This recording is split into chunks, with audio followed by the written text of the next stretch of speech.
Round 2. Go! Hey, what's going on? Welcome. It is Sunday. It's finals day here in the CPT Southeast Asia 2. It's the pre-game show, round 2, brought to you each and every time by myself, Logan Salma, and this week I'm joined by Jammers. How's it going on? You well? I'm all good. I've been enjoying the action from yesterday's stream, which was absolutely amazing. A lot of different faces. And some notable absences as well. We'll get through that. Some players that we're not seeing in top 8, some players that we are. It's stacked with talent, though. The big news, though, of course, is Cien is there, and he is in winner's side as well. Man, that's going to be amazing, because remember last time, completely flipped on its head. He's in the loser's side. He ended up making it third that time round, but different stroke of luck for Cien, and again, one of the players that is under immense pressure, I suppose, because again, he's a CPT qualified player from before. He's going to be really proud, though, of course, because its winner's side is looking like an episode of Versus Community Weekly Tournament. It's full. There's 6 Singaporean players in this top 8. All 4 of the players in winner's side are regulars. Of course, you've got Brandon and Bravery, who are multiple champions of Versus Community. Cien, who is there and runs the event, of course. Man. And Oswald, the Laura player, as well. All they're sitting in winner's side. In loser's side, we've got Potato making his triumphant return. I'm very happy to see. What a nice guy he was as well. I don't know if you saw the interview that we did. I saw a little bit. But what a lovely guy. He's going up against Mind RPG. That is a Philippines versus Thailand match. And then another 2 Singaporean players. We have Aaron. This is a matchup that threw me right off, by the way. Okay. Aaron Manarang versus Dixon. Why did it throw you off? Because they both have other names. Okay. Because Aaron Manarang also goes by R1 Man Row. Right. Which is, you saw as his CFN. Yeah. But that's the name that he signs up in for Versus Community. And Dixon obviously also goes by his CFN, which is Gamble Boxer. I knew about Gamble Boxer. So that one threw me off. Jesus. But it's nice to see Aaron Manarang representing again with that Nash, or perhaps the Vega, we'll see. But he put a lot of work in with Nash. And how nice is it to see a Nash in a top 8? I mean, look, the character's not held in high regard, very elusive in his neutral game, but again, he has too many obstacles he has to overcome to come through. But, you know, Aaron Manarang, he's just one of those guys for me. Even last time, I was really impressed. So consistently making top 8, which is super impressive with such a character that could do with a little bit of love, perhaps. We are going to be going through each of these players, how they made it into top 8, and looking at these matchups, these head-to-heads. So without any further ado, let's get into the winner's side, and we're going to kick it off with Brandon, a player that we've looked at previously on both round 1s for these CPT events. A really nice guy to speak to, a very, very solid Akuma, patient. He's getting a run back of last time because of course he was beaten 2-0 by Bravery in winner's side in top 16, but he's got 3 out of 5 this time round. Yeah, I mean, I can't wait to see it. And like I said, or like Logan said, Brandon for me is one of the best Akumas in that side of the region, that side of the world. And like you said, the run back's happening, different format entirely. I actually can't wait to see this unfold between some of the best characters in the game. But enough about that. Let's go and look at Brandon's run all the way to this top 8.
Just to get used to them, but Brandon's going to be going up against the Karin here to start against H-Tail.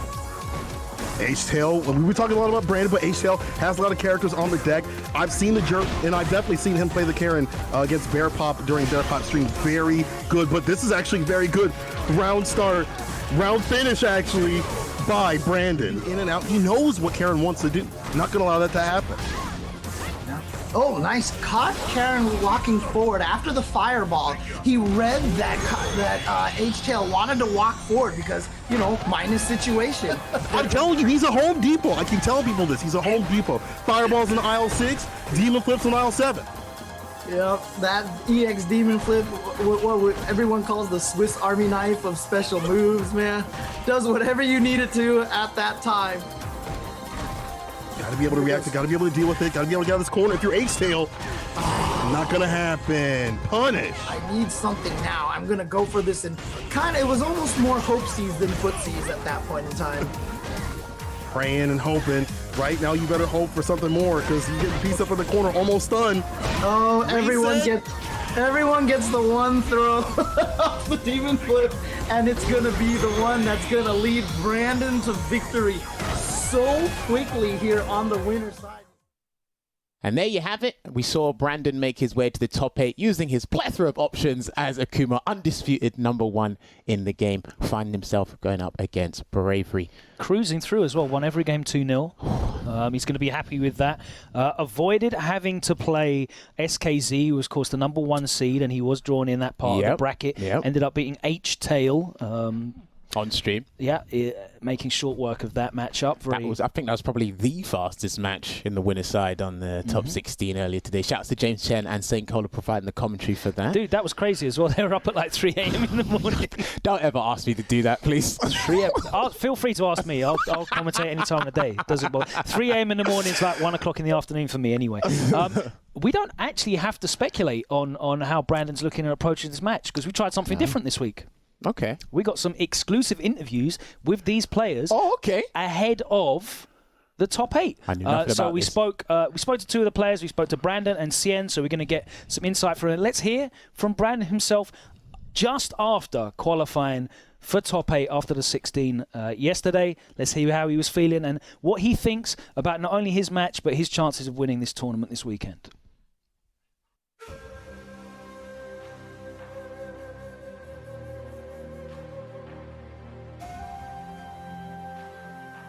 I can't lie, and I just gotta say that I'm delighted to still be in winners bracket.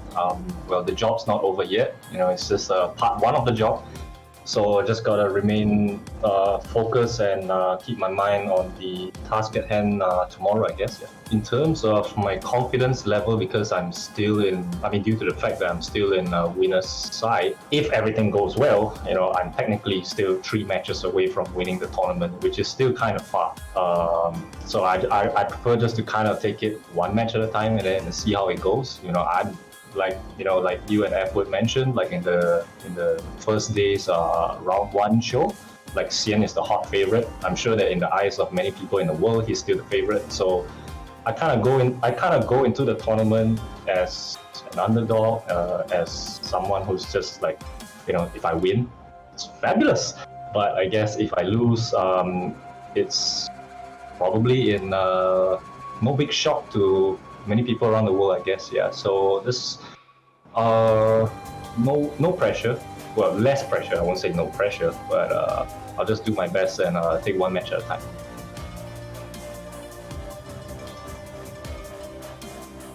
I generally do not do that well against Bravery in a 1st to 2 setting. This time it's it's a very different setting. It's top 8. It's 1st to 3, and I hope that like the longer set would actually benefit me. We have always been going like back and forth. I'll be prepared for him when the time comes, I guess tomorrow. But we just have to, have to wait and see, and may the better man win, I guess.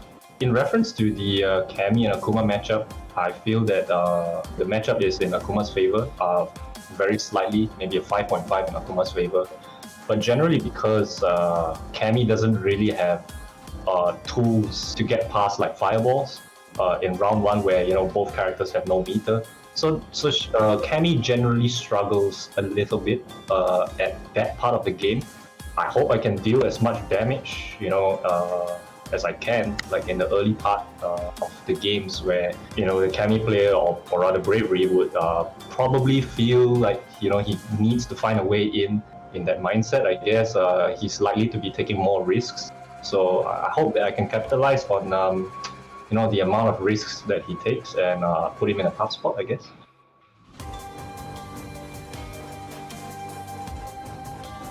In terms of Xian versus Osso, it's really hard to kind of give comments on that matchup because both of them use two characters. I know that Osso has a pocket poison as well, which he hasn't really busted out in this tournament. And of course, Xian has the Buki and Set. So I'm really not sure how the first game would go. I guess it's really interesting to see which characters both parties decide to bust out on the first game when they get to it. Yeah, what better way to find out how the players are approaching these matchups than just speaking to them directly. So the night before. Thank you very much, Brandon, for speaking to us. Appreciate that. We are going to speak to Xian a little bit later on in the show as well. Interesting to hear his thoughts there. He acknowledges that in the shorter sets, Bravery's probably got the edge, but how is he going to approach these longer sets of Akuma? He had some sort of some points to make about kind of the meter management and how he wants to try and cash out as much damage as possible before Cammy gets that EX bar and he can't make the most of his fireball game. Of course, once Cammy does start hitting him back, that V-trigger is going to come into play for Akuma as well. So of course, and it's a 2-bar V-trigger. And just to touch up on the point, I think more players should start doing this, is trying to take advantage of a matchup when the opponent hasn't got meter yet. And then you quickly shift your way of thinking when they got that 1 bar, because what's available? EX Spiral Arrow, the EX Dive Kick, EX DP on defense. It's like, just unfolds another layer of mind games for the players. And when you're mentally prepared for that, it makes it, I wouldn't say it's much more comfortable, but you're just mentally prepared for the situation. Did say that he feels like Akuma wins that matchup slightly. I can agree with that, yeah. And that's understandable because Bravery's got a very explosive style. Of course. Let's actually say no more about that. Let's shift into it. Let's go and look at Bravery. Bravery, again, also had, he coasted through into top 8. Another player that won every match 2-0. I love this guy. The whole winner's side of top 16 was like a speed run, I swear. It's crazy. But let's take a look at his path into this top 8. And we're back on the other side. We're going to talk about this matchup in a little bit more depth and then look at some of the other matches in this top 8 coming up at the top of the hour. Of course, at the end of this show, you're going to be able to catch the action brought to you by St. Cola and James Chen. Once again, hopefully they're powered up by Red Bull and raring to go. I know we are. Let's get into the highlights. We'll be back on the other side.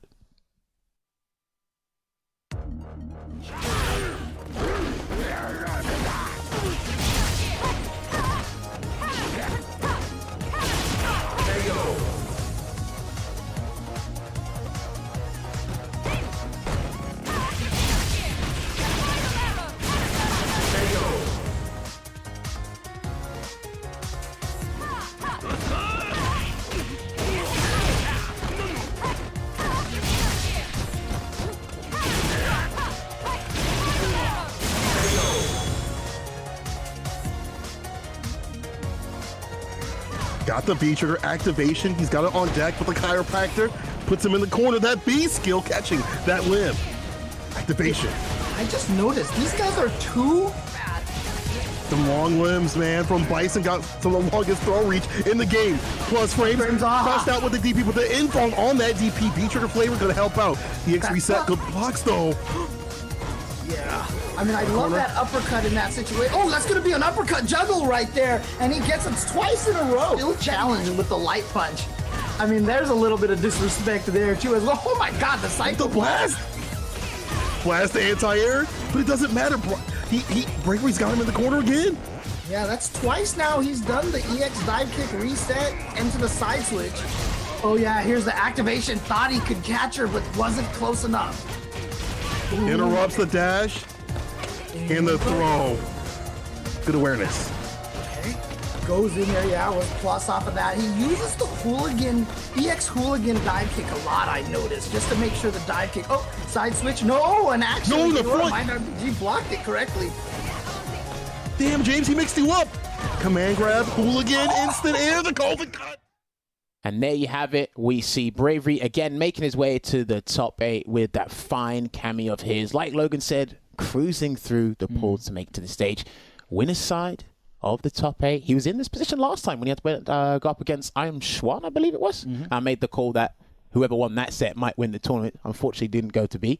But I believe his last run, he made it all the way to losers semi-finals. Yeah, he finished 4th last time. Yeah, so different side or different players in the winner's side might have better luck, might be a little bit worse. But the match he had on stream against Mind RPG. So despite that being 2-0, the first match was actually pretty close. I actually thought Mind RPG was going to take that one. Well, yeah, he's got Bravery has a very explosive play style. I was watching and kind of taking notes on how he played, and it's a very proactive style. Like, he wasn't afraid at all, even a character as fragile as Cammy, to just interrupt, especially when he had the V-trigger.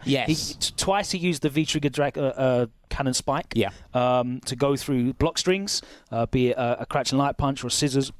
You're not taking your turn.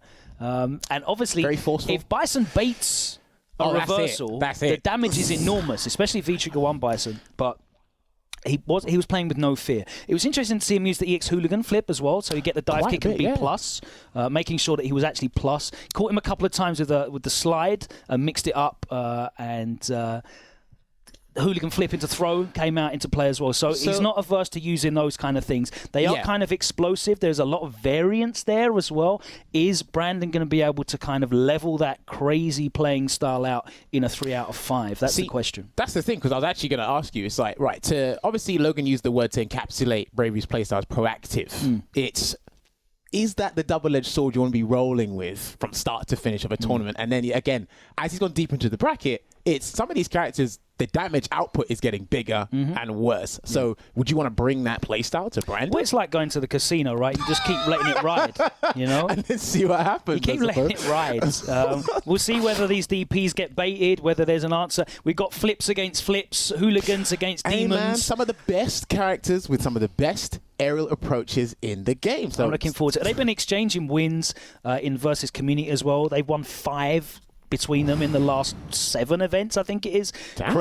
Literally been going forward. 2 of the best young players in the region. Looking forward to this. Really enjoy it. That is our first winner semi-final. Let's get into the next one, where we see the overwhelming favourite, Xian, going up against a player that's not really known outside of the region in Oswald.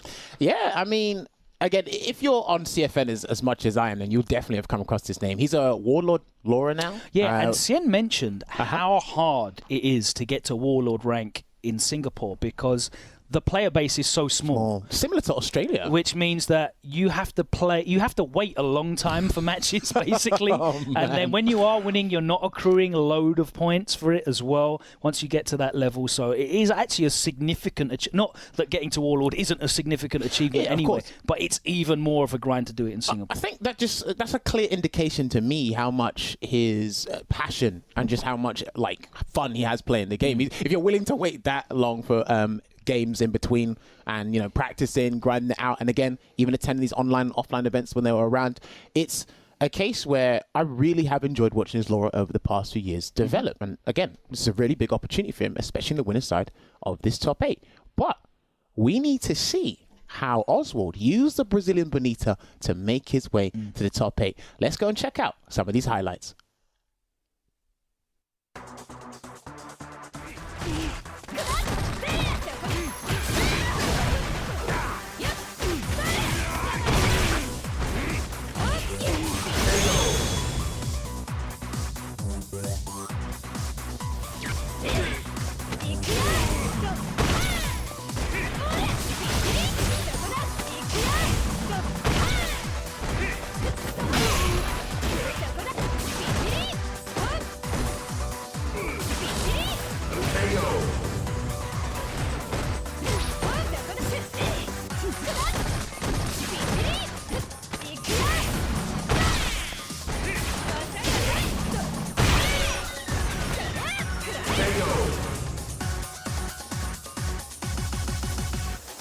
Catch the dash right here. Yeah, EX on the other side, the Nani.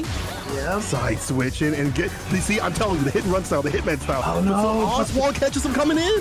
Yeah, that was the counter hit confirmed right there. Like, out of there. Okay, and escapes in time. Backdashing and trying to do this ice skate smash that we've seen before. That's going to be a good start right there. Got another counter hit, but too far away for it to actually lead into anything. He just needs one more hit. And Oswald is out of meter, but got the right jump in timing. I know what can come after. The chase down, V reversal. Having both of those V reversals, the two different V reversals, is going to be his best defensive option. But you can see right here, Aro with no more V reversals on deck, so he had to take that pressure from Laura. Okay, not as bad as it could have been. Yeah, this could be way worse. V reversals. Overhead connects. Did you see the delay right there? And you know what? Aro actually recognized that mix-up and blocked the cross under. Listen, I got mixed. People at home got mixed, but not Manurung out here. He's seen that. It's in his notes. Page 32. V reversal. You stuck yourself in the corner. Still great blocks until you got opened up. Overhead connects. One more hit to do it. The trigger wasn't activated, so there was no way Oswald could actually get that to combo. Oh no! Finishes plate. Oh no! The medium punched in there. Oswald securing his place there, defeating Aaron Mannerang on stream in a match where he was fully abusing and taking liberties. Yep. Frames were being stolen left, right, and center. Command dashes weren't being checked. She's just such a scary character, especially if you use someone like Nash, right? Yeah. I think both of Aaron's characters are not tremendous in dealing with mobile grapplers, right? Because he had a better chance with Vega. Yeah, he had a better chance with Vega. I suppose in terms of keeping out, but like, yeah, you saw he was playing a runaway style with Nash. Yeah. And it was more, it wasn't like a hit and run style, it was like just a run style. Yeah, and eventually he just caught him and run him down into the corner, jumping over the Sonic Boom. We know this game is significantly different online, but I think when Angry Bird said it last week, he said in one of the interviews with Sengan and Efo, shouts to those guys, he said he played the first game in the tournament, he lost it, I'm never playing slow again. And then I kind of saw that with Aaron. It was like, right, you're just running away and you're hoping you don't get crush counted, you don't get trip low, you don't get hit on a sunset wheel. So it looked like the game plan fell apart the moment it said fight. Well, he switched to Vega, and it was very interesting to see because he was then trying to be a bit more proactive. He tried to stuff some of the startups, react to some of the startups on the claps with slide, got hit for that. Like, it was just, the timing was just off, maybe the spacing was just off, but the slide got hit, comboed. You know, and Oswald just refused to stop as well. Like, he wasn't respecting frames, dash cancels into buttons, overhead, you know, command grab dash afterwards outside of V trigger. Oh, man. And, you know, in the end, I feel like, Aaron just cracked and ended up jumping in, and Oswald claimed that very last round, that very last round when he had the lead with Vega and he almost had the perfect, and then, like, Oswald just came back. I think that just kind of summarized the whole. Oswald looks super comfortable, but how comfortable is he going to be against the final boss of the region, the clear favorite in this tournament? He's going to be going up against Sien in this winner's semi-final. Sien, the massive favorite in this. Like, we said it yesterday, the youngest legend in the tournament in this region. You know, he's been around actively traveling and playing for high stakes since he was 16 years old. He's won almost everything there is to win. He's, you know, Evo champion, hasn't won a Capcom Cup, but he's done so much and does so much for the community as well. And he's still a relatively young man.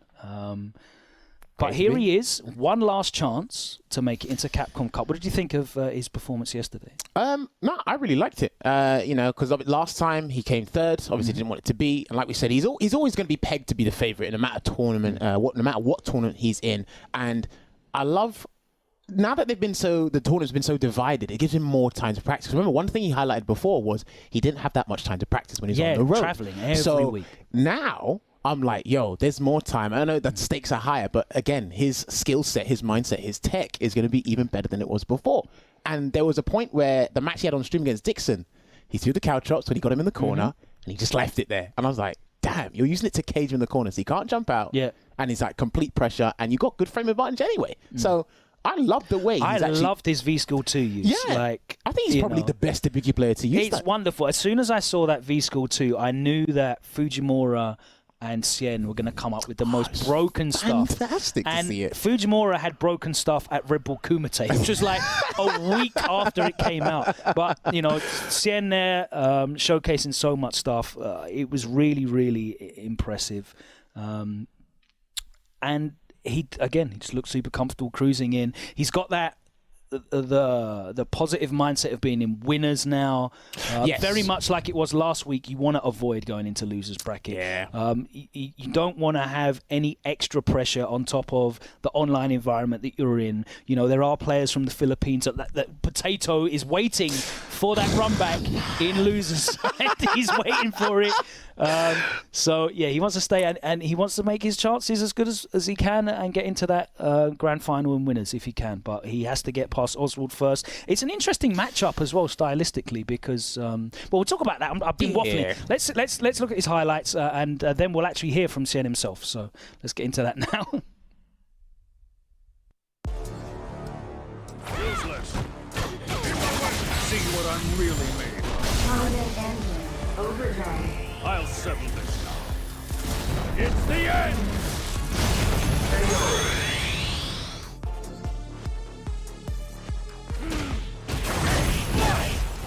Come over here! How stupid! Now perish! I see! I see!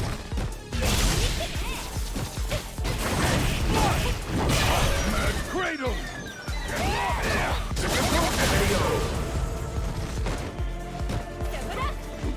I see!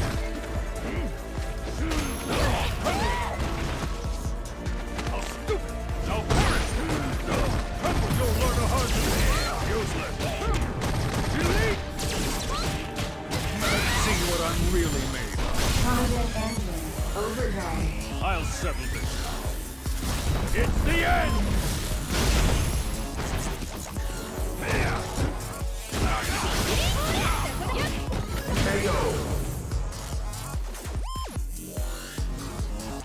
Trying to find an opening, another V-trigger. My mom said I get to have two.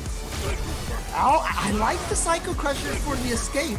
And now try to get in there, but I like the jump as well. Not enough to kill. Still one hit for either of them. Got him caught in the corner. But the crouching medium punch, able to get the V-trigger activation. Again, another side switch.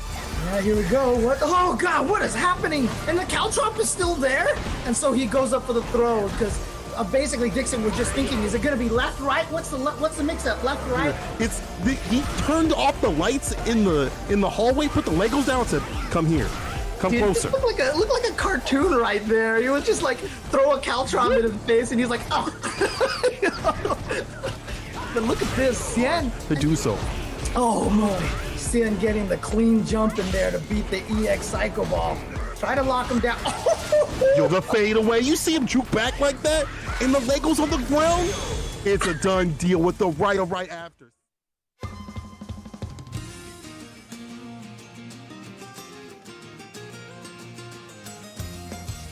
It's a tournament like this. I went to the losers the last time, and I think that it's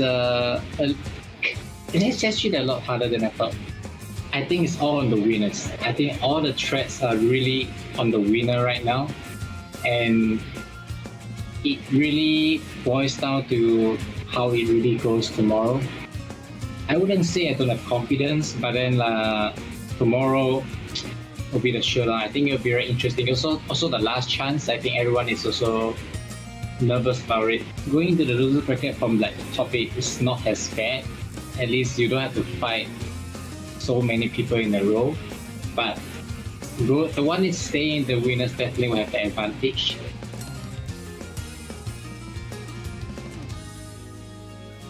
I think I practiced with Oswald quite a lot. So it'd really be interesting because he has a lot of different characters. So in a way, I actually don't like fighting people with many characters because like you gotta practice for a lot of characters. So we'll see how this goes.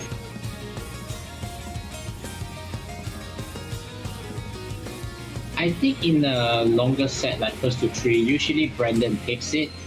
You know, Bravery is very good at first to 2. Like I think he beat Brandon most of the first to 2. But then first to 3, usually Brandon kind of dominates. So it'll be interesting to see how it will turns out tomorrow.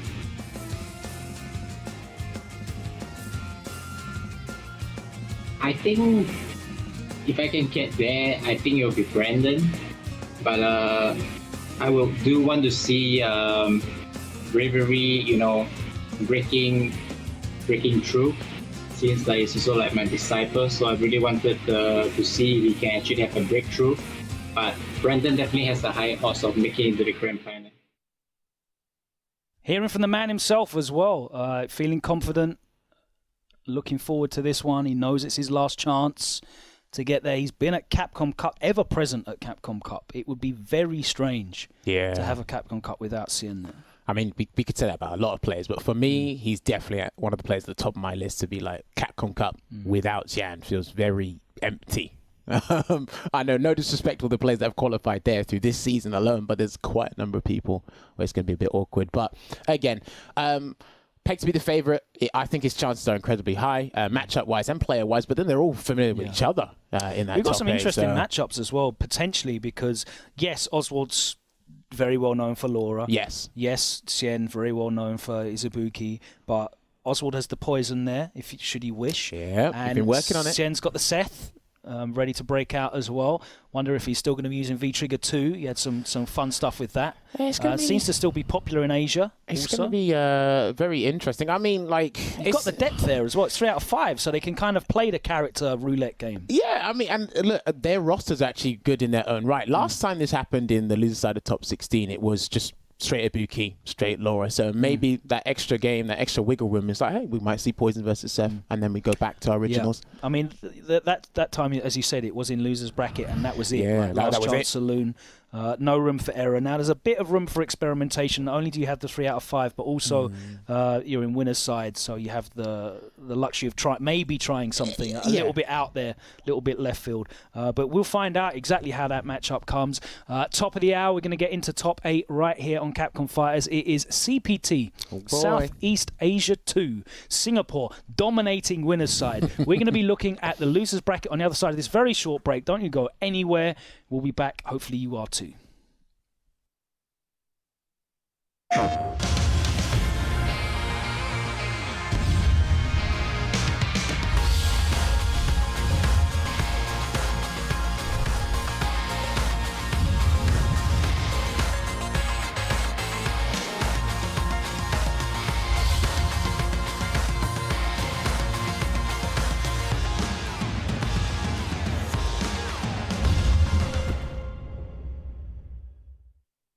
PlayStation.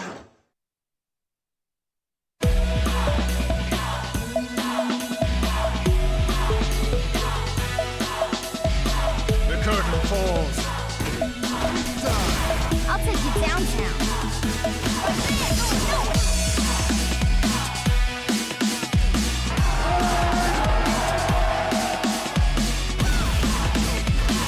Boom! That's how you start the fight and finish it quickly. Let's have some fun.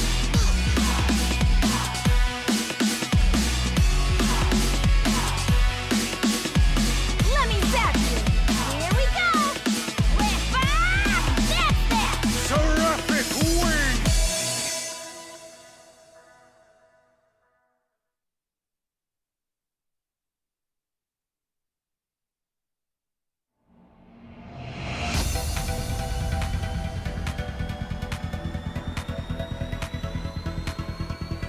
Go beyond the battle! Get ready. Destroy! Begin! Let's go. Disappear! Kneel!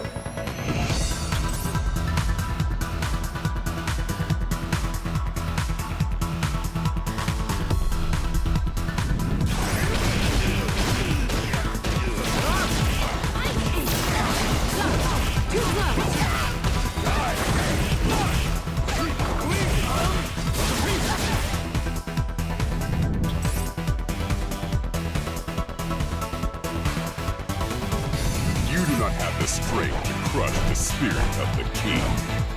All right. I really like to exercise, and training is a lot of fun. Time to meet your death, vile insect. Pull out all the stuff. Hadouken!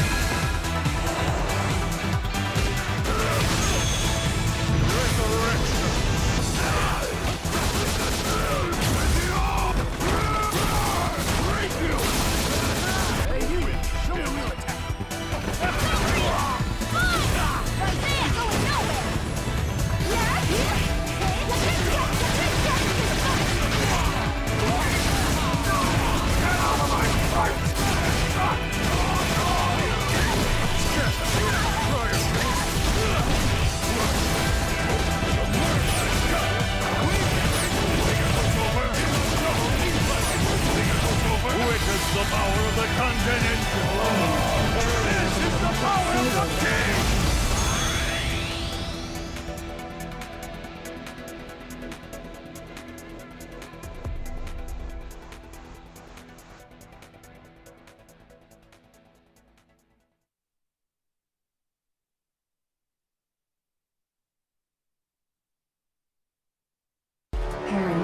device expansion completed.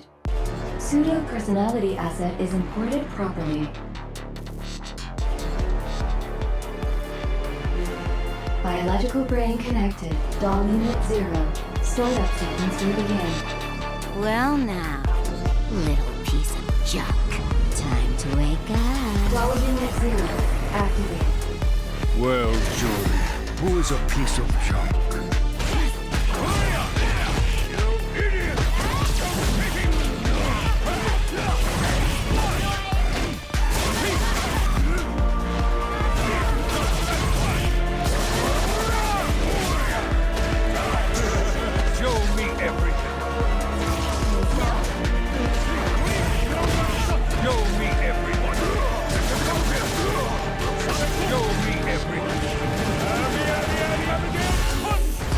Installed.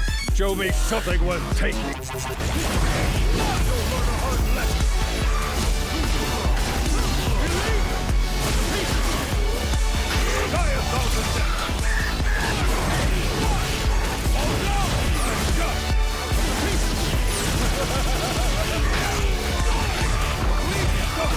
Your data is now useless. Witness the power of the content engine. This is the power of the king! Your data will reside in me for eternity.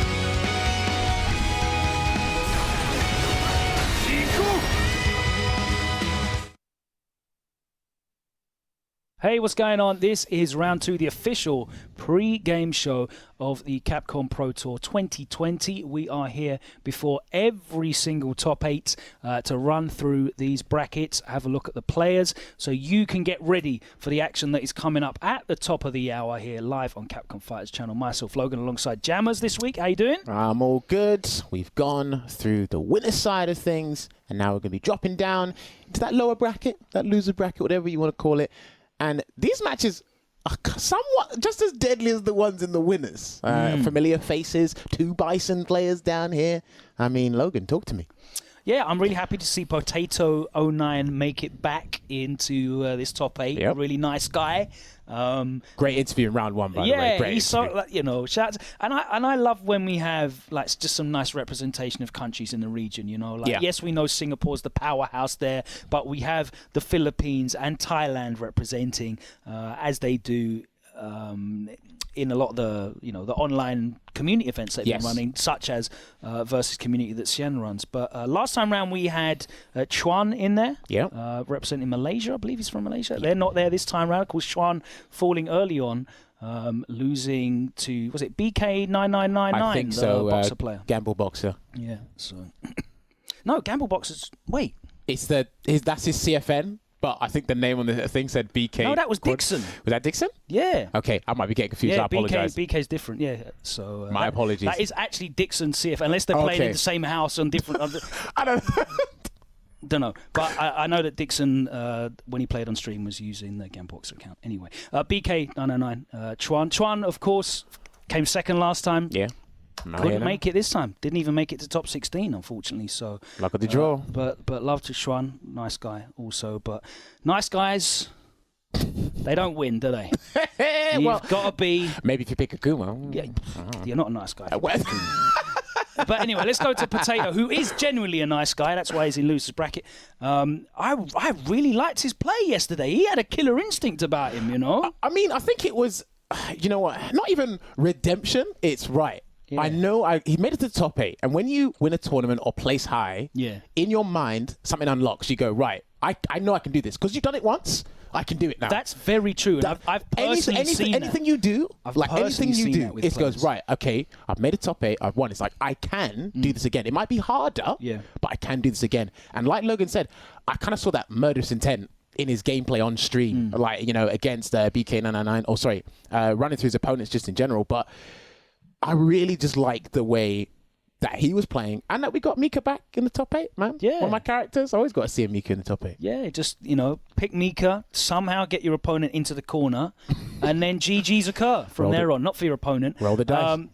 Yeah, let's have a look at the highlights of how he made it here, including the very impressive match against H-Tai. But here we go. Potato 09 in top 8 losers. Let's take a look.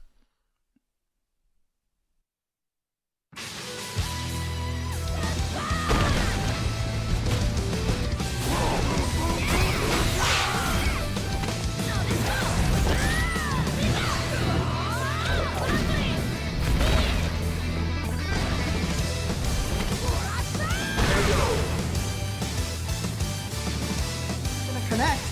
Oh, challenging the dash up. And here we go. Wakes up with it. Oh, the follow. Knew he couldn't I like that combo, but Disco's gonna keep him alive. The empty jump. There he go. Dash up command. This isn't an accident. Yeah, normal throw right here. None of this is accidental right here. This is all pressure and releasing the side of Potato. Bag fierce though. Doesn't get to confirm. My man Juke is still got the command grab. Not enough to kill, but that crouching medium kick is gonna do it. You have to worry about Nadeshko, so I'm still gonna be plus.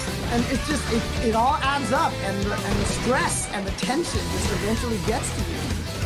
I feel like this is one of those matchups where like you almost have to use V-reversal, and there it is. Still gets caught. Yo, Potato with the reads. It was a coloring book, James. It were the words on the page. What? I think I blinked. Did you see how close like Potato's playing? And this is bad. What's your defensive mechanism right here? Oh, what are you gonna go for? Gets picked up on the other side. It's over, James. EX wingless, clip the wing. Pick up on the shoulder. Read that crouching heavy punch, but oh, guess what? Here we go. Mika gonna Mika. Oh, I love that. Using the invincibility of the V reversal to get through Nadeshko. Oh my god, they're just punching back and forth, dude. This is like... It's a slugfest. Oh, that's a hit, but it was too far. Oh boy, that's gonna connect. This is gonna do a lot of damage. This is not gonna kill, because 320, 330, I think is the most, yep. But last hit, what's the mix-up? Nothing on the wake up with the fatal weight. You win. Ooh, not gonna land on it this time. Going for the EX right after, baits it out. Knew it was coming, smelt it, and dealt out the damage. Side switch. Oh! Yo, that's done. Didn't it's even done. need to do that. Wow, I just didn't even... CA? No. EX Brimstone? Pack it up. It's Potato time. And there you have it. We've seen Potato's highlight reel mixing up all of his opponents to make his way into the top 8. I swear, some of the matches he had on stream, those guys completely suffered. And they weren't respecting some of the things Potato was, but he was kind of getting away with murder. But you got to do that as a Mika player these days. She's not one of the strongest characters in this current meta, but listen. Yeah, he put the fear to good use, I think. I think that's absolutely brilliant. And if you're going to be maining this character or doing that, you have to just bring that the whole way through. He's got a good character matchup. He's going up against Mind RPG's Bison, and that's going to be... It's very scary for Bison. When you have a very aggressive Mika, it's certainly very scary. It always, and I mean, like, we've been talking about this ever since like season 1, season 2 with Problem X. It's like the matchup will always be bad for Bison with using Rainbow Mika, and I definitely know Potato is going to be abusing that because again, we actually saw this matchup between Mind RPG and Fubar Doc last time round for the qualification of the top 8. So I wonder if Mind RPG is going to be handling it. He's had a couple of bad draws, but let's take a look and see how Mind RPG made his way into top 8. I'm going to go back on the other side, talk about this matchup a little bit more.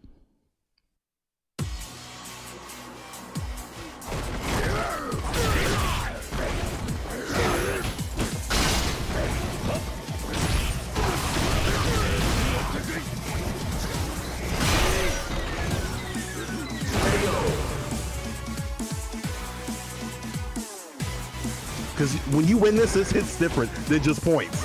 Oh yeah, the Bravery taking that round number 1. And here we go, Mind RPG using that EX scissor kick to be plus, and yeah, that's still reach. Okay, trying to get in. But there we go, good whip punish right there for Bravery. Now Bravery has his corner position. Oh, he's out. I love Mind RPG saying, I don't want to be in the corner. I saw what happened last time. Let's not make it a repeat. Time for my turn. Stay positive all damn day. Oh, V reversal, smart stuff. You know, that's the thing, is so many characters have to delay their V reversal so it doesn't whiff on Cammy when she goes behind. Bison's like, I'll hit you anywhere, I don't care. Oh no, what was that all about? I mean, I think that was an anti-shimmy attempt, or if Mind RPG is just gonna keep with this offense right now. Too far out for the follow-up. Still got him in the corner. Got to keep him here. Here's the activation. This is the escape point. V reversal. Eat some of this gray life. That's why Cammy's V-Trigger 1 is so good, in my opinion. It's just anything you block into activation, she gets her turn. She's kind of out of there, but... Get the double overhead that he wanted. No double Dewey here. Backs away. Mind RPG. In great position. Calls out a button right there. The Devil's reverse and keeping the plus frames on. Staying positive. My man is smiling. He don't care about a damn thing. We saw with BK against Featuring, he was pressing buttons in every gap, right? So he is definitely hitting some buttons here. Oh! On the other side, the throw. The activation, BK trying to make the comeback. Mind RPG sitting real pretty here, but in the corner. Bison, you don't want to be here, and wakes up with a challenge. Get punished, light, activation. And this is where things get heavy. EX, hard knockdown. And you see that, the crouch light kick confirmed because he realized he was getting people walking backwards, and there we go. Mind RPG is gonna take it. And there you have it. We've seen Mind RPG using the Callous Dictator to make his way into the top 8.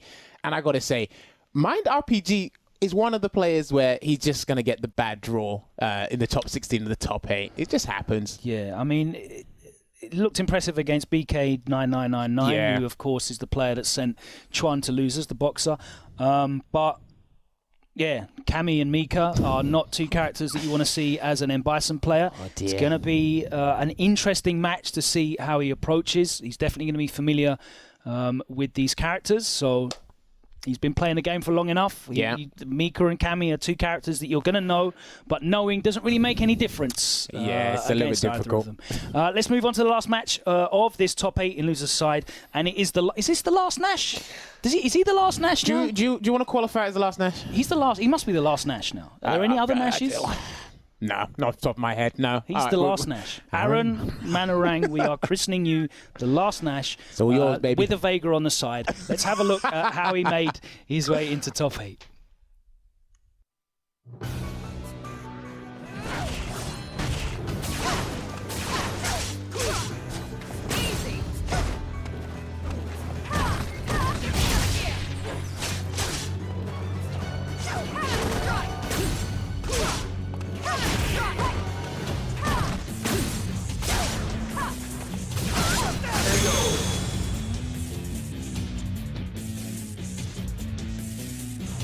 Here we go, here comes... Oh, she tried to go over, but the V reversal actually was able to get him away from that situation. So, again, you know, not a huge life lead here. Gets the throw, not enough to kill, though. It's gonna drop. One more hit to do it. EX!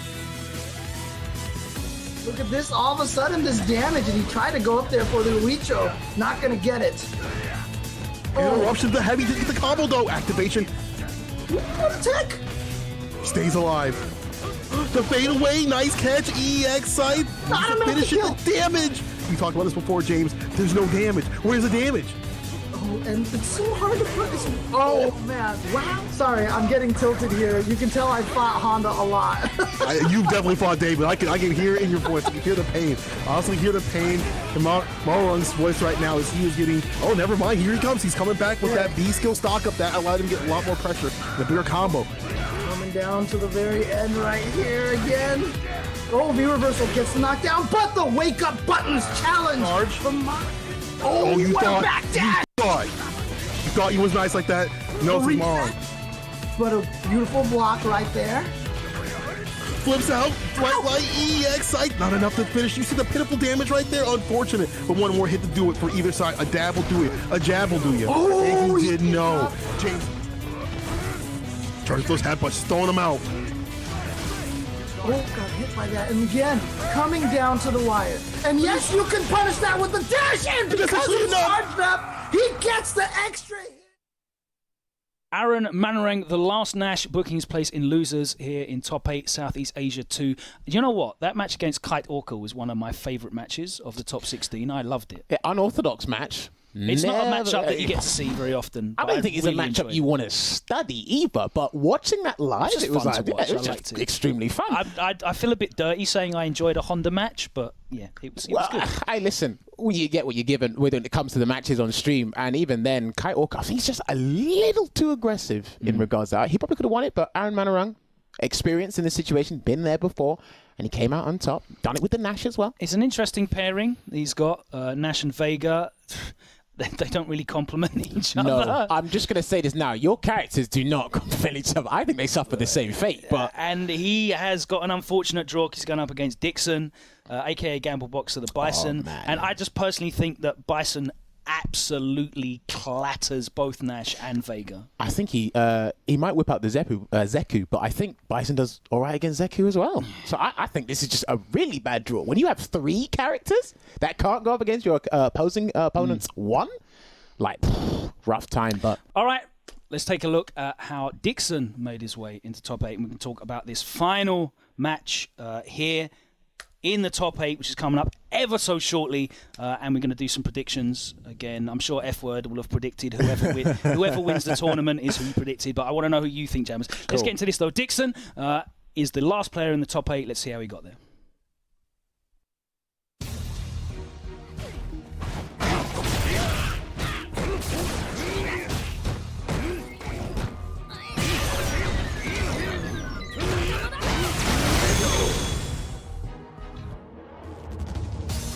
That gets you. You don't know how he plays, and he shows you something way different.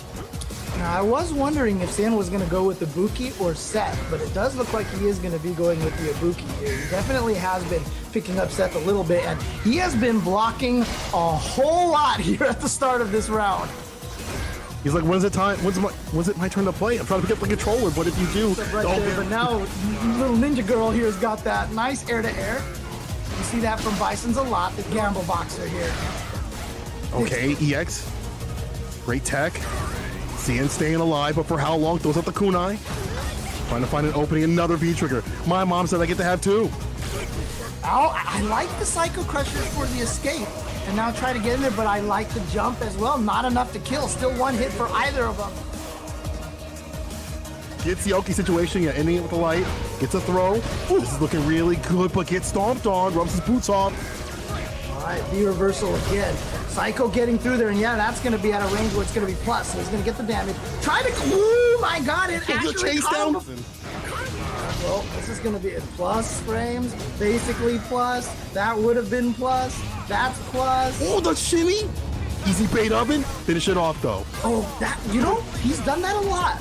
Bear Pop has done that a lot. But he's running out of V-trigger, and so Dixon's playing this really smart, just making sure that it goes away, but that's not... Trying to go in. Oh, yeah, the pipe falls in the rock. Still on. Oh, the heavy kick, the knees to the head. Yep. That's right. Oh, God. That was like 9 shimmies. Like, what do you see Bison shimmy like that? Look at my man's blocks on the other side. Good blocks, though, from Bear Pop. Don't get touched. Don't get tapped. The neutral jump will do an opportunity. He's stuck with the pipe right now, and there we go. The throw. Dixon. Okay, air. Okay, V-reversal again. Reversal. Down. Does he even try to absorb? Right. Oh, yeah, there it is. Oh, is he going to get in? It's not enough to kill the shimmy, but he was too far. Oh. One more hit to do it, the medium kick.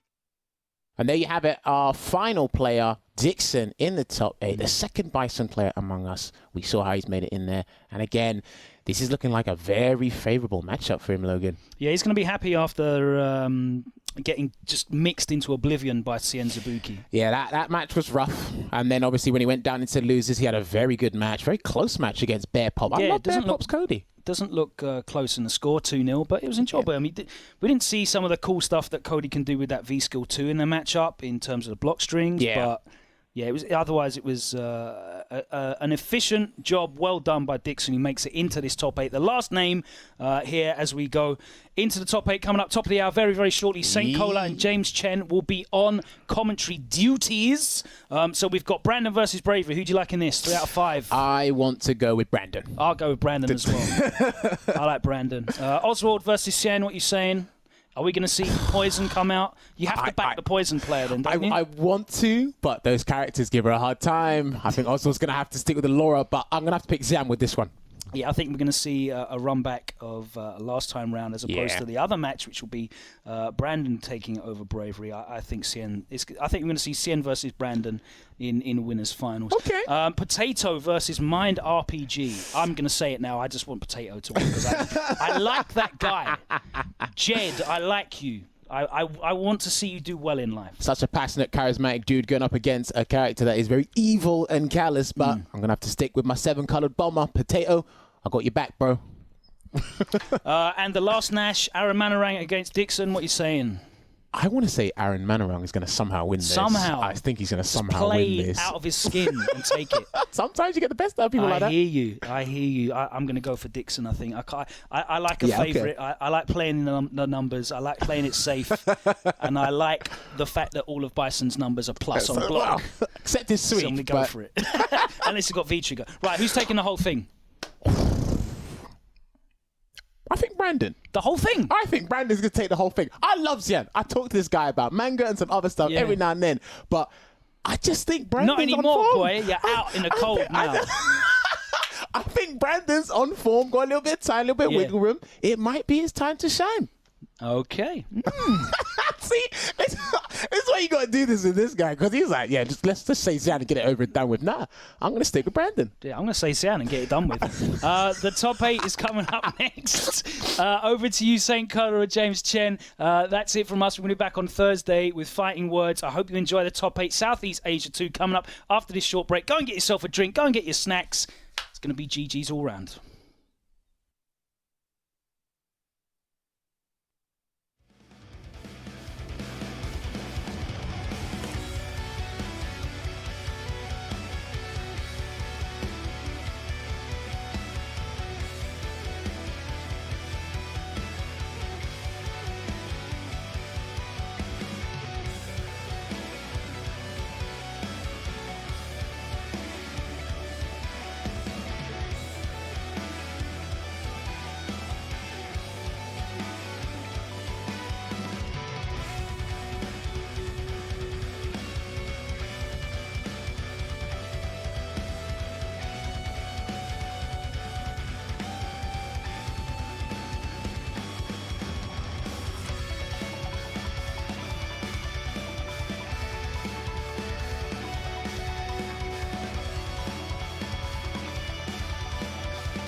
Thank you, everybody, for joining again here for day 2 of Southeast Asia Capcom Pro Tour Online.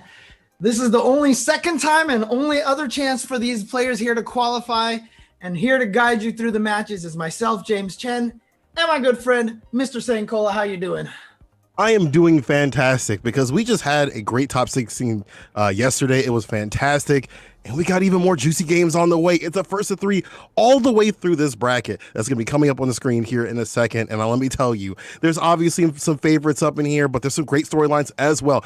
Sins Brandon up on deck versus RSG Bravery. That's going to be the first match. Then it's going to go to Oswald versus Razor. CN. But who's on the loser side, James? We've got Potato going up against Mind RPG. And then right after that is going to be Aaron Monarang going up against Dixon. And so 8 very, very strong players here. Again, 6 players from Singapore. So obviously dominating the Southeast Asia region. And unfortunately, the 2 players who are not from Singapore actually have to fight each other immediately in the losers bracket. So we will be we're going down basically to 6 out of potentially we're going to get actually 5 out of 6 players from Singapore after the first round of losers bracket.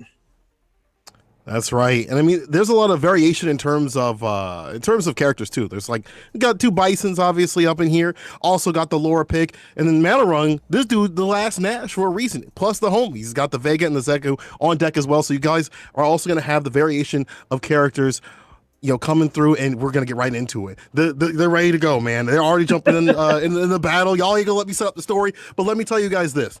2 young cats up in the scene, but not in the gameplay. It's Brandon versus Bravery. Bravery we saw yesterday with that scammy cammy play, super active. Like I told you, past the 10, way past the 10. And then you have Brandon, who's very meticulous, very studious, Akuma player. So it'd be great to kind of see what they, how they interact with each other. They play each other so many times, but this is the big stage. It's the first of 3. And in my eyes, this favors Brandon for longer sets. But we'll see. Maybe Bravery has something in his sleeves. And apologies out there to Aaron Manarang. Everyone correcting me here that he is from Indonesia. Not Singapore. So actually 5 players from Singapore here in this top 8, but let's get to this. And already, I mean, look, they were picking Brandon to win this one, but how do you pick against Cammy? How do you do that? We all know what this character is capable of, and you see it here in this first round, just like that. She's so strong against so many of the characters in the meta, right? She's very strong against, and even in this matchup where maybe she doesn't win, she does well against Akuma. She got a lot of tools around the fireball, does the damage, but she can break too. Being able to do well against the Akuma is quite a feat, which means you're probably a pretty strong character.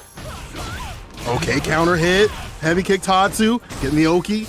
The blocks though, Bravery underneath the fireball. Does it complete the combo? Drop the combo, unfortunately, and actually it's really hard to punish Akuma when he lands there. I swear he has 1 punishable frame after he lands after the EX air fireball. Here's the activation. Oh, he tried to go for maybe a DP or something. He saw the counter hit, but it doesn't matter. Still stuck in the corner. Still has some juice to go, and he's gonna spin it. I knew it because you're gonna get that bar back. There's no question, huh? We talk about Cammy being such a strong character, but therein lies her weakness right there. The glass cannon. Just taking so much damage. Ooh, the DP on the dive kick. Great punish, heavy kick Tatsu on this combo all the way to the corner. And we've seen it a bunch of times already here. I mentioned it yesterday, but Bravery loving that EX hooligan into dive kick. Actually, that time was just the raw. No cook, no sear. Still stuck in the corner. Yo, he's calming Bravery down. But this is the return right here. B trigger time. Saving that bar up, back throw. Oh, what? Back him by the tippy tip. Into the drill, into just the raw meaty drill. You don't think that Cammy can hit you from there, so you're gonna get up, you're gonna walk, you're gonna try to do something, but instead you get a drill at your feet, and he combos into it and takes that game. But 1 game, and it's first of 3. That's right. But that's what I was talking about. I was like, oh, he's got the control, and then you can't control Bravery.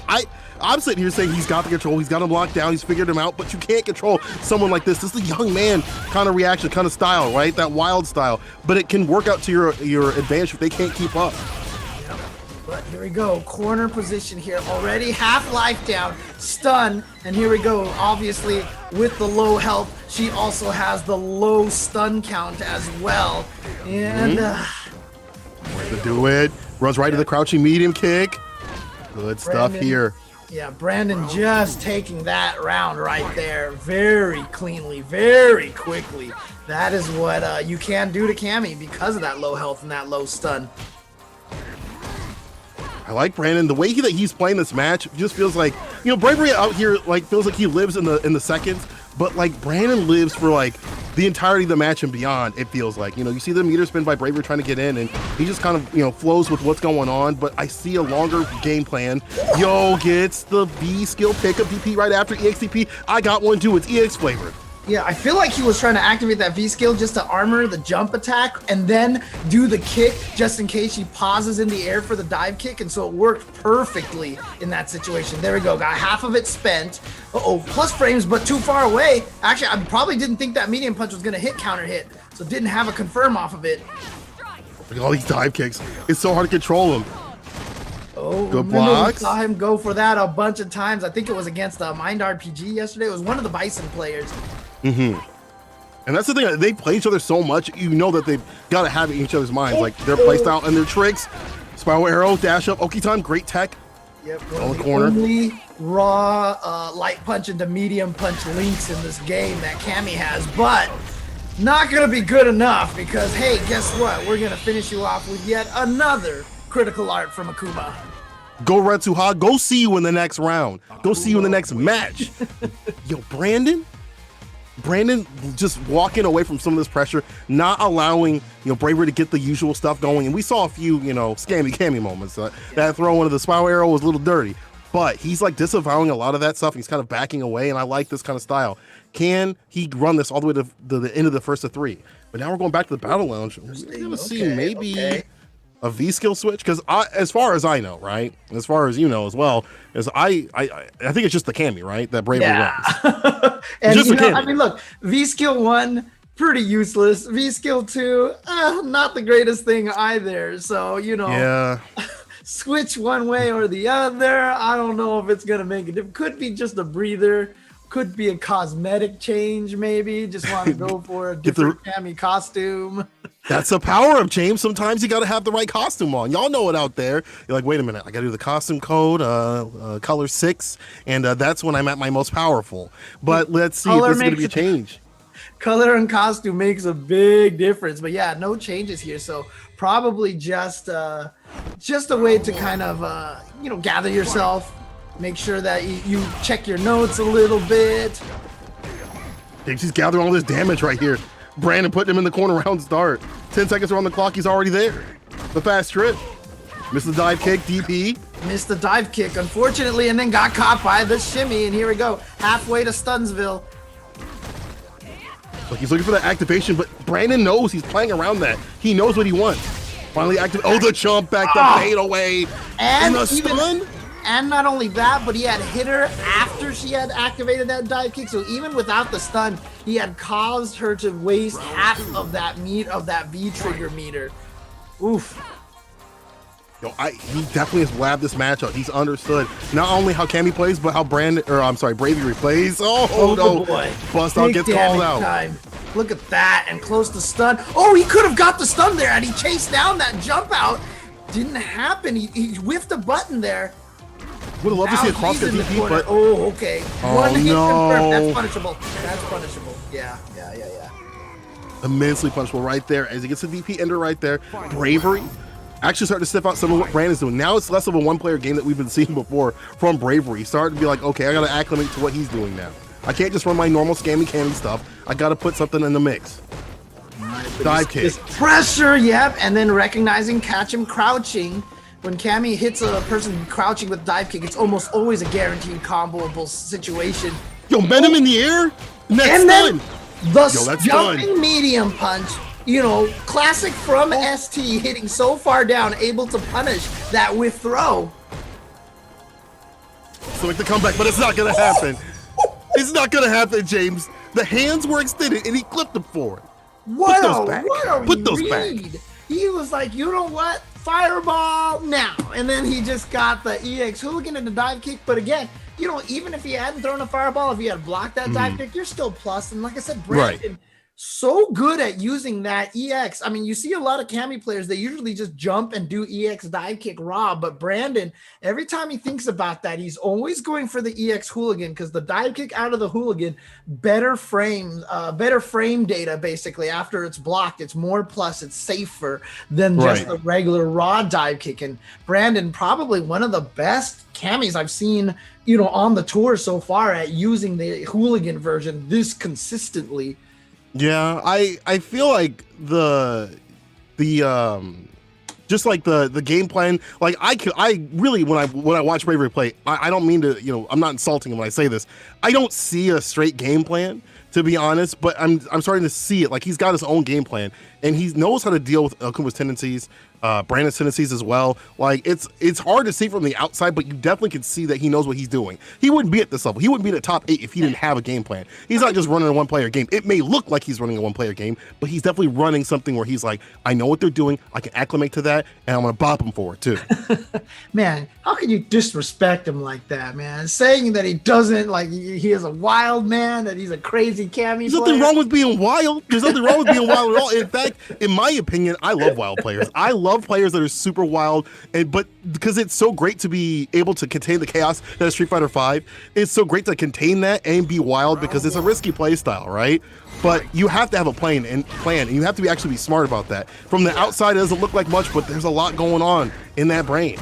And frankly, though, I mean, one of the things to mention about, Cammy is the more straightforward you play Cammy, honestly, the worse she is. You have to be kind of a nut. And yeah, that was a V reversal. You get the punish, though. But it worked. We take those, James. We take those. Nice fadeaway, catches him. DP ender right here. It definitely happens a lot for Cammy players, and it's nice that she has that forward heavy kick that comes out if there is no block. I mean, it's negative on block, but on a shimmy attempt where a guy walks backwards, walks forward, they're gonna walk into it. You can link after it. Very nice. Ooh, nice link right there with the crouching medium kick. There's the chiropractor throw into the corner. No catch, jump back is fireball, great escape option, but still kind of in the corner. Side switch. Oh yeah, you back in there, buddy. And DP gets the anti-air. He's been good about calling the dive kicks. Yeah. He's been good about calling the dive kicks, the jump ins, and things like that. Got hit by a few, but just recently he's been really good about, sniffing out what he wants to do, what he wants to jump in on with.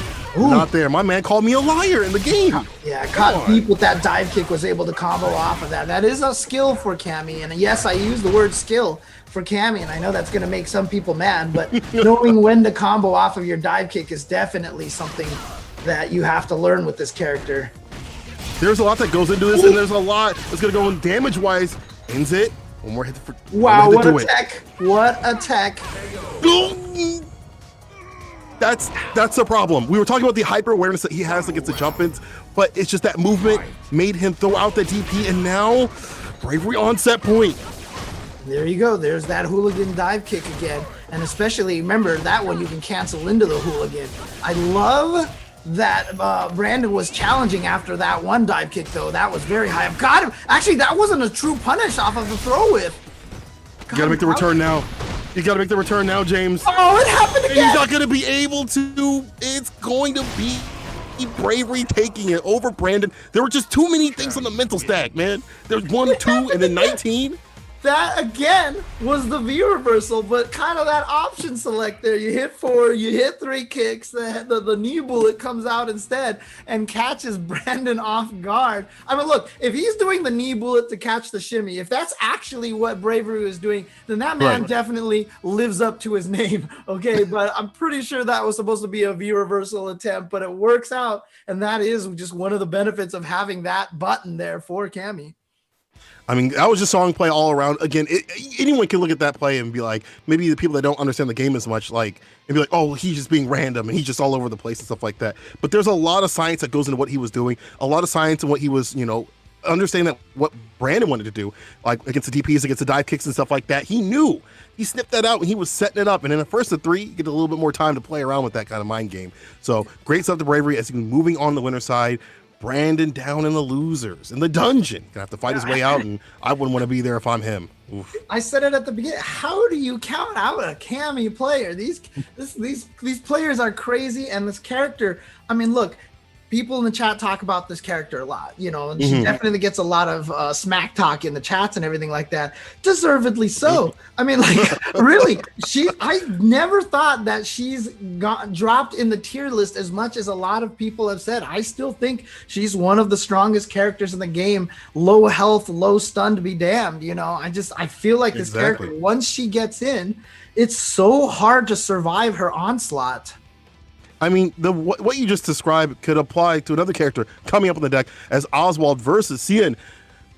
I mean, you talk about that kind of if they can survive the onslaught, if they can take on, or like, you know, if another player can take on the pressure. Thing about Oswald and Laura is, like, you know, that's a downplayed character in my eyes. A lot of people might say only IDOM can do this and that, but I've seen what Laura can do. People have seen what Laura can do, especially after stun. The damage is done. It's ridiculous. But on the other hand, Cian got that Ibuki pick, and Ibuki's still strong this season. Yeah, and that's the crazy thing too. Like, you know, I think it was Fudo has been, you know, inviting a lot of players onto his stream. They've been doing a lot of tier charts. It's been getting a lot of conversations and such like that. One thing I've noticed is that Japan has started ranking Ibuki kind of low. Fujimura has left. You know, Ibuki doesn't even play Ibuki anymore. So I don't know. It's weird. Like, I still feel like she's a very strong character, but there's definitely this feeling maybe she's not as powerful as she was before. But James, you see what's happened on the screen? He heard us talking. He was like, listen, I'm not even going to Ibuki right now. You know, I want that cheap. I want the Seth with that Mucinex booger color right there. See it? I see you. But this is the thing. I know what he's going for with the color, but, you know, that's what it looks like to me. This is the thing.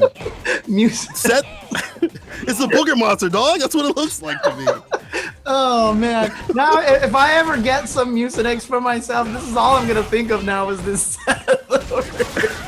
Let's see if Oswald's got the antidote against this, though. I mean, this is a pretty hard matchup. The crouching melee kick is so important against the claps.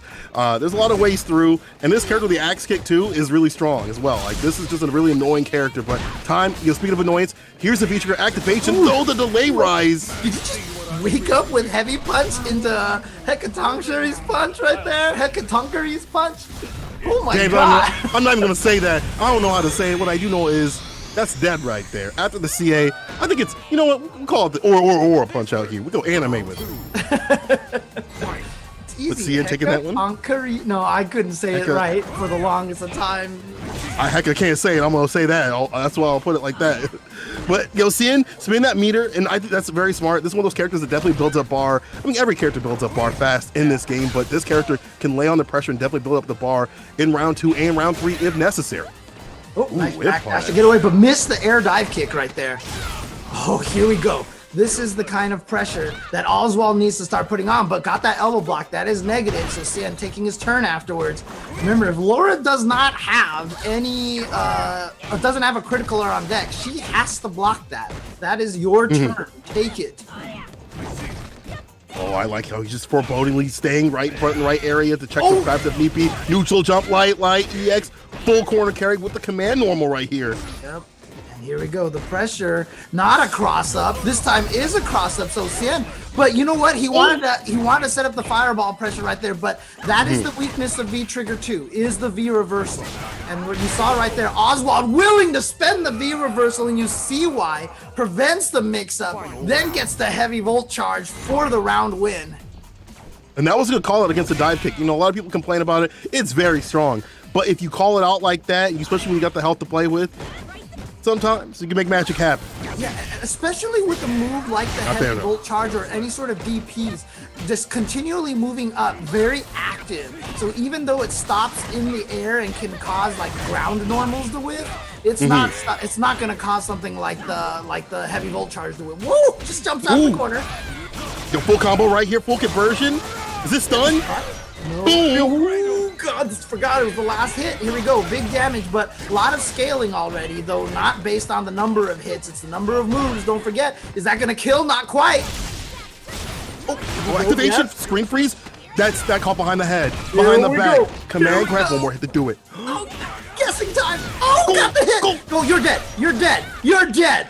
For sure. He even had the critical art. Doesn't need to spend a single bar and is gonna take it because that is the kind of damage that Laura can dish out. Whew. This character, I just like after stun, I don't even need to hear you in the background because I know what's gonna happen. I'm like, James, we all know. This is one character both of us will know will definitely do the job. And it looks like Cian's sticking with the Seth. And you know, I kind of agree because there were just a few key moments where things could have been closed out. Lack of meter usage and things like that. You know, just a few key moments. If he cleans it up, he can take it. But let's see what happens here between the two. Yeah, Laura, one of those characters that has never been placed in the top tier, even though, you know, Capcom Cup champion uses this character. And I don't know, man. Like, I feel like this character might be a lot stronger than people say, but a character that is universally considered super strong is Seth, and this is a perfect round where you can see why. Oh, the perfect KO. That fadeaway crouch immediately kick, the check back. Just the tools of this character, it's a summation of everything, right, with Seth. It's the axe kick, V-skill, you know, the crouch immediate kick that can lead into massive corner carry, even just using one bar and the other normals all together is what makes this character so strong. Target combo, EX, pickup right here. Seth is blessed, right? There's not a lot of characters that can activate those air special moves off of even the neutral jump. But you see what Cian is doing right there. I mean, it might not even be the neutral jump, actually. It's so fast, he does it in the air. But he's challenging all the thunderclaps with the axe kick, and it's making it really, really hard for Oswald to keep the pressure going with the thunderclap. I love how Oswald's starting to call some of the command normals and the neutral jumps and things like that. But Cian looking to activate, and this is one of those triggers where you, as you before said, you got to land it, right? You can't let the V reversal. And here we go. Uh-oh. Okay, this is gonna lead to some dirty mix-up. This is only the death. Oh no! This is He only just the wants death. the combo. Never mind, because he has the critical art on deck. I totally missed that part, and yeah, so that's gonna kill no matter what. 100%. 100% plus one. That's the thing about Seth is like, even though this trigger is like by some people seen as like something that's maybe not as strong as the other trigger, it's not as like, you know, straightforward. It's still very strong when they open them up. You've got the bar on the deck to finish the job. It's a done deal. And Cian working his way back with the Seth. I mean, we were talking about, you know, Buki and stuff like that, but this character doing just fine against Oswald. I mean, how blessed are you? I talk about Seth as a blessed character. I mean, that's just nothing but good news for your character when it's debatable which V trigger is better and which V skill is better. It means you have a whole useful set that can be switched between characters and play styles. Very blessed, very beneficial for this character. Oswald not out of this just yet, though. He's been doing a decent job against checking some of the axe kicks, but having to use meter and having to kind of call it that between other jump hits is difficult, right? All right. Tried to get in there, but walking back, trying to set up those thunderclaps. But like I said, Cian's done a really good job kind of negating the thunderclap game.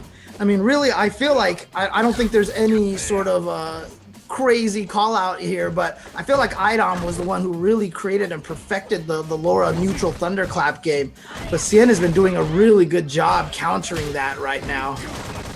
Yeah, a lot of checks, but he needs a lot more damage, right? He's got a lot of bar on the deck to work with, but you got to find a way to land it. He's just going to do it raw right in the neutral. Lands, still able to get the hit. Good block, so by Oswald not getting blown up in the back.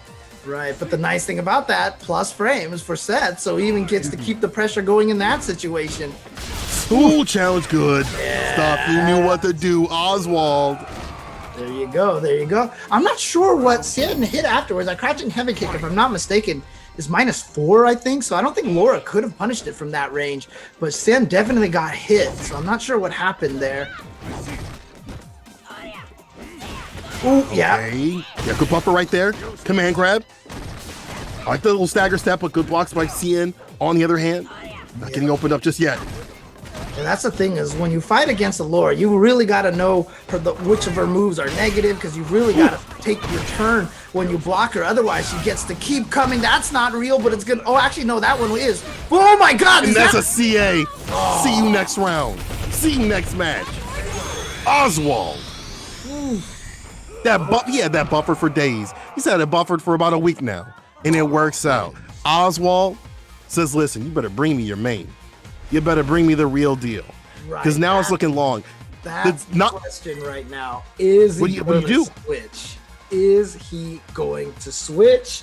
Or is he going to stay with this Seth?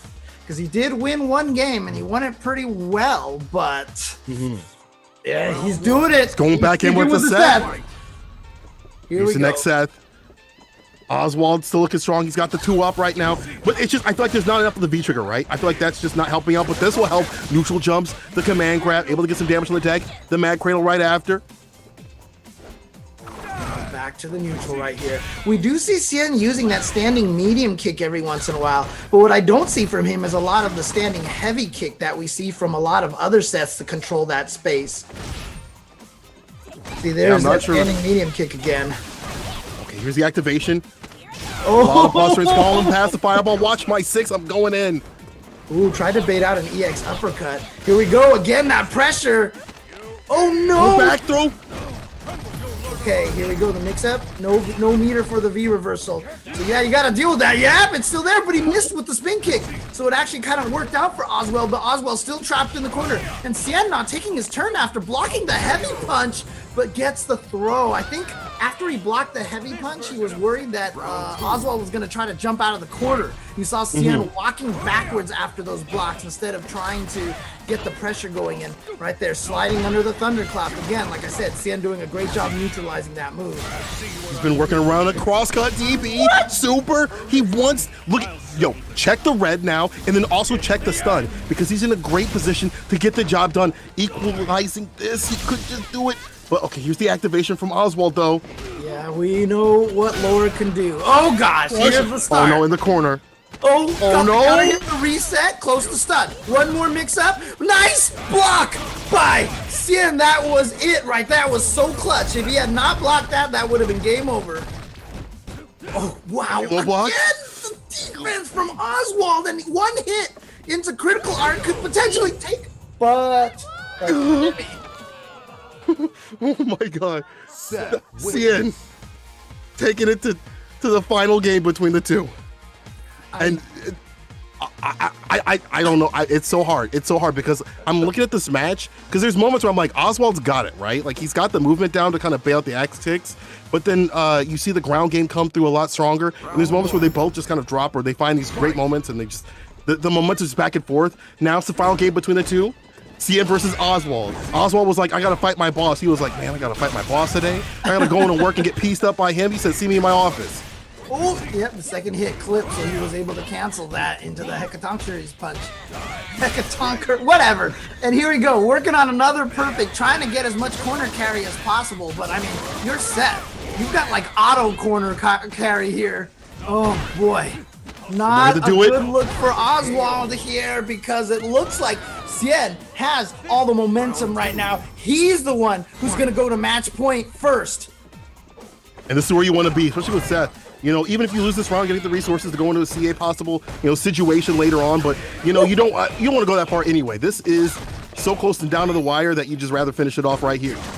Did Oswald just do a point blank EX thunderclap on reaction to a block? That is a madman right there. He didn't have a meter for a V reversal, so I don't think that was an accident there. Oh my God. Talking back to his boss right now. He's talking back. He's saying, I want that raise. I deserve that raise. EX plus frames, backdash still caught by the normals. Yep. Okay. Backdash again. That's punishable. Too far away, but again, the raw volt charges from Oswald. 3 out of 5. Last game, last round. Let's go. Y'all thought it was going to be all about Cien. Y'all thought it was going to be this and that. Like it was already a done deal, but Oswald's fighting back against his boss. He wants to be in that seat. Here we go. The pressure now from Oswald. He's in the driver's seat, but there you go. Cien, you see, recognizing the standing heavy punch, taking his turn with the crouching light punch afterwards. And now back to this neutral here. And again, neutralizing that thunderclap. His spacing on that is so good. His spacing just in general on where to play at against Laura is so good, but Oswald with that disrespect, and he's holds a challenge on the other side. He gets the cross up, and now the corner position. More hit to do it. CN looking to close it out with that final button. Yeah, he's got the CA on deck. One hit and a spin kick into super will do it. Oswald knows that. You see him juking back. He's like, I don't want to get hit by that. Anything at all. Activation. Okay. Oswald trying to take this back. Beam Yeah, reversal. smart, beautiful stuff. Great idea to do that just to get rid of the pressure. No confirm off of the single hit. Oh, It's that's no, now it's over. CN closing it out with the CA. And he's moving on. And Oh man, there's a few moments where that could have been it, but that's all it matters is that it's over, because that was a tight situation right there. When you have a character that has such low health and stun, and it could be done at any point, at any moment. But CN stays alive with the set pick, and y'all thought it was gonna be free, even though he took that. Y'all thought it was gonna be free.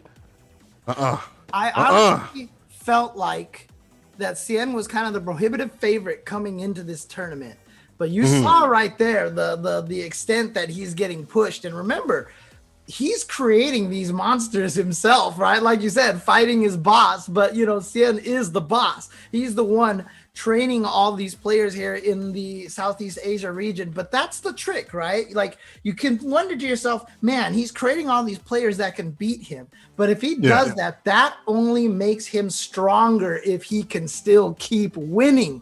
And that is the key right there. So Cien, you know, being tested here in the first round of top 8, but coming through. And you love to see that. And that's going to give him a lot of confidence going up against Bravery in winners finals after this. You're gonna need all of that to fight someone like Bravery. I mean, even if you've helped guide up these players and stuff like that, you don't know what they're doing behind your backs. You don't know what they're doing. You know, they could be practicing some dirty setups, and you guys are training. They got something in the corner for you later on. But listen, later on we're gonna have some great Street Fighter V action for you. Don't go anywhere after this break. Be right back.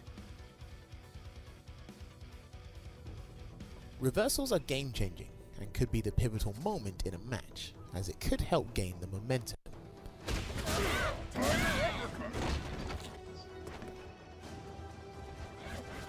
In Street Fighter V, if a move is done at the earliest time possible, then a visual indication will pop up on screen saying reversal.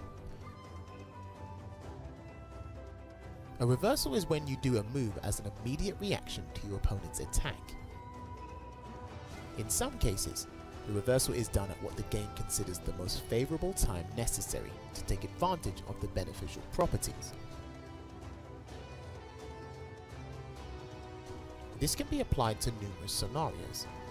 After a character gets hit,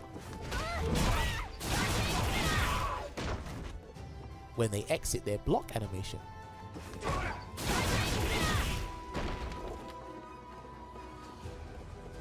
or right after they get up from a knockdown.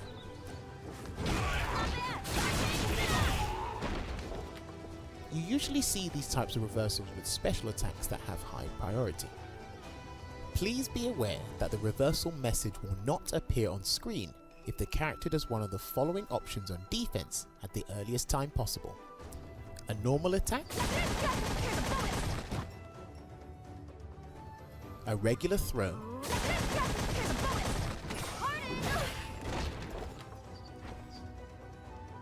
or a backdash.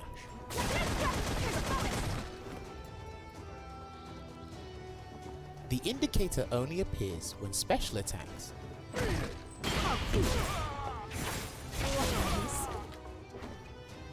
EX special attacks, moves that involve the V system,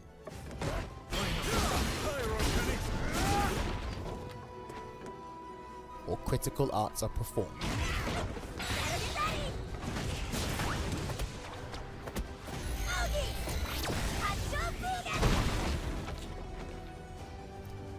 Reversals are designed to be used when the opponent is attacking, and they are all about the timing. The timing can be quite strict at times, but that depends on your choice of attack as well as the situation.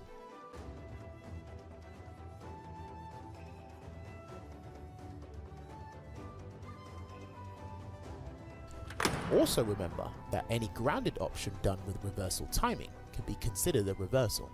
The game just doesn't notify you every time you do something as a reversal.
Welcome back to twitch.tv/Capcom Fighters. We are here for the Southeast Asia 2, the finale, to see who's going to get that final spot for this CPT. My name is St. Cole, and I am joined with James Shin. You see, I'm running ahead with myself because I'm so excited for all this great action, because now things are going to get real. We're on the loser side of things. James, let's take a look at the bracket here.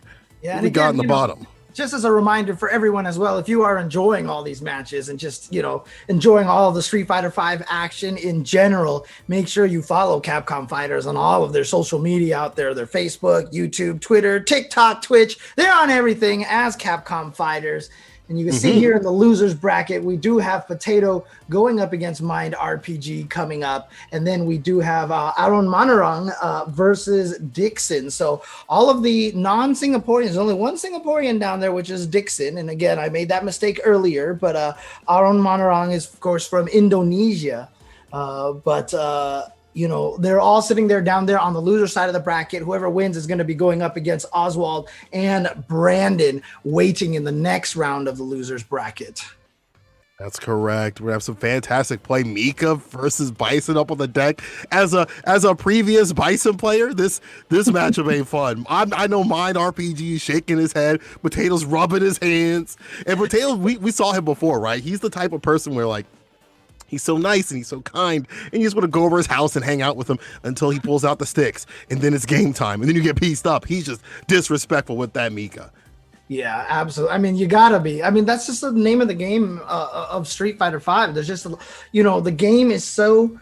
If you play it by the logic, there's the logic of, taking your turns, the RPS and what's the safest option to go with. If you play it by that logic, that means you're going to be super easy to predict, and they're going to call you out because everything can be countered. That's the nature of a fighting game, right? I say this all the time when I try to tell people how to play fighting games. They ask, what's the answer to this? And I'm like, there is no answer, because it's like a little RPS cycle. If there was one way to get out of a mix-up, then it's not a mix-up. it's that simple. I mean, but that's what makes it so beautiful, right? That's what makes it so much fun, is that you get to, there's these moments where you think that it's your turn and they take it away, and you have to play against a person. You have to play against, the instead of just the character, you play against a person, which is why even what's as a matchup may not all the way matter, right? Because Bison's still a powerful character. Even in matchups where he loses, where it might be a 6-4, he can still get the job done. He's got the damage. He can put the plus frames on. If he slathers and lathers him in that, he might be looking good. But let's see if Mind RPG, what he has for the Potato. All right, well, Potato, not a good start for him right here. Going to get chased down into the corner right away, and then the crush to the face and the stun. Oh, this is not looking good right now. Oh, good blocks. But you need to get out of this corner. Those are the EX. And I like Mind RPG kind of backing off and saying, I don't want to get put in there. I know what happens when you put me in the blender. It hurts. Ooh, this is going to hurt too. Crush. Last follow-up. That's enough. So there you go. Great start for Mind RPG.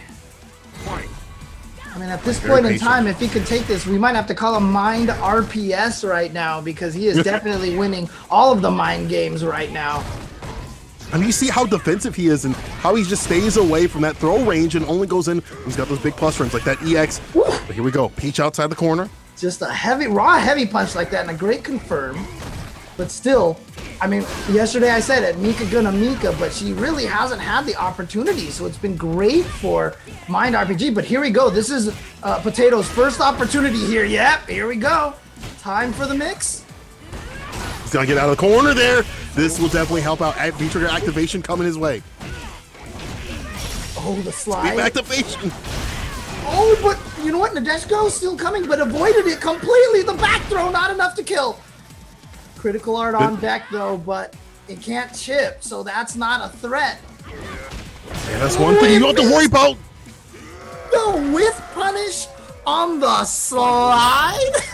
Yeah, but that's the thing. You had to have known it was coming if you're Potato. First of all, I don't know how he knew that. Second of all, he whip punished the slide. You kidding me?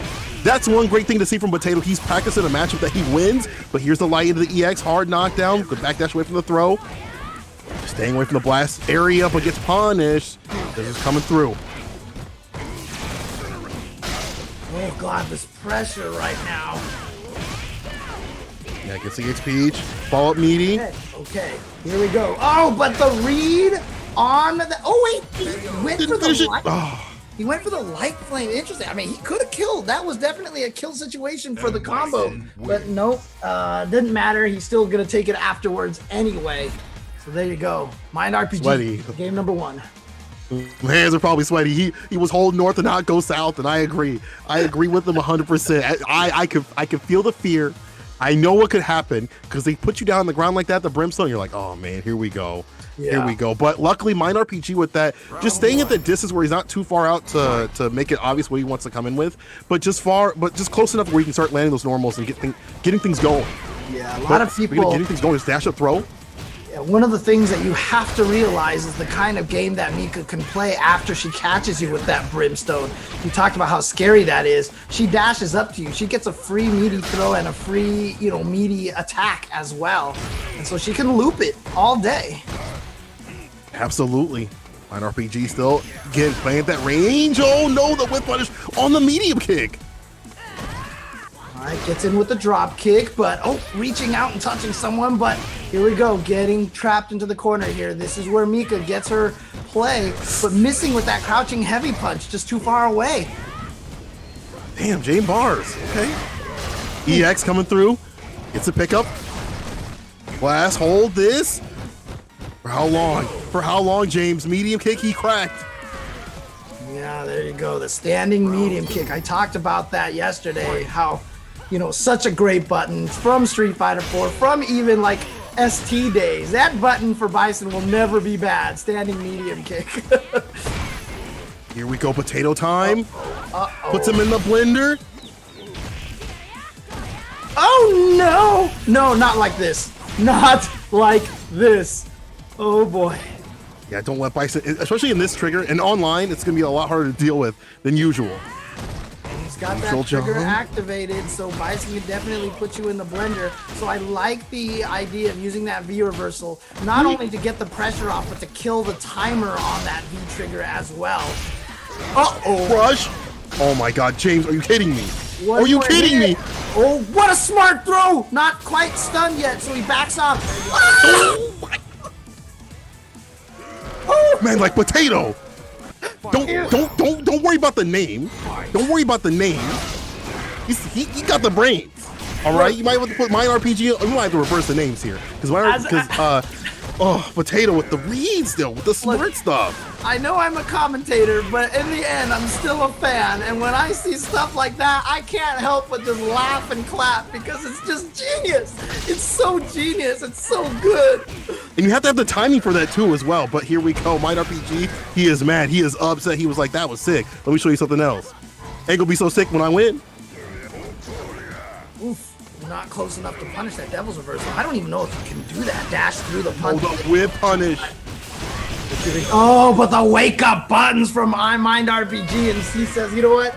That was a great ender to the last round, but you know what? I'm gonna nullify it, make it so that it doesn't matter, and that's a tough one. That is a little bit of Mind RPG right there because you had that great read and you still lost the game. Can you come back in here with the confidence to win 3 games in a row, which is what Potato has to do now?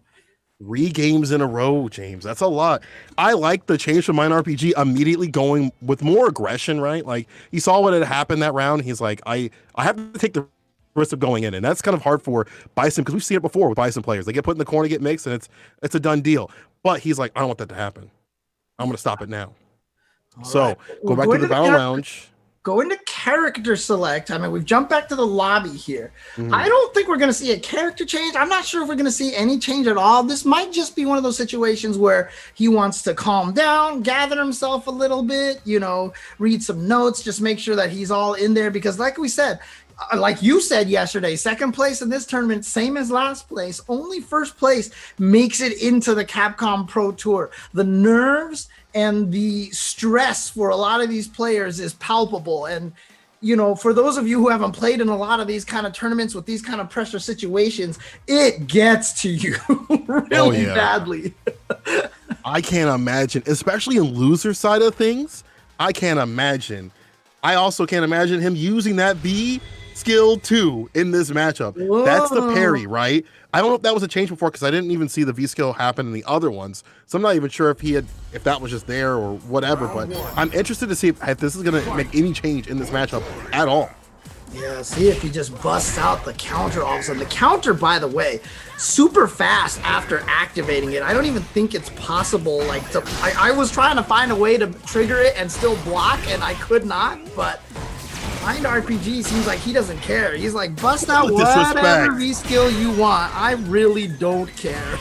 We were talking about disrespect. Mind RPG had that max distance on the EX, caught him reaching, hit him with the light, and ends it with the EX, one away, making it a quick one. We talked about Potato this entire time, but Mind RPG's defensive choices and also when he wants to go on for the offense have been great. But speaking of offense, Potato put him in the corner round start, not even 10 seconds in. Well, there you go, the stun right away, but all that means is that, well, never mind, actually, you're dead. It means it's a perfect KO, James. Yeah, that's what it means. Say, Bison's got that V trigger on deck, which means he can, okay, never mind. But still, I mean, that's one of those things where you still got to make the comeback here. You still got to, there's still more that Mind RPG could do. Might be seeing more viewer versus things like that and more time to play. Potato getting on the aggression, holds that drop kick, actually V-reversal. Yeah, you see a lot of people V-reversal that because once you block that drop kick, life sucks. I mean, I'm just telling you right now, it is not fun to fight Amika in that situation. So a lot of players, a lot of high-level players will just V-reversal it every single time, not let themselves get put into that mix. Absolutely good crouching fears. Nice check on the incoming right there in the dash. The chase down with the scissors. Counter hit doesn't leak, but the blast is keeping on the pressure. And Mind RPG going back and forth. Oh, got the crush. That should do it right. Oh, actually, cool. Hard combo. Oh, boy. You might have given Potato the chance. Oh. One more hit to do it. Mind RPG looking for the close. But we see it before. It can come back. Just a heavy punch and that counter hit. I think that might have been a priority situation. Still a chance here. But one hit from Mind RPG. Man, I'm so tense right now. I know. You see him buffer in that medium. Okay. Look at the OG situation. Going with the trade. We'll take that any day of the week. The trade for Mind RPG. So Mind RPG taking it in a 3-0. And he says, you know what? I'm going to call you Potatoes au gratis because you are free. And he takes that 3-0. Congratulations to Mind RPG for moving on. Unfortunately, that means that Potato is out of the tournament. But good stuff to him. Again, a great person, great competitor, but unfortunately not going to live to see the next round. Yeah, it's going to be Mind RPG. And one of the things that I want to highlight on Mind RPG is like, beyond, you know, what we were talking about, like, oh man, this match was looking rough. I mean, even Logan and Jammers were talking about how rough it is. He played that so well. He understood how to play that and how to put himself outside of bad situations, which do happen in Street Fighter V, right? Like you got to look at how you got in these bad situations. Like that's part of the defense. And Mind RPG was like, I don't want to be here. I don't want to be in the corner. So what do I do for this? Or if I feel like I'm not putting on enough aggression, I can risk that. Actually led to taking a 3-0 victory in a terrible matchup. So Mind RPG moving on to the bracket over Potato. And now we'll be moving on to this bracket too. Who we got up here?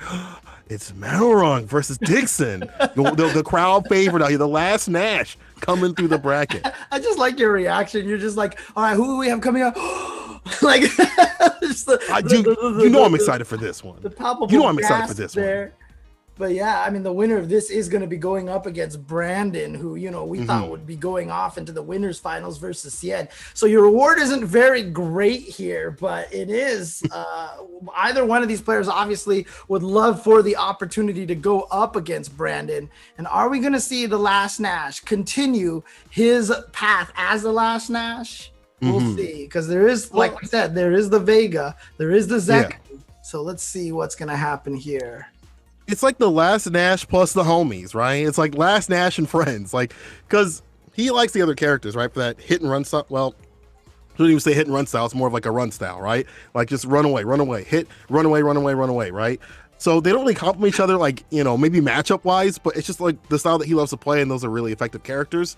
I just feel like against Bison, like maybe Zeku has the best chance, but that's a matchup you really have to grind out, and you really have to have something down with Zeku for that. Yeah. But we just saw a matchup where it was supposed to be Bison going down on the ground, but it wasn't the case. It was a clean 3-0 for Mind RPG. So, what's on paper doesn't always happen what's in the match. So that last Nash could come through and defeat, Dixon. But Dixon, definitely got a lot of good stuff on himself too as well. Very strong player in his own right. So I think it'll be free either way. Yeah, one of the trickiest things about this, of course, and we are seeing the Nash. This is canon fight, right here. Yes. This is the canon storyline. And the lore. The nice thing about this is, man, they gave Bison in Street Fighter V a way to stop fireballs. So, he can actually challenge the Nash Sonic Booms with that V Skill 1. So it's going to be curious to see how Monorang is going to try to set up his offense a little bit more. It's going to be not all Sonic Booms all day, because he knows that is just going to power up Bison. Oh, okay. Well, we had one miss right there, a whiff. I mean, that's part of the game, is you have to take the chance of throwing out the booms in a way that the timing is off, so they get hit by it with the parry and then coming with the scythe. You got to have that kind of play style, and it's hard though, right? Because a good read, you still get the suck and they still get the punish too as well. Slide, punish. Didn't get the confirm right there, the activation rather. Trying to set up maybe a throw whip in that situation with that EX Sonic Scythe. The empty jump, but what the heck? You got hit by a crouching light kick and then you threw afterwards. Oh, he didn't finish the combo. There's the activation finally. A few times had dropped it, but now going in with it. What is he gonna do with the bomb? All right, corners. Oh, well, here we go. Set himself up the bomb. And here we go. Boom. Explode. Pop, bam. Combos, dunk him. Oh, God, he got the shimmy and he didn't. He was already dead set on doing a double shimmy so badly that the first shimmy, he didn't even do anything. He did it for you guys out there. He did it for the stream. He said, play a different character, bro. It's time to change. Anti-air from Monorang out here with the Nash. Push him to the corner. Wasn't expecting that hit to hit, so when he went for the tech throw, it was actually during hit stun still. He did not gonna block the slide this time. It's interesting because Dixon has recognized that Aron is not crouching a lot, and so he's going for these slides, but if it's blocked, you can be punished really, really badly. Absolutely. And we've seen that hit and run style, or the movement style from Monorang, and he'll challenge that. Great combo right here. Not fast enough. Tech. Yo, caught the backdash. Hands on the face. Where are you going? Uh-oh. Here we go. Activate time. Got to be careful of the bomb again. The setup. Oh, actually, and just the cycle crusher. And yeah, fakes the bomb. Gets the hit. Not enough to kill. Just needs one more hit, though. And he still has V-Trigger on deck. So you still... Wow, look at this. He's just going back and forth right now. You did not just... You can't do the anime in front of me, dog. I'm like Logan. I don't watch that stuff. I don't watch that stuff. No, I can't imagine. He tried to do the... That could not have been intentional. That was definitely some sort of execution error. I'm not sure what happened there. But that is unfortunate because that means Aron is going to go down one game here. Yeah, you even saw Dixon be like, he was like, what are you doing, dog? What? Hey, man, you cool? You okay over there? You plugging your controller? Every once in a while, you got to push on those glasses to make sure that you let your opponent know you've got an evil plan ready to go. Let's see if he's got something in the tank, though, because right now, it's all about Dixon. He's pushing in the corner with all the plus frames, plus more. Face down. One M Bison win earlier, and here we go. The opportunity now for the second M Bison we have in the top 8, the meaty, yes. And he's doing it with the meaty Psycho Axe. It kind of has that delay so that if you kind of do something after you wake up, you get caught by it. Oh, speaking of. Oh, reset. Good blocks. Flip out. Yo, you grab me, I'm going to grab you, dog. Let me take some of this meter, too, to go. Good stuff there. Good defense by Dixon to block that mix-up. But then Arun right there, you can't sulk whenever the opponent blocks a mix-up. If the mix-up is blocked, you should already have your next mix-up ready to go. The plan B, C, D, and Z all the way through the alphabet, to be honest.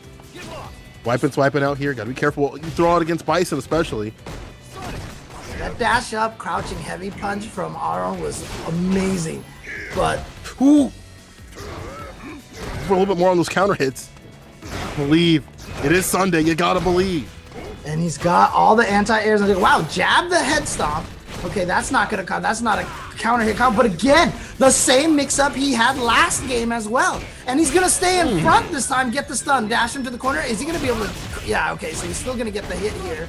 Try to get the meaty sonic boom, but you see the frame kill. So again, plan B, plan C, whatever. You gotta have the thing. So like he got that combo. He has the meaty sonic boom, and as soon as it whiffed, he already had the next frame kill for the next meaty sonic boom. You have to have the backup plans on deck. The more often you get caught in a oh no situation, the worse you're gonna do. Every situation is repeatable, and so you always have a plan, and that's what Aaron did right there perfectly.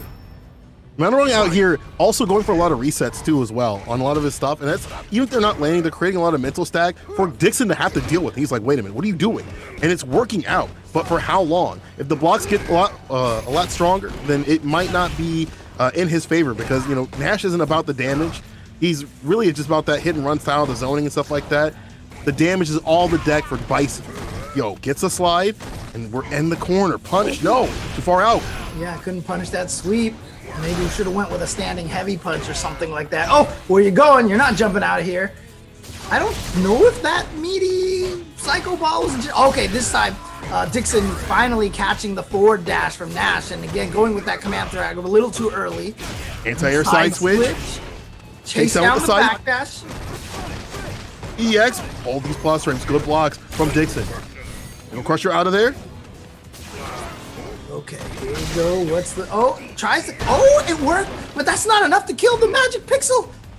Man. That last hit, yeah, that too far for that instant overhead. COVID cut ain't happening here. Careful about these fireballs, throws it back.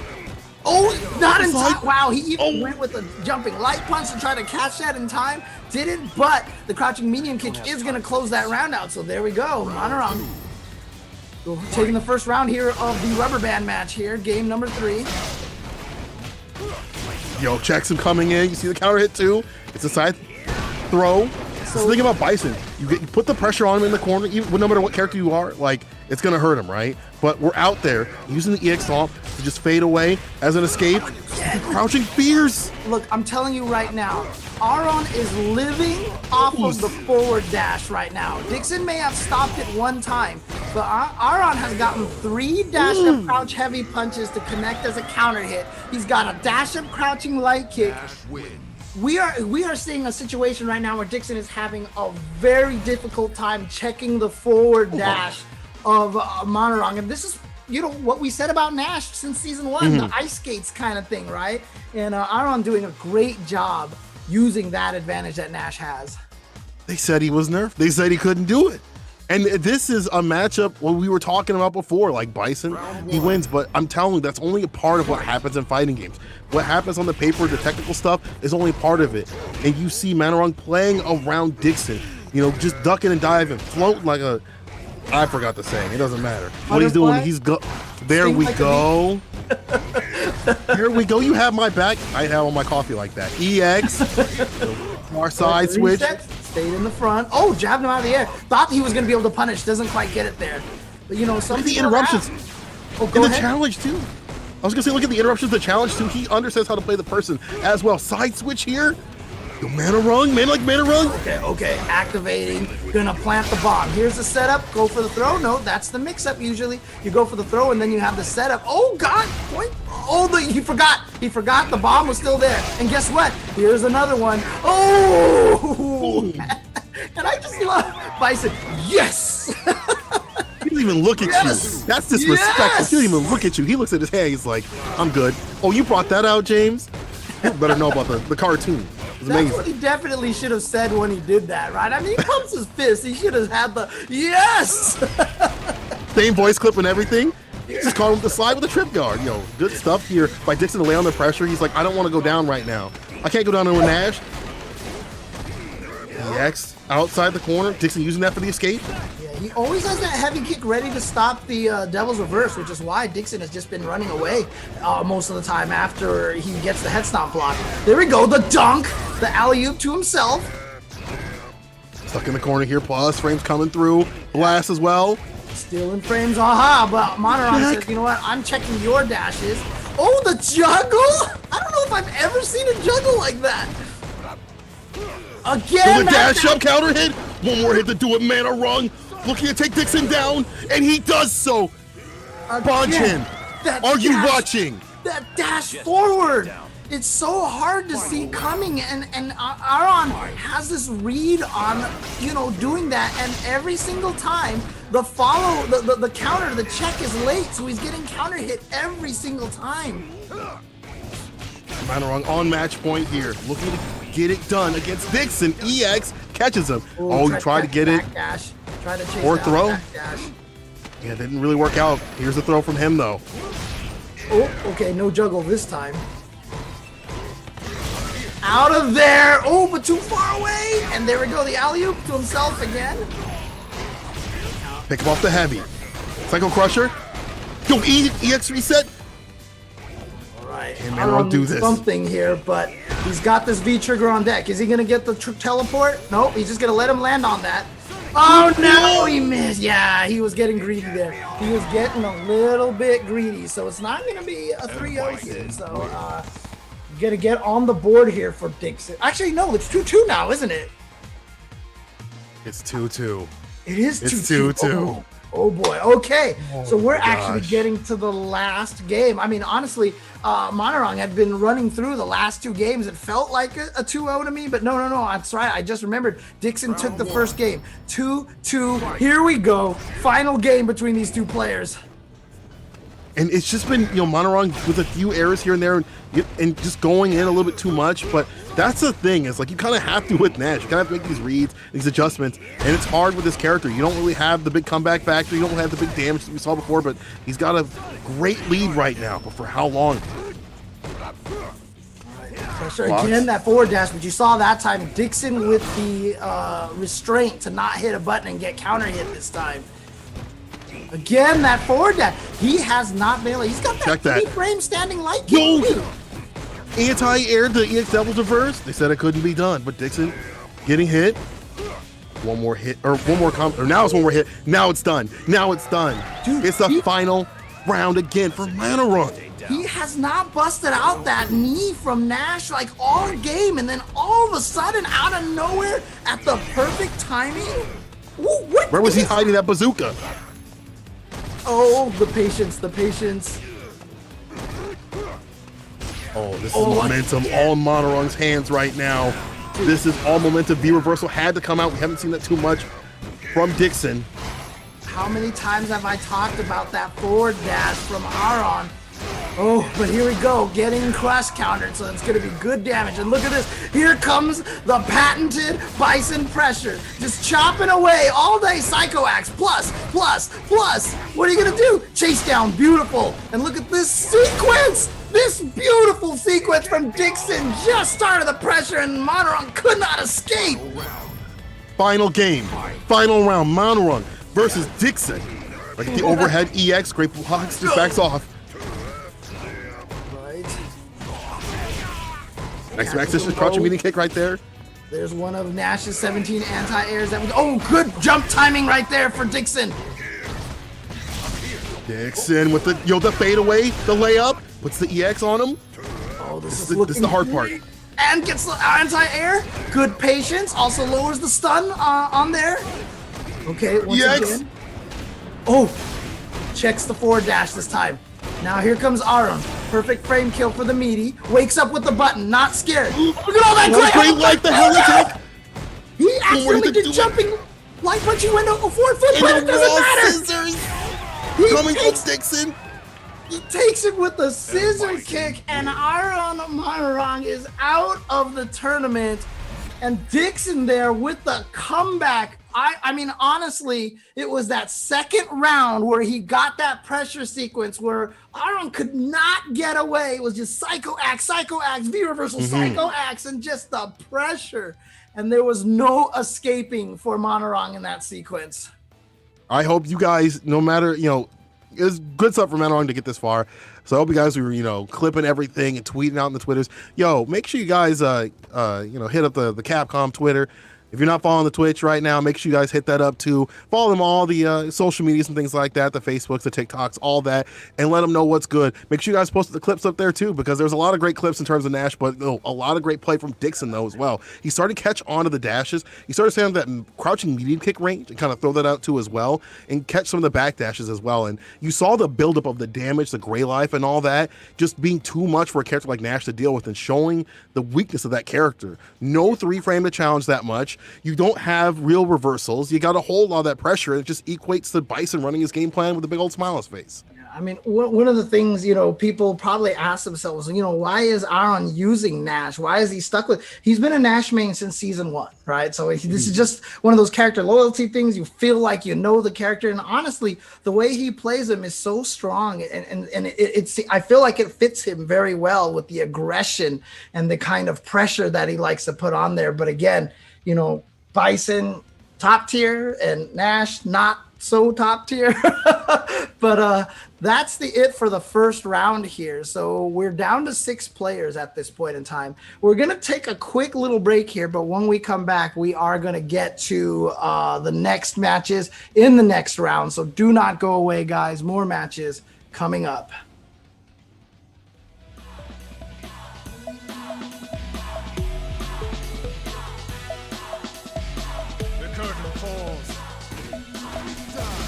I'll take you downtown.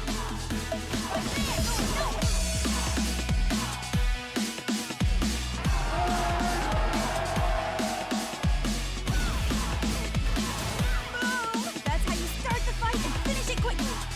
Let's have some fun.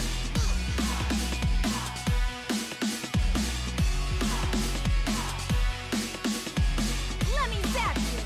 Here we go. Whip up! That's that! Terrific wing!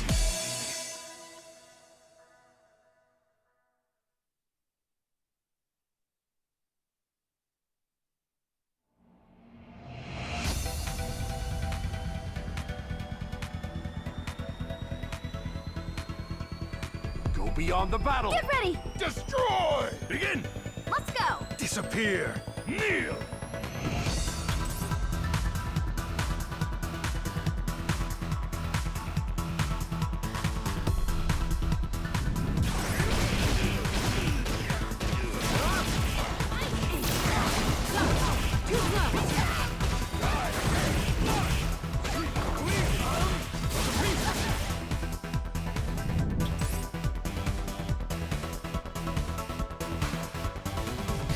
You do not have the strength to crush the spirit of the king. Alright! I really like to exercise. And training is a lot of fun. Time to meet your death, vile insect. Pull out all the stuff! Hadouken!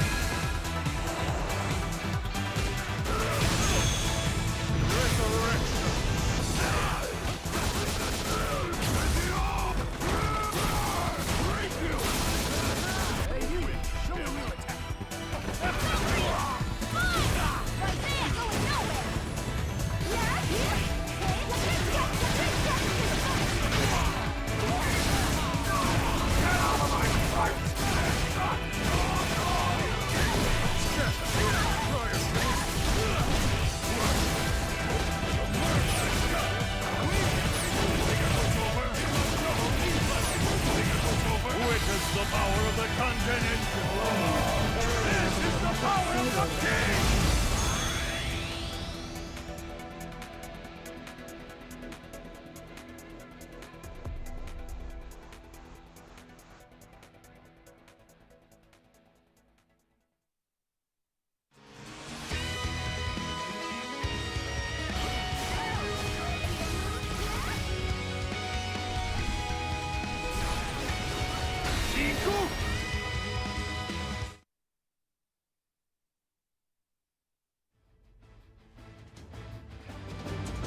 Welcome back, everybody, to CPT Online Southeast Asia event number 2. We started with 8 players. We're down to 6. We're going to be dropping down to 4 because we're going to be going on in the losers side of the bracket. You can see at the bottom right over there. It's going to be Oswald versus Mind RPG, then Brandon versus Dixon. What do you think of these matches coming up, Saint? I think I can't call a damn thing these days. You look at the matches, like I keep saying, man, you look at the matches and like, well, yeah, this character beats this character, but we've seen the blow-ups, we've seen the close calls, even the matchup that we just watched in terms of Manarung versus Dixon, where it was in Dixon's favor, it was still down to the wire. So hard to call who's even going to take this. This is going to be Oswald, who is disrespectful with that Laura. Going to be fighting against Mine RPG, who has to fight another bad matchup. But we saw how he dealt with Amika. He had a plan. He executed it. But does he have one for Laura, for Oswald? Yeah, and then, of course, on the other match there on the loser side is Brandon, who a lot of people thought was going to be in winners finals versus Cien, but sent down there by Bravery. So probably still one of the favorites to make it out of the loser side, but we got to get through this match here first. It's going to be Oswald versus Mind RPG, as you said.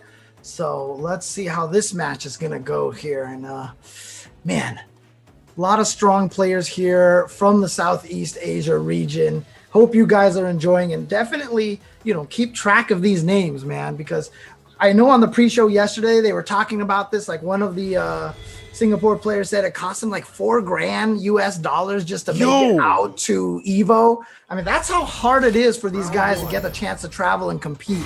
So, this is their time to shine, and I love it. And so definitely keep their names on the tip of your lips here, because these guys are so strong. Absolutely. And Mine RPG with a super strong start, trying to get that stun. The reversal. Push Oswald to use that for the defense. The blocks on that cross up. Now Mine RPG trying to get his way out of the corner. All right, but that offensive V reversal, so important in a lot of situations. Oh, probably want to do another one, but just going to get hit. So not enough life. Unless he can block like 17 more things, he's not going to get that V trigger for the comeback. Well, Crush will help for sure. Overhead will definitely. Yeah, he called you a liar, James. He called you a liar. He said, let me do it. I'm going to do the impossible right now. And this should help, but the plus frames doesn't press a damn thing. It wasn't in time. I didn't even notice he had the second V skill. Here we go. This Laura is going to now put you in the blender. He can actually do this and come back. That's a great start. Another command through, and the comeback has been completed. Oswald wants that run back with his boss. He said, listen, I'm not done talking to him. If I got to fight through HR, I'll do the damn thing. Oswald came back with it all the way from the precipice. Oswald going Oswild right now. Ooh. That first round, using the armor to get through and the pressure to keep going. Caught him low. Want to keep people from walking backwards. You got to have those low confirms. Speaking of low confirm, nice crushing move kick into the EX. Back throw on that wake up. Sit back down. And you see him just kind of backing off a little bit now, trying to go in a little bit more with the blast with the EX to blow through. Such a smart option to change the momentum and the pace. Here's the activation, keeping the plus frames on. Careful what you do here, Mind. Oh boy. And this time might not even need the comeback to take this one. Oh, but here we go. Speaking of, we got our own V-trigger activation here for Mind RPG. Oh, nice. Air. Meet him there. Oswald taking the first one. Such a fortunate situation right there for Oswald. He meant to do the meaty light kick. The meaty light kick missed, but he still hit the medium punch for the link timing, and the miss actually made Mind RPG go, oh shoot, that missed, let me take my turn. And then that stand medium punch from Laura turned into like a frame trap in a way, and it just worked out really, really well for him. So Oswald taking game number 1. You take those. You take those, James. You take those. Look, how many times have you dropped stuff where people have made mistakes and beat you? It's a law of averages, man. It balances out. It's fighting games, man. That's just the life of fighting games. But Oswald was already in a great position anyway. Still takes that first one. Let's see if he can get the job done. Trade. An RPG trying to walk him down. Trying to get in this fierce range. Crushing me kick range 2 as well. Crush. Oh, trade, which is good for Bison. You don't want people jumping in at you. Well, it's good for most characters because getting blocking a jump in means you're like minus like 20. Not actually 20, but a lot. And so you just don't want to be in that position. Oh, he tried to backdash, tried to fade away, no go. Oswald can still make this happen. We've seen it before. V-trigger activated, gets the job done. He still do it here. Right, RPG though, looking for that one hit. Try to blow up a little bit of bar too as well. Ooh, Good check. You gotta practice that. Oh, that's gonna be punished. Activation, gonna be able to finish it? No, not quite. Needs one more hit. What? Oh, you tried it. Oh goodness. Oswald denies it. Boom. Laura is never. I mean, look, people all know about G. They all know about Urian as the Robin characters, but Laura, man, she's right in there in that same category. And you saw him try to deal with the collapse. It just didn't work out like that. Good blocks on the jump in. Oswald starting the offense and the pressure, scooting Mind RPG to the corner, and this is where things get dire. Son, bro, watch the red, and the reset. That was so sick. You see that mix? You see that mix? The retreat into the Avante, like back and forth so many times that you see that and you're like, okay, I'm gonna see if she goes under me for the reset. But again, as I mentioned yesterday, turning the left-right mix-up into a throw hit mix-up instead, and that's exactly what Oswald did at the end of that round, and that was so sick. Oh my god. That was ridiculous. Had Mind RPG looking like he put his stats somewhere else. But I'll tell you one thing. If I'm Mind RPG, I gotta look at the rounds where things were going great, right? Like, I had to use V reversal. I was a little bit further out so that things weren't confirming, from Oswald, right? Using crouching medium kick and making sure to time it right so that you're not getting hit by the clap. And also kind of checking the V trigger and saying, what can I do in this situation? When they pop V trigger, that might also be the reason why things are getting, swung back on, right? So I'm curious to see what Mind RPG is going to do. That V skill too also wasn't helping out too much. We saw it come out and holding down like once or twice, but it was also to his detriment in one of those rounds too as well. So wasn't really helping him out that much. I know V skill 1 isn't really that helpful in this matchup either. Like, you're going to be able to absorb maybe a jump or two, but when it comes to like, there's not really the fireball clap, you're not going to be able to absorb that. So it's not going to be something you're going to be able to use much, but I'm wondering if he's just going to change. Or maybe go to a different trigger. Maybe that trigger 2, more V reversals on the deck. Could be that too. It's so funny because I just think about this. And I feel like the best thing that happened to Laura was someone like Idom playing her. Because, everybody hates G and all the crazy stuff that character can do. But because Idom plays Laura and Idom is such a likable guy, people, I think, actually enjoy watching Laura mix you up sometimes. Speaking of mix, I think that Mind RPG is done getting mixed, dog. He just wants to go on the straight and narrow path. He wants to have the DP. He wants to have the reversal. And just, being able to have that pressure with the stomp, the ground pound. And an anti-air.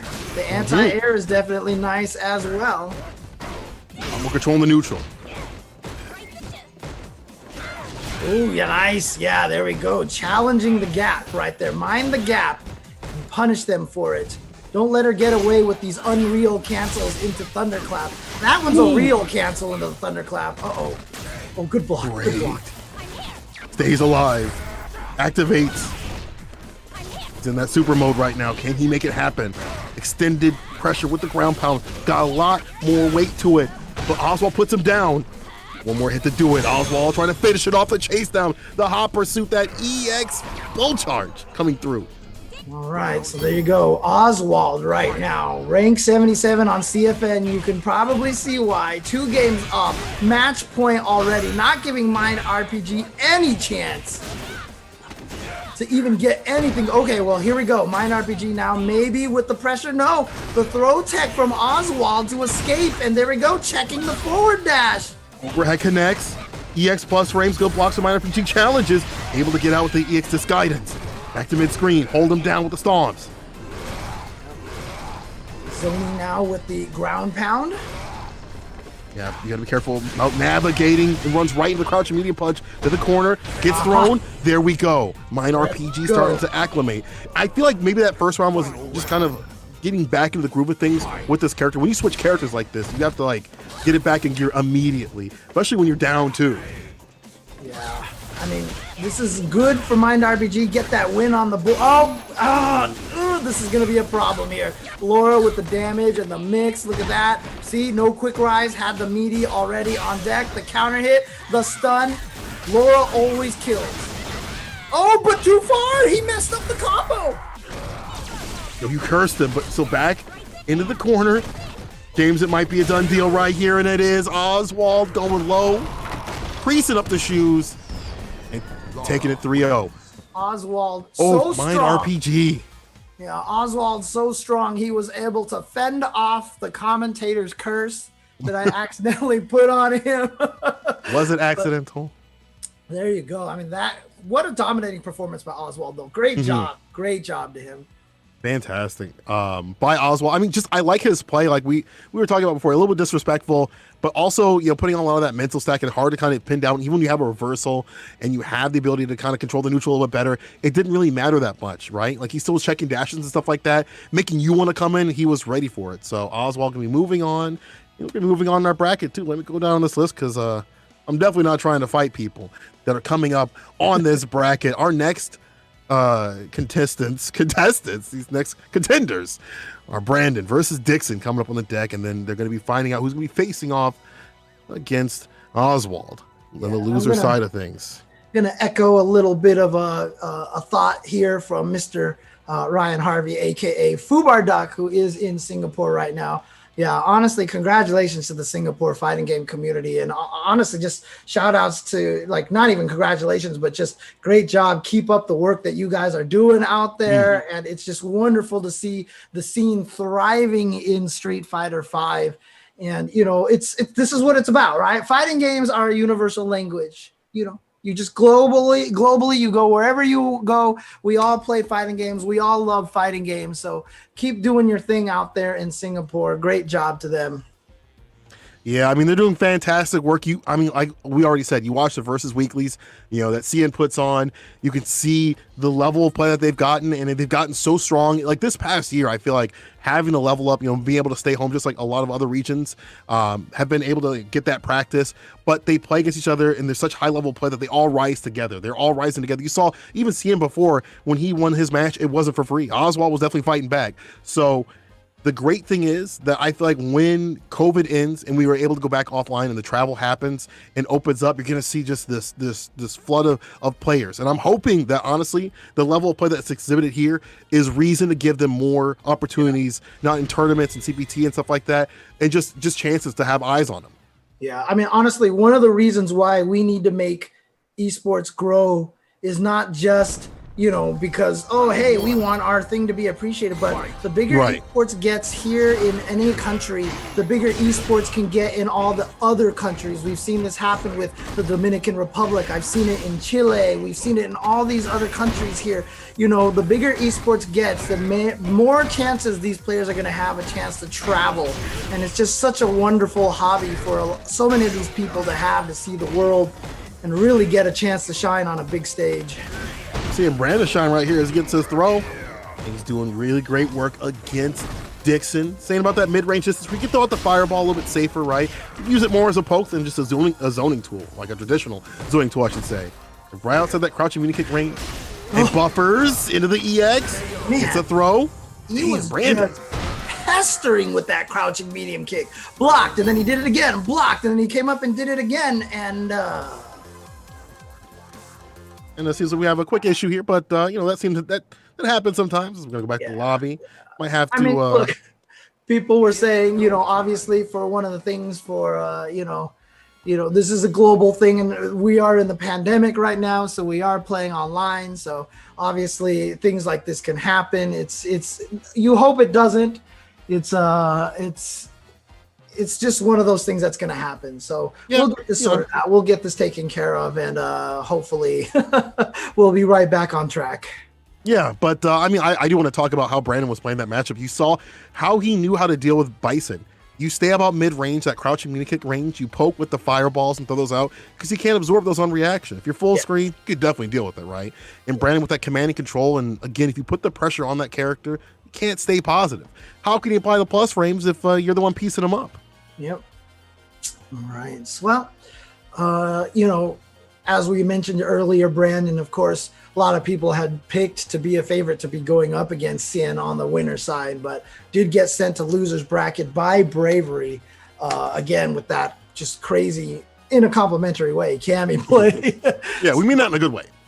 Yes, exactly. But, you know, Brandon, such a strong Akuma player, and Akuma always considered a strong character. So we see that here right now with Brandon's play, taking that first round. But a strong character, James? A strong character, James? I would say the best character in the game, to be honest. But you know what? You know, even though, you know, saying that he's the best character, you have to be able to use him, right? I said it yesterday. Home Depot, but at the same time, it doesn't matter. If you don't know how to use the tools, it doesn't matter. Oh, you got the screwdriver, dog. You got the wrong tools here. So in other words, you know, you're saying Home Depot, right? And you're saying he's top tier. So all the characters who aren't good, are they considered Lowe's tier? James, that's why we love you. It took me, you're lucky, because it took me literally like a nanosecond, because I'm tired, because like it's a little bit, you know, young here in the time period, in the time age or whatever of you know, the clock. See, I can't even talk, man. You got me all rattled up. You got my jaws all tight because that one got me off deck. It's 6:30 and you're hitting me with that? Are you kidding me? It's 6:30. You're gonna hit me with that? Oh man! So it looks like they're gonna recreate the scenario that we're out leading up to round 2 to get a better, you know, to go back on track where we're at. Right? We were talking about that before. Let's go back on track. So they're gonna get the perfect KO. You know. Yeah. And now we're gonna go back into the real match here. Yes, here we go. Here we go. Log out. All right, back into the match here, giving him that first round because he had won that first round. Here we go. Yeah. Ooh, he hits Fireball. Yo, introducing that into the match, I like that. Swinging away with that heavy punch. Great poke for Bison. Buffering it every single time just in case he blocks into it, but gets the combo into the Tatsu. That was a good buffer right there from Brandon, off the crouching Munin kick too as well. Checks him after the light. Brave stuff right here. Gets a throw. Gets the forward throw into the corner, and now the pressure going again. Nice block on the slide. Not going to be able to combo off of that Tatsu. Wow, just the meaty Psycho Ball. Here we go, the activation, chasing down the backdash. Beautiful. The reversal. I like that. He doesn't need V-Trigger to win this, right? He just needs that one hit to do it. And it could be a chip no dip situation, but into the Psycho Crusher. Is this gonna kill? Is this gonna kill? James, put that on a shirt. Put that on a shirt, James. Because now it's a done deal. It's a low health character. It's Bison with that CA. But you know what? To be honest, it's hard to know because I don't really see Bison players use the CA that much. I mean, you see Problem X kind of save that meter, but a lot of other ones that we've seen in this tournament are content with spending it. And elsewise, he spent it for the CA to even things out. Yeah, again, Akuma, you know, just one of those characters with low health. It's gonna happen. All right, checking with that standing medium kick. Man, the standing medium kick of the gods. That is definitely, or of the demons, I should say. Right, they said they nerfed it, but it's still strong. Yeah, still very strong button. Ooh, that was a double whiff. That was not supposed to be an uppercut, but it worked out for him in some weird way. You take those. The Scrabble situation, again, in losers, things are probably a little bit more shaky. Hands are a lot sweaty because, like, you don't want to go down here. You don't get another chance. Oh, again, that standing medium kick. It's so good. And the throw for the finish. Brandon. He's the meticulousness of Brandon coming out in this match. He knows what to do in the matchup. He knows how to deal with the person and not let little things like that rattle him too much, like that whiff DP. Like, you know, any other point that could have been like, oh, that could have finished me, even though it didn't. But Brandon was like, I'm still alive. I'm still solid. I'm gonna vibe with it like it never happened. You know how you trip and you keep walking? You're like, oh, I'm good, like it never happened. That's how he acted. And Brandon reacted with the right way. That one video of the skateboarder, you know, who like falls and just like techs off the ground. Exactly. That's Brandon right now. But you know, that medium kick from Akuma is such a strong button. You see why now that Daigo has spent so much time training just to whiff punish that button. Taking away a powerful weapon like that from Akuma is such an important thing. And it's good in this, especially in this matchup where Bison's got a little nerfed on the standing heavy punch. And right there, I was gonna say the forward fierce as well, because if you throw that out, you can get that whip punish. And he gets it checked again. It's too slow, my friend. He needs to be a little bit faster. Definitely. Oh, and a fadeaway. perfect read. You just perfect read on. You know what? You are gonna activate this V trigger by slide into trigger. So he jumped back so he could meet the slide. He intentionally jumped backwards just to beat that slide. Oh, Big brains out here. Brendan.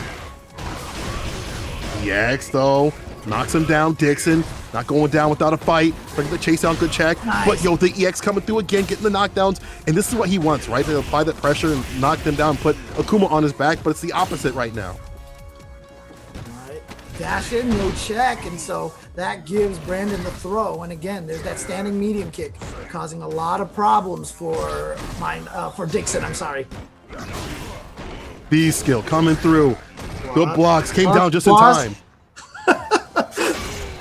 Crush though.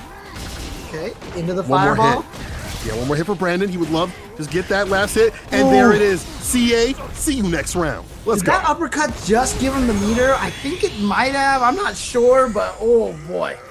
Man, Brandon looking so strong, so solid here with that Akuma pick. Like you said, one of the best characters. I mean, there's the beautiful thing is that there's like 5 characters that people could argue for probably being the best character in the game. Akuma definitely one of them.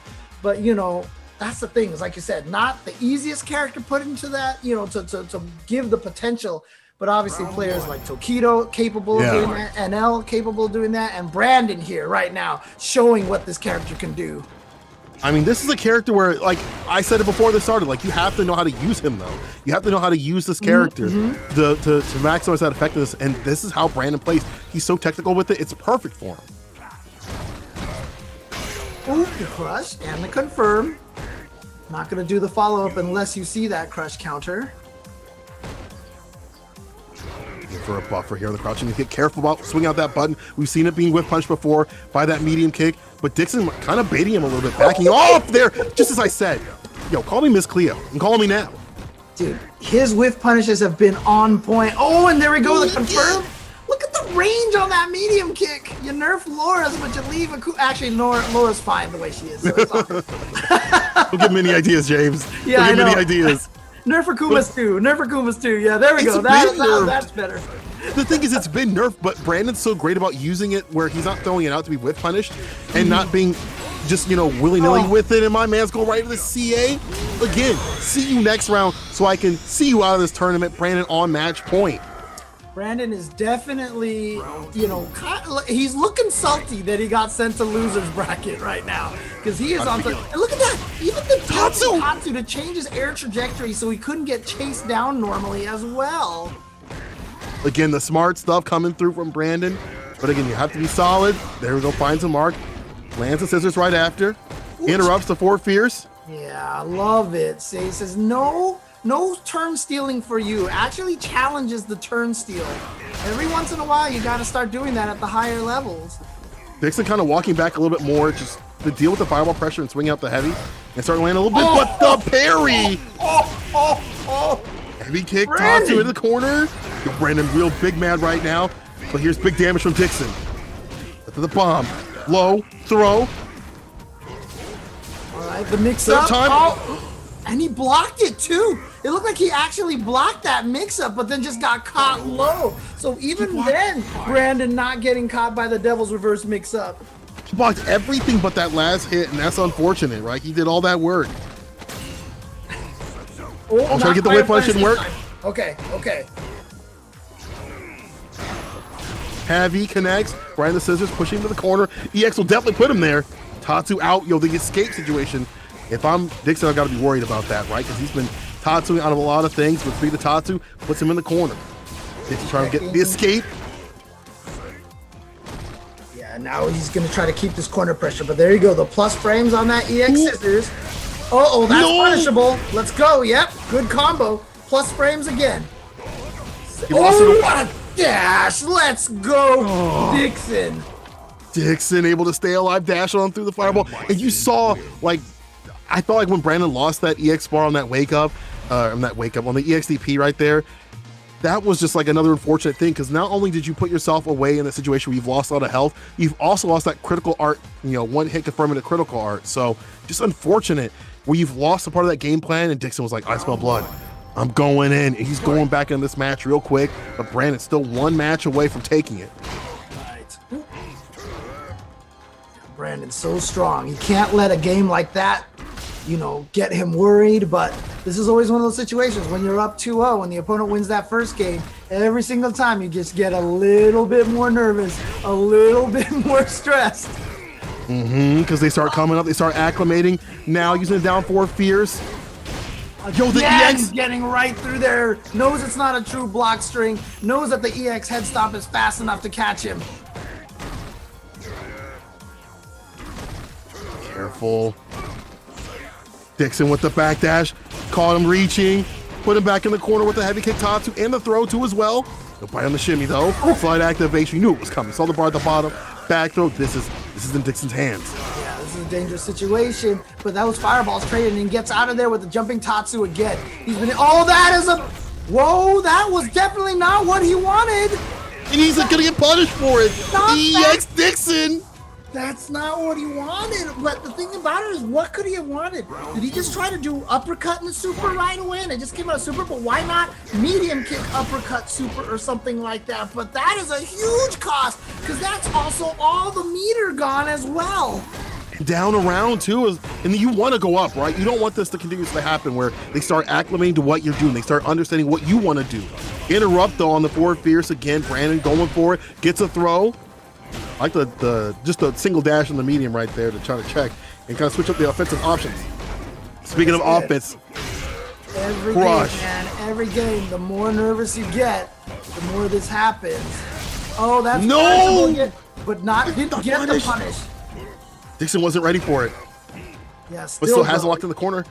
Yeah, he hasn't lost the corner position, which is the more important thing.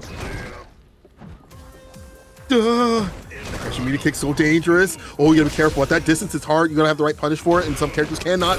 It's a sweep. Good cross or block on that cross up. And checking with a standing light kick. Oh man. And I ain't just whistling Dixon here, but he has tied this up 2-2. Like I said, every round that he keeps winning is going to make him that much more nervous. And so Brandon right now, his biggest opponent is going to be himself right now. Right. It's those decisions, right? That you saw the Wake Up EXCP and a few other decisions too that have kind of led him into putting him losing life or losing meter. You saw that meter, that accidental like input right there, which had to have been like maybe him going for a DP punish for whatever reason, him just panicking and just dialing it out. And it's so unfortunate because all those things lead up to losses, right? You don't really lose because of one decision. It's a buildup of decision after decision after bad decision, and you're losing yourself. Yeah, and yesterday I had talked about Cien, kind of being the prohibitive favorite and how that could affect him. And I feel like, with Brandon kind of being like the probably the second favorite to take this tournament, maybe that little bit of pressure is getting to him as well. Going to the character select, perhaps just to gather himself here. Let's see if he can recover from this. He's gotta do it. He's gotta do it now. This is the final game between the two. Yeah. Going down to the wire, and it's gotta be about solidifying himself. And if you're Dixon, you're just watching out for those errors. You're just hunting for him. In fact, you might even be backing off just a little bit more to make him make those, because you can tell that he's feeling the heat. All right, now what you want to do is watch the body language, see if there's the confidence in the footsies, in the timing of the whiff punishes, see if Brandon is actually kind of cracking. And if that's the case, if you're Dixon, you're going to want to go in, because that means you're smelling blood, right? You know what's going on. And at that point, if things get dire, you just back off a little bit. Yeah, that's all you have to do. The beautiful thing about being 0-2 and then tying it up 2-2, yeah, it's a heartbreak if you don't complete the comeback, but you feel like maybe you shouldn't even had to be in this position in the first place, so you kind of have nothing to lose. But here we go, Brandon with the angry stuff, getting that meaty fireball set up, and it lands, gets also the throw, one more hit to do it. Actually, there's the back throw. And he's got the V trigger. Wow, what a jump on Wake Up. Jump on Wake Up to win the air-to-air, and Brandon escapes that round. Here we go, the one throw per game, and the whip grab punish. the device here. You know he's angry when you round star EX demon flip grab like that. You know you angry. Gets a throw. Brandon looking to smooth this over. He like that perfect KO. One more. You know, going for the 4 fears. Take back your turn. Dixon, crouching medium in the scissors. Gotta be careful though. That hand reaching out could have got punched a lot more. Oh, you see him trying to get him with a shimmy, but look at this. Just a tiny bit of life left. The throw, not enough to kill just yet. Yeah. What are you gonna do? Is it gonna be a chip no dip situation? Yes. Cheetos, Doritos, or Fritos? Brandon cleans it up and takes it over Dixon. There's those Doritos right there, and with that super art, he definitely microwaved those Doritos, and Brandon is going to advance forward. Great job to him battling those nerves. That first round, it actually seemed like he might have been a little bit nervous, but winning that one gave him the confidence, putting, you know, Dixon with his back against the wall. So there you go. Brandon survives and moves on the losing side. I listen, people. I'm not. Don't get at me about downplaying Bison and stuff like that. Y'all better stop, okay? But you gotta give some credit to the boy. Dixon was definitely playing on his mind and kind of getting acclimated to Brandon's tendencies of breaking down. But Brandon was like, "What happens if I clean it up? What happens if I just stay solid? And what happens if I just run the train?" You saw the round star EX demon flip. I was like, it's a done deal for Dixon. I'm sorry, man. But Brandon, when he plays like that, when he plays so strong like that and he believes in himself, that's the Brandon people were kind of hoping for in terms of seeing that Akuma play, right? It's being technical and playing with his heart. The two things that he needs to like perfectly synergize to really become the highest level of play that he can kind of reach, right? And I'm starting to see it. If he can just keep it that way, he might be able to get that loser side grand finals, maybe against Cien himself. Guys. He's downplaying Bison. He really is. I'm just saying so, you know. As a career Cammy down player in Street Fighter 4, look, I'm just saying, I recognize the patterns. I recognize the signs here. No, I'm kidding. Hey. I'm kidding. I'm kidding. But that was an intense match, people. I hope you guys really enjoyed that one. We're going to be seeing Brandon move on the bracket over Dixon, but it's up to Dixon as well. You know, Bison's still strong. I know that. And I also know that we're going to have more matches coming your way, but we're going to go to a quick 5-minute break. Go grab your snacks. Come right back. We're going to come back with it. Street Fighter 5. One of the key ways to take full advantage of a knockdown and maintain offense in Street Fighter 5 is through your meaties. So let's define the term meaty. A meaty is when you go to attack your opponent as they are rising from a knockdown in such a way that only the latter part of the move connects with the opponent. Now when this happens, the situation for the attacker becomes a whole lot better, as the meaty could help strengthen pressure strings,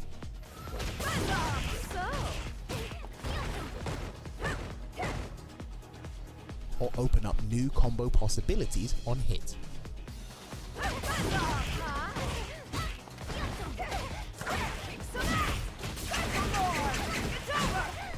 Meaties are similar to counter hits in this sense and are used to help with Oki. You can also hit the opponent at the earliest time possible on their wake up, regardless of which part of the attack connects. This can also be classed as a meaty. The more active a move is, the easier it is to go for a meaty attack.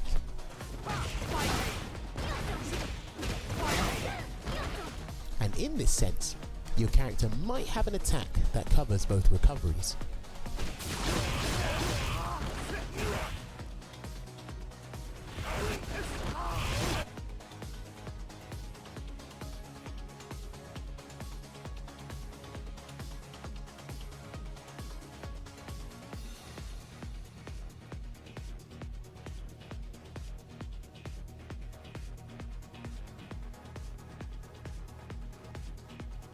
Find out what meaty setups your character could do in Street Fighter 5 and practice them.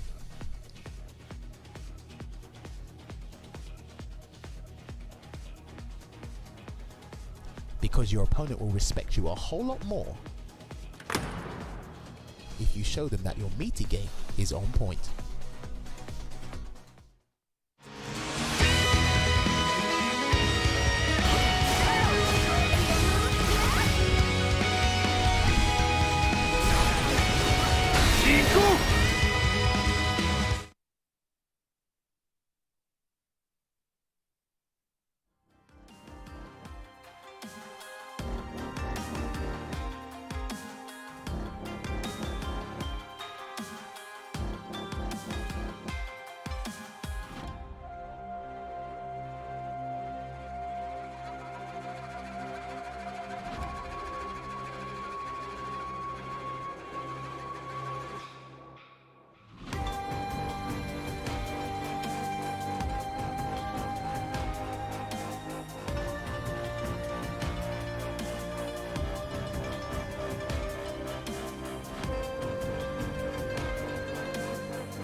Welcome back to twitch.tv/Capcom Fighters. We are live with that Street Fighter V. And boy, has it been a doozy all the way through these brackets. My name is Seikola, and I am joined with James Chin for these exciting matches. And it's been great. I hope you guys have been enjoying all these matches as we have. Because let's just say I've woken up my neighbors multiple times. They're banging on my door. They're like, yo, but how could I not? Let's take a look at the brackets. And let me show you what I mean here. Because even up on the deck, we got Bravery versus CN. It's going to be the student versus the master out here. And you know that, he's probably got the download on how he plays in terms of he's helped Bravery, become a better player and stuff like that. But at the same time, we talked about this before, Bravery might have something in the deck that CN doesn't even know about. Yeah, this is going to be a crazy one. I mean, a lot of people were predicting that Brandon was going to be going up against Cien, but it was Bravery, and that is Cammy. So the question is now, we did see Cien bust out the Seth. We haven't seen the Ibuki today. He was using the Ibuki with the Caltrops last time, but is he going to go with Seth or is he going to go with Ibuki in this situation? Ibuki, of course, with the mix-ups means that Cammy will melt because of the low health and the low stun. But Seth is just such a solid, strong character and has that damage output, especially with the V Trigger 1 and the Mad Cradle, follow up. So I'm not Mad Cradle, the Mad Drill follow up. Yeah. So I'm curious to see what he's going to go with. Yeah, I mean, this is one of the situations where do you go with your main that you've been kind of, working with and you understand the matchup a lot more, even if, Cammy can really keep pace with the character, especially now with the nerfs that Ibuki's gotten, or it doesn't matter because he's going with the Seth, the Mucinex color, the Mucinex monster, up on deck again. But, at the same time, Seth is such a strong character this season. The axe kick and things like that, even with the back medium punch and the DPs on the deck, that can still all get baited and punished. Yeah. Well, Cien already with a start here, but again, once Cammy gets that pressure going, the nice thing, obviously one of the biggest advantages that Seth is going to have in this matchup is the access to an EXDP, whereas, if you played Ibuki, well, I mean, she's got an EXDP as well. What am I thinking? Yeah. So, never mind. I mean, but Seth does have a lot of reversals, right? Nice DP. Didn't even get slathered in that EX at all, but here's the activation for Bravery. As if on cue, He heard you. He's like, listen, I got one in my pocket. Okay, cross-cut jab right there. Backdash out there. Yeah, actually, I'm with Cien there. I'm surprised. I would have tried to challenge Cammy after that dive kick. Didn't look like she was going to be plus. Here we go. No V reversals on deck. Oh, nice throw tech. EXDP caught the missed dive kick. That's rough having that kind of an execution input error right there. But again, input errors are almost always a sign of nerves. The more stress, the more nerves and pressure is put on you, the more likely the execution errors come. You got to turn that around to turn that to power. But Cien's been in the situation before, right? Evo winner, has won multiple tournaments, has been through these situations where he knows how to keep solid. Online, even if it is a different arena, he's acclimated to it, and there's a back throw for the stun. All right, and he has a lot of meter here. Can he build the meter on the uppercut? No. He buffered in that super just in case. But if she activates, now Chip is a problem. Now he's just gonna wake up.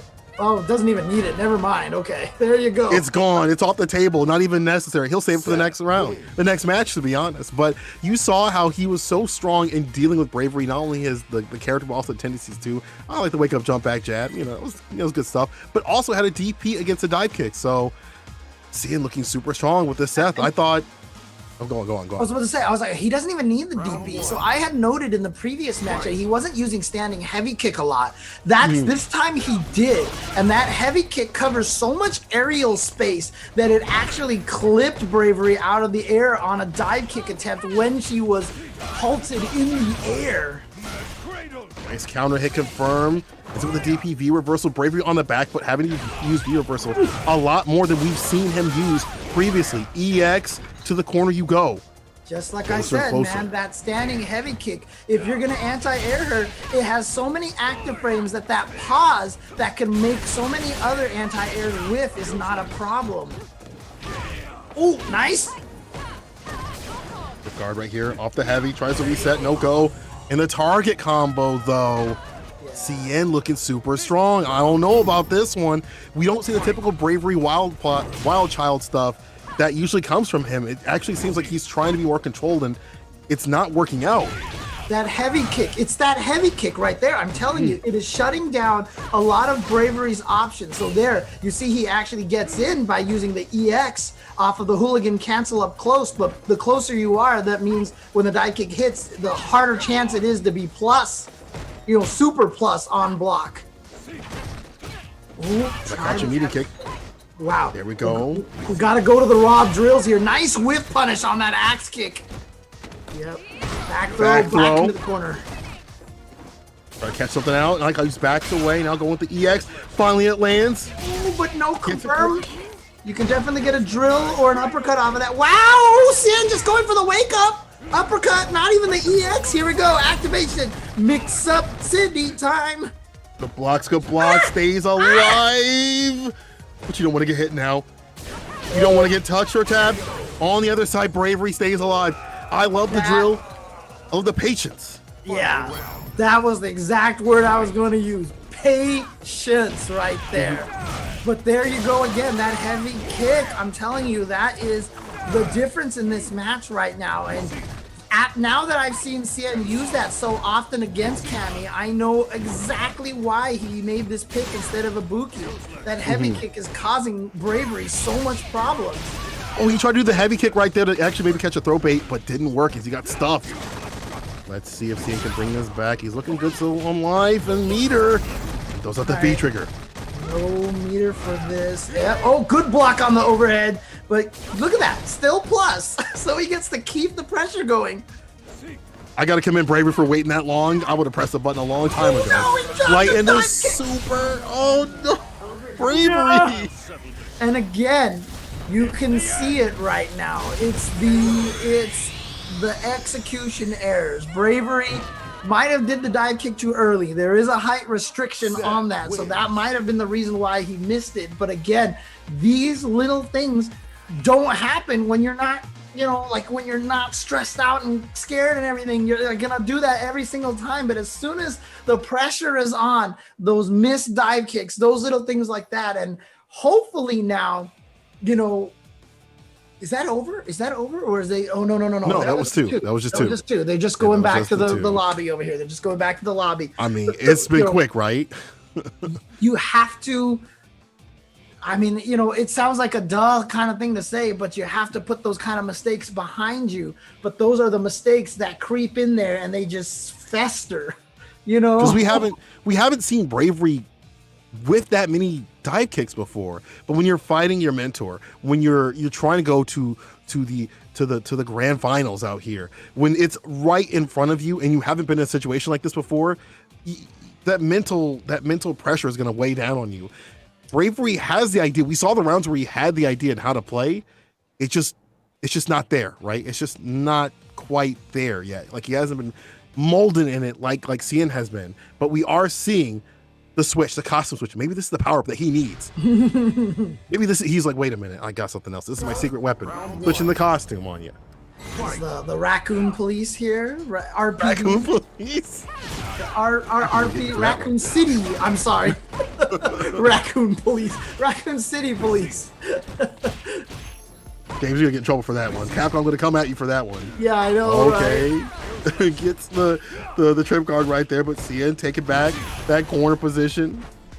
And here, oh, didn't complete the combo. I thought it was gonna be a lot more. Dive kick DP though. Chiropractic. See me in a couple weeks.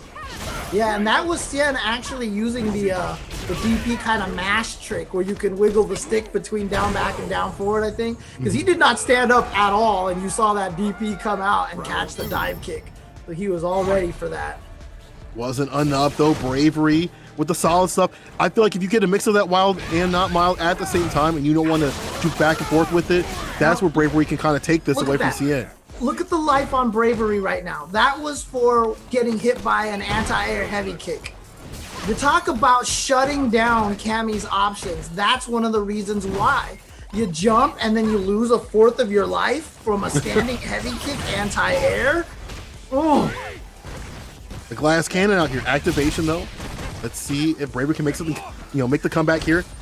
And this is scam mechanic. Like you spin the V bar, get the plus frames, and then get the CA finish right after that once you make the combo happen. But the combo happens here is that target combo.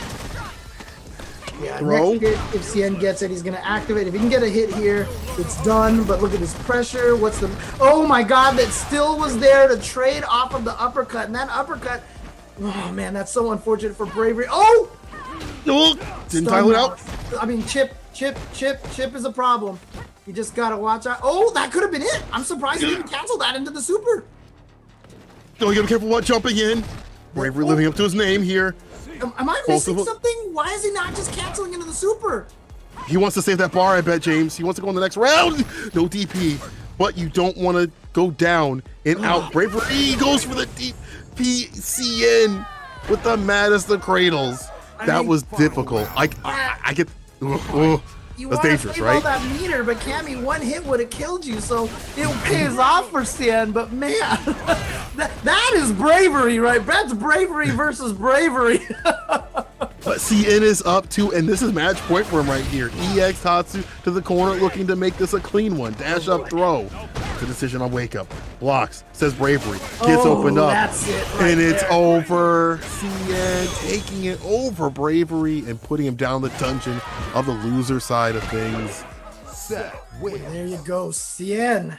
Like I said, coming into this event and you know, not trying to put too much pressure on him, but I really truly believed he was a prohibitive favorite for this tournament here. Right. And so he is now in grand finals. He only needs to win one more match, and he's going to sit there in his little ivory tower watching the other players play, studying, trying to pick up on those weaknesses. But as we've kept hinting for the past couple of days, he's been doing that week after week after week. Right. Like he's been watching his players play. He's been building up his scene, and that's been allowing him to get the day of the download and get things done out here. And one thing that I like Cien doing is, like, even though we were talking about how risky it is for him not to spin that bar, it was a risk, but he was 2 up, and he's been in these situations before where he's like, I got matches to play, and I know how Bravery is going to play, so I'm cool with just kind of going, taking those risks and stuff like that. And that led to him getting that 3-0. I mean, it's like you're down 1 round.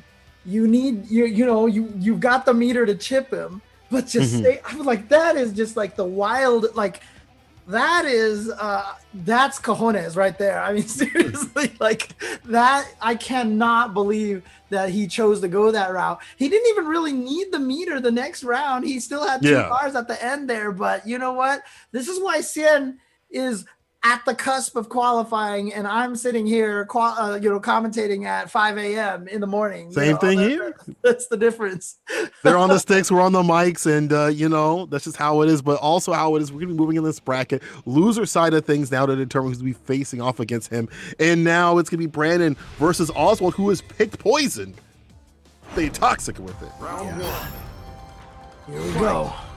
Ooh, okay.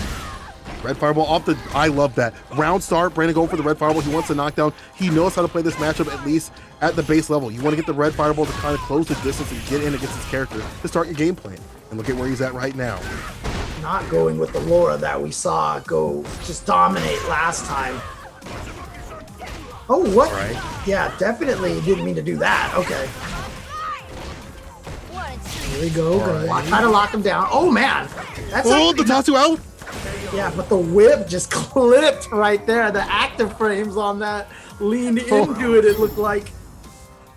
Brandon had the right ideas, but just when that corner position switch, it was all Oswald. And here's the issue with this matchup. All these hits just amount to so much, and if you're not getting the advantage from the round start, things are looking dire for you as Akuma.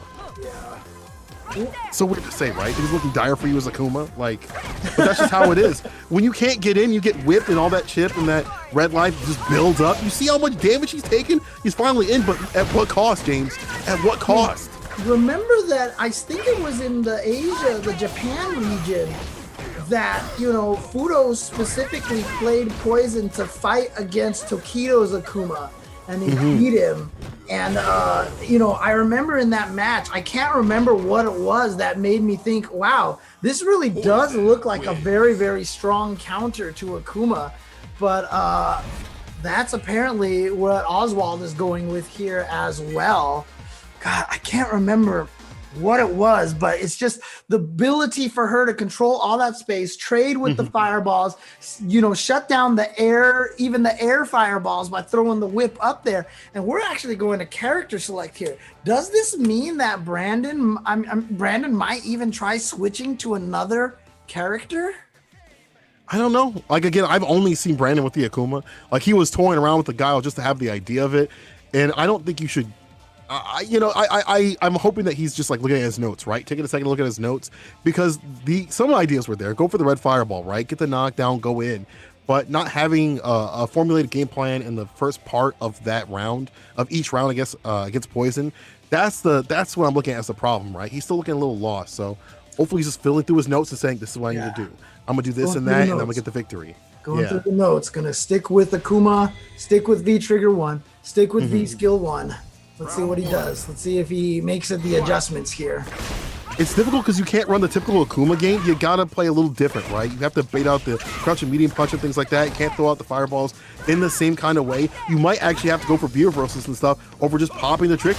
So to deal with all that is different. It's just a different kind of look. And the crazy thing about it is you can see trading with those fireballs. It makes it really hard. And you see this right now. All that life from Brandon drained, not by any sort of like crazy, well, that was drained by a crazy combo. That was all gone, yeah. Everything else has been single hit, single hit, single hit, single hit.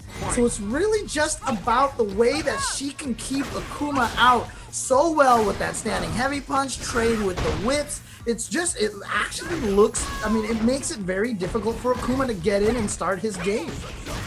Absolutely, but now he's in right here. He's had a better round start in terms of health and resources. Crush, DP pickup. One more hit for the stun. Oh, but the challenge though from Oswald, able to activate. Be careful here, EX. Caught him ducking, but it doesn't matter. Oh, okay, there we go. There we go. So first round on the board now for Brandon, as long as I don't commentators curse him. First round on the board for him. So hopefully this gives him a little bit more confidence. Like I said, it's always one of those things. I'm always looking at the mindset, the mentality of these players. I think he's finding his ways in, but I feel like if you lose too much health before that happens and Oswald starts to challenge, you have to have a different game plan. Like, okay, what's my plan B? If I've lost all this health and I get in, what's he going to do? I have to really be looking for what he's going to be doing, because I can't make a mistake here. Because you're Akuma, you're a glass cannon. You're going to be bleeding if you get hit. Well, here he goes. He's in now. So he has this pressure situation. So Oswald got to find his way out. But, honestly, Brandon, you can see a little tentativeness in the footsies, kind of almost giving Oswald the space that he needs by walking backwards. But here we go. The triple throw. How many? Okay, fake the fourth one. Oh, but the crouching meter can't cancel walk dead. back. You're dead. This is into the super. Boom, pop. Bam. I got you. Oh, my God. Oswald with the challenge he knew. He's like, if I get this one hit, it's over. It's absolutely over. Okay, well, Oswald then taking it, going up 2-0 versus Brandon. This is definitely not looking good for Brandon right now. He's got to figure out a way around this, but what an interesting little wrinkle in this whole entire matchup situation here. A lot of people saying that, yes, this is a bad matchup for Akuma, this Poison. And Akuma, as you mentioned, one of the strongest characters in the game, maybe the best character in the game, but to have this character like Poison to perhaps get in the way and be a hard counter is kind of a difficult situation right now. I honestly, to me, I'm not 100% sure if it's a matter of this character counters Akuma all the way. If it's so much as maybe Akuma players haven't really found the way to fight this character, because we've seen even Tokido being lost against this character. I watch my friends like Zach Bradford and a few other Akuma players play this matchup, and they're like, what do I do? Because you again can't run the typical Akuma game. You have to adjust a little bit, and we're not seeing that second part where if he does lose the health, if he does go down in health, what are his options? If he has to hyper focus on what Oswald is doing, what can he do in response? On the other hand, Oswald's doing great. He knows his activation routes. He knows where the damage is coming. He knows what to do and how to get the job done. He's like, I'll let you come in. It doesn't matter, because if you come close, I'll just hit you with a V-trigger combination. It's a done deal, bro. Yeah. Clearly this is not just a pocket secondary. This is a real secondary. For sure. For Oswald, for sure.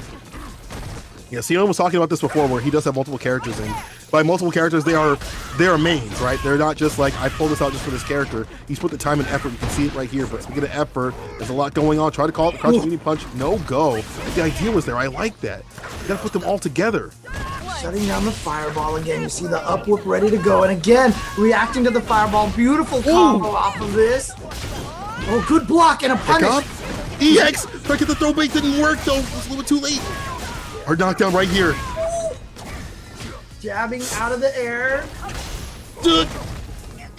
If that double fireball would have hit, that might have been it, but... Gotta watch out for Chip now. Actually, Oswald has a V reversal on deck. No, he's got the V reversal. No, my God, the waste of the meter. He knew. Maybe he just didn't know, but it's the nerves. But the waste still falls in the fireball. Brandon stays alive. But yeah, like I said, a heavy cost. I was saying he had the V reversal ready to go, so that wasn't gonna work. But fortunate for him, it's just a little flub right there to land on that fireball. Man, Brandon kind of luckily squeezing out that round there. Little break by Oswald. Okay, pushes the sweep a little bit. Gets some damage on the deck, the neutral jump. Brandon trying to find his way in, but getting whipped for every attempt. Never dying. Back throw. It just seems like every time Brandon gets in, it just seems like it's turned around by Oswald. Okay, look at this lead. Look at this life lead. Oh, the dash up. Match point for Oswald, and you see how he knows when he can go in against Brandon. You can tell that they played each other before. You can tell that Oswald's really good about reading people. He's like, I know I can go in. I'm feeling great. You kidding me with the whip punch against the dive kick? The heel taking him out of the skies. Oh, and see that trade with the fireball. Yeah, I mean, the red fireball is a good option for Brandon because at least it gets the knockdown and he gets to advance a little bit more. But that's it. I think that's game.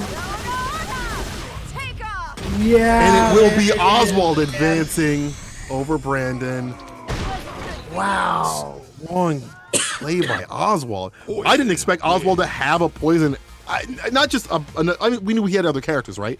But just a poison of this level, of this strength, right? That kept Brandon at bay. And even when Brandon was getting in, he was like, I'm still gonna run my game plan, and I'm gonna read you like a book. And it's Oswald taking over Brandon, but good stuff for Brandon to get this far in the bracket. Yeah. But Oswald though with the counter pick. Brandon was definitely one of the favorites to take this tournament. You know, even Jammers picking Brandon to win this whole entire thing. That's the kind of respect and, you know, just knowledge that we know that Brandon is a top level player, one of the best in Singapore. But Oswald right there, you know, shout outs to him to have the character switch for the, you know, to switch the matchup on him. And this is something that Brandon's going to have to look at carefully. You said that he's messed with some of the other characters. He said it in the interview. He wasn't really learning them. He was just learning them to fight against them. Well, now it's time for him to play some poison, perhaps, and try to find another character that maybe works against poison a little bit more to see if he can put something in his pocket to counter that character. Yeah, and like we said before, the versus weekly tournaments that they have, great time to like practice that out. You know, you got the weekly tournaments that are, you know, coming his way and stuff like that. Great time to practice that poison, get the matchup knowledge and stuff like that, and go back to the lab because that was looking unfortunately super dire. But Oswald on the other hand, looking super strong. Practice with that poison, and I can't even wait to figure out what he's going to be playing next. But you're going to have to wait for a short 5-minute break. We'll be taking a quick one, but we will return. More Street Fighter V action coming your way. To elaborate more on special moves, there are 2 types of special moves you need to know about. Charge special moves and motion special moves. Charge special moves are moves in which the command input involves holding, or charging in this case, either a direction on your controller or buttons for a short period of time. The 2 types of charge moves that involve a directional input are backwards to forwards, where you hold the controller away from the opponent, then immediately push forward to release the charge. Or down to up. Hold down on your controller, then immediately hold up to release the charge. Do understand that charge characters do not have to be standing to start charging. They can be crouching, jumping, or even knocked down. Right there. You can't run. Now when it comes to motion special, there's much more flexibility involved. But things can become a little more complicated. To make things easier, I'm going to relate this to mathematical terms.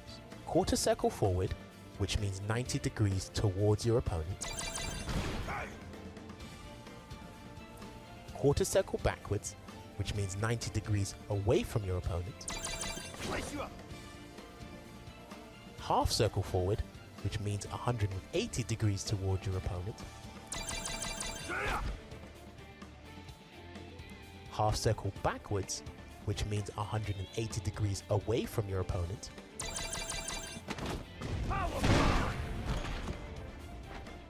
And full circle, which basically means 360 degrees.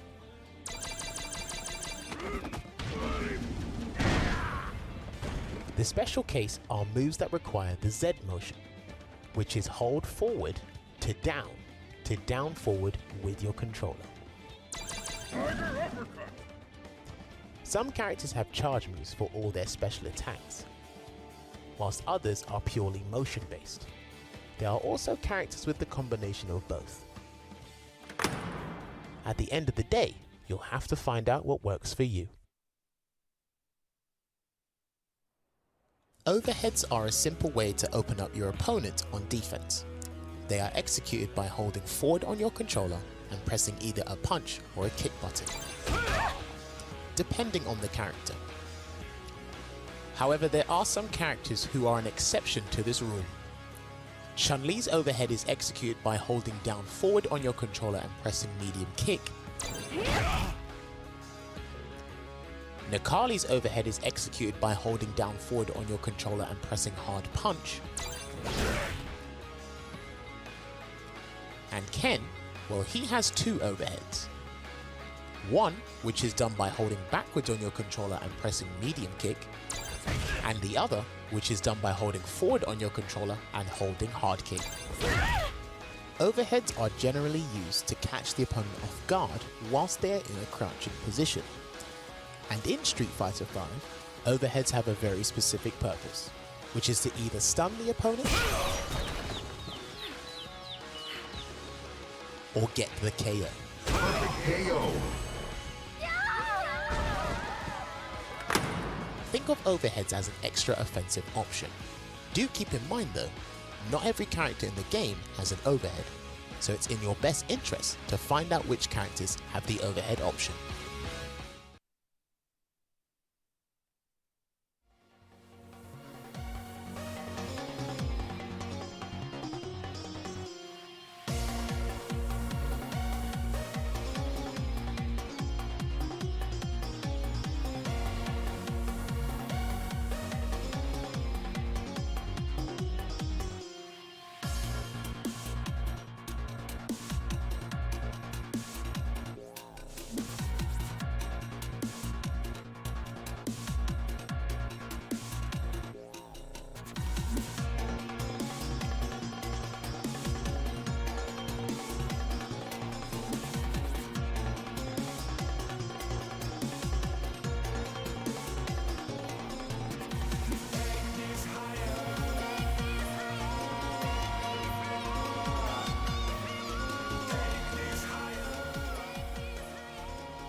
Thank you, everybody, for sticking with us here and watching some awesome top 8 action. We are down to just the few players. If you guys are enjoying this and having as good of a time as the two of us are, make sure you follow Capcom Fighters on all of their social media, on Twitter, Twitch, TikTok, Facebook, all of that stuff. MySpace, whatever they got.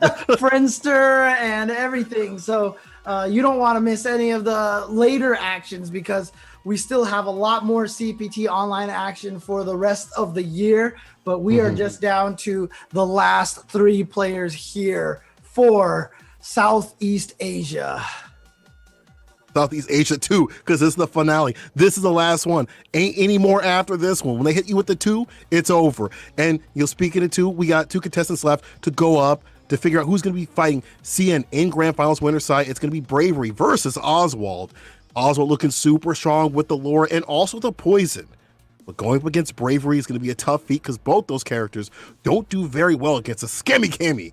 And Bravery, if he gets that, what's in his name, it might be a done deal. Yeah, I mean, look, I remember hearing, them talking during the Asia tournament about Cammy, blowing up Poison, but then Fudo was able to take out, who was it? I think it might have been Verloren or one of the other players out there, but Fudo was able to win that matchup. He lost in the winner's side, got sent to losers, but then came back and got revenge basically afterwards. So it's still possible for it to win, but I don't know if that's the choice that you want to go. Against Poison, maybe a little bit better. Cammy has a harder time stopping the thunderclap because only crouching heavy kick goes under the thunderclap, and its range is a little bit short. And so there you go. It is going to be the Laura. Going back to the old Bay out here, and let's see what he can do against Bravery. How we can calm down Bravery, because we've seen Bravery before, right? When he gets going, it's hard to pin him down. The dive kicks and things like that fly through, but it's Oswald with round start aggression. Yeah, both of them right now taking their characters to school right now. My man schooling him after this bad DP. Don't do that again. Detention. All right, close to stun. Oh, yeah, gets that meaty fireball. Good block on the overhead. That is something that we've seen Oswald love to go to get that final stun. Oh, yeah. DP. Yeah. Bust out with the invuln. Afterwards, just to keep the pressure going. The other side, good block from Oswald. The reaction with that, not going to be enough to kill, though. That was the chase down. Not what he wanted with the EX drill, but he'll take it. Oswald's like, listen, I've seen you been doing that all damn tournament. You've been throwing out them EX drills. I'm going to catch you for it. Oswald with the first round, blocks out the EX, gets the jabs, back to mid-screen. And you see the constant aggression and constant turn stealing that he's doing. Here we go, Bravery fighting back. But that combo right there was a side switch, and he didn't try to get back to the other side. So unfortunately, that meant he pushed himself towards the corner, and you see that playing out right now. But there's the confirm. Nice jab to counter that, and then blocking the uppercut. You are dead. Oh no, not quite. A little bit more. But that dash up jab will do you. That dab will do you. Yeah. Oswald taking that first one. I just always assume because of Javits now that, anytime Laura stuns you, you're going to lose like 600 health. Because I mean, you would assume that everyone's doing super optimal, specific combos to get the job done, but Oswald ain't the one, but he is the one taking that first match. You saw a lot of panicking from Bravery in a lot of situations, that kind of wild style play not working out, and Oswald with a great reason to be like, I know what you're going to do. I've been here before. I'll just block. All right. Well, we've gone to the character select. I don't think Bravery is gonna switch it to any of the characters or anything like that. So I think we're gonna stick with the Cammy. Maybe just thinking about it a little bit more. We've seen Bravery do this before. Take a little bit of chance to breathe in between the rounds. Didn't work very well against Cien, but trying to do it. You can't ice a dude like Cien. You can't ice an evil champion like that, but it might work out here, and it might work, if he kind of, gives a little bit of time to think also about his own process and what he's doing. Goes back to the zombie costume here. So this is the important. This was the goal right here. Remember, he had the Raccoon City Police Department costume before. They fight zombies, but now he's just bringing her back to the pure zombie mode here. To fight monsters, you gotta become one. Okay, situation right here gets a follow up. Push to the corner. Check out EX. Yeah, nice use of the armor to get out there with punishing the dive kick. And look at that medium punch from Laura. Just so good at sniping people out of the air. Here comes the back-to-back command. Oh, you tried it again? Yeah, it's not real, but you're scared because you might do a meaty heavy punch or a meaty crouching heavy kick. Oh, here we go. Big opportunity. EX to do damage? No. Keeps back throw. Saves the meter. Oswald, anti-air, activation. Trying to finish the that- job. EX, spiral arrow going through.